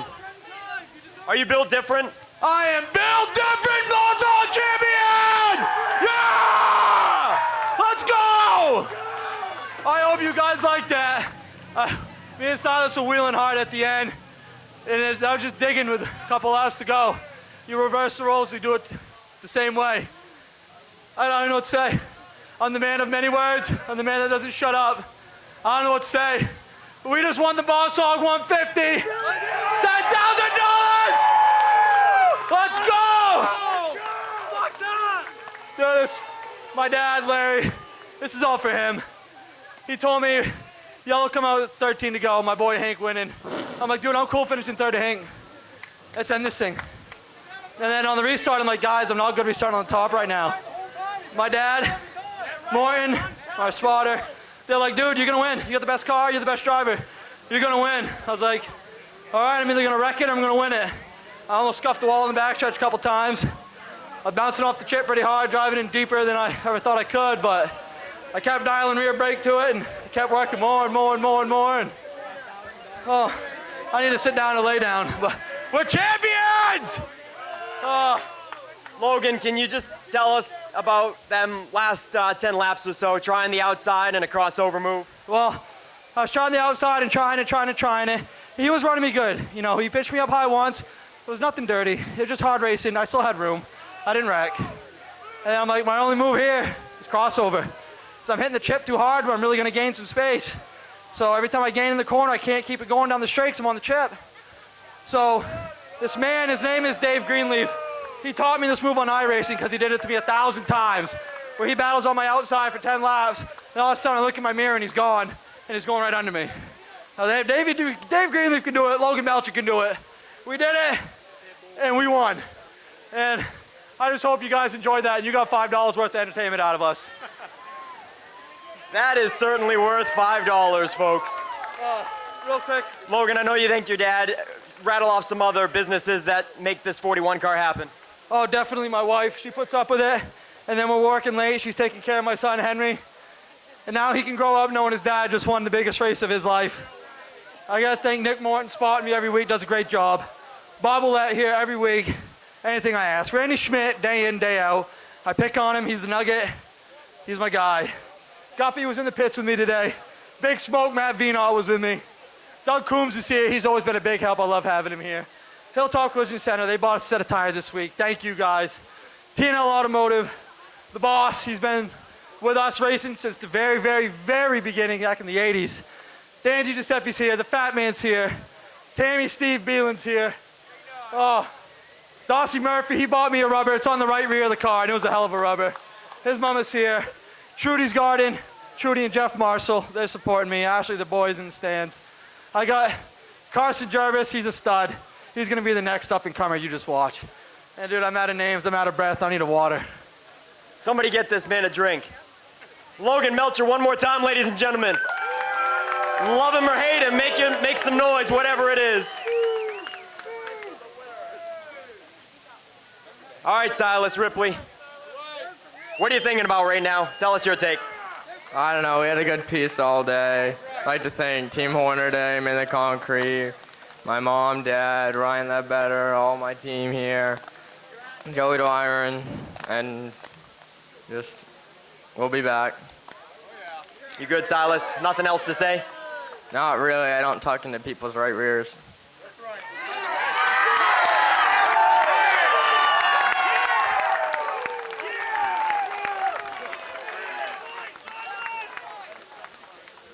Garrett Hall, not a bad day. You've finished in the top 3 of this race a time or two before, and do it again today. Pretty decent run for the Norms Used Cars 94, huh? Yeah, I guess just mid-par. I don't know, can never get it. Just kind of run the car too hard at the beginning of the race. Pretty much drove the car hard the whole run, so just too free, wore out our right rear tire. We had a really good race, and congratulations to the 41. He drove me like I was sitting still, and he did a good job maintaining his tires and made the pass. Anybody else you want to thank on the 94 ride? Yeah, I got to thank Wallace Roofing. They put the race on here. The Jordans did a great job with Wiscasset Speedway. Dale Shaw Race Cars, Norms Used Cars, Quinn's Installations, New Energy Solutions, Behringer Industries, just everybody that lends a hand for me to be the lucky one behind the seat. Can't thank them all enough. Garrett Hall, ladies and gentlemen, wraps up your Boss Hogg 150 top 3.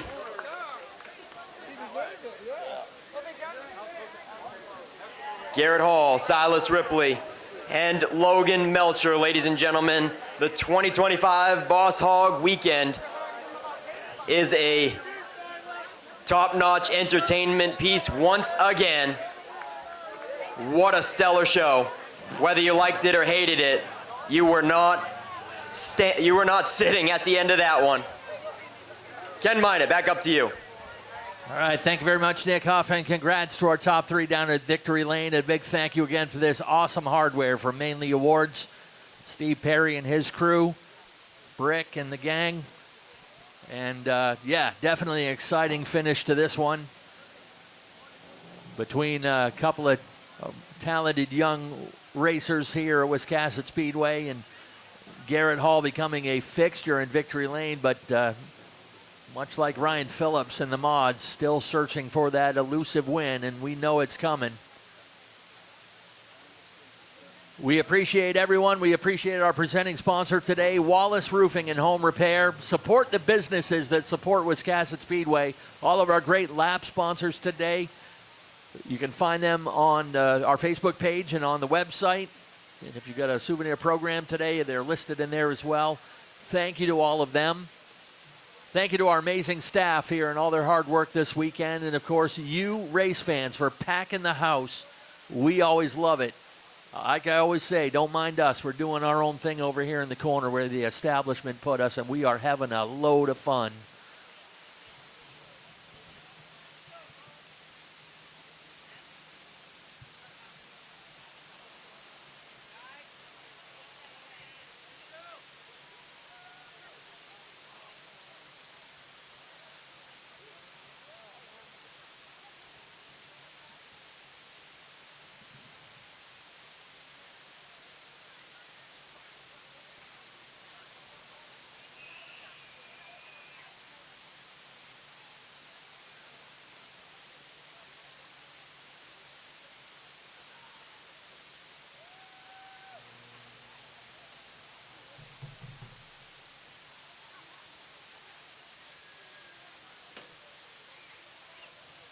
So one more time on behalf of Richard and Vanessa Jordan and the entire staff here at Wiscasset Speedway, thank you for coming. Hope you had a great weekend as much as we did, and we'll see you next week as our season hits the home stretch. Group 1 will be in action. Double features for the Super Streets. We'll see you next time here at Wiscasset Speedway. Good night.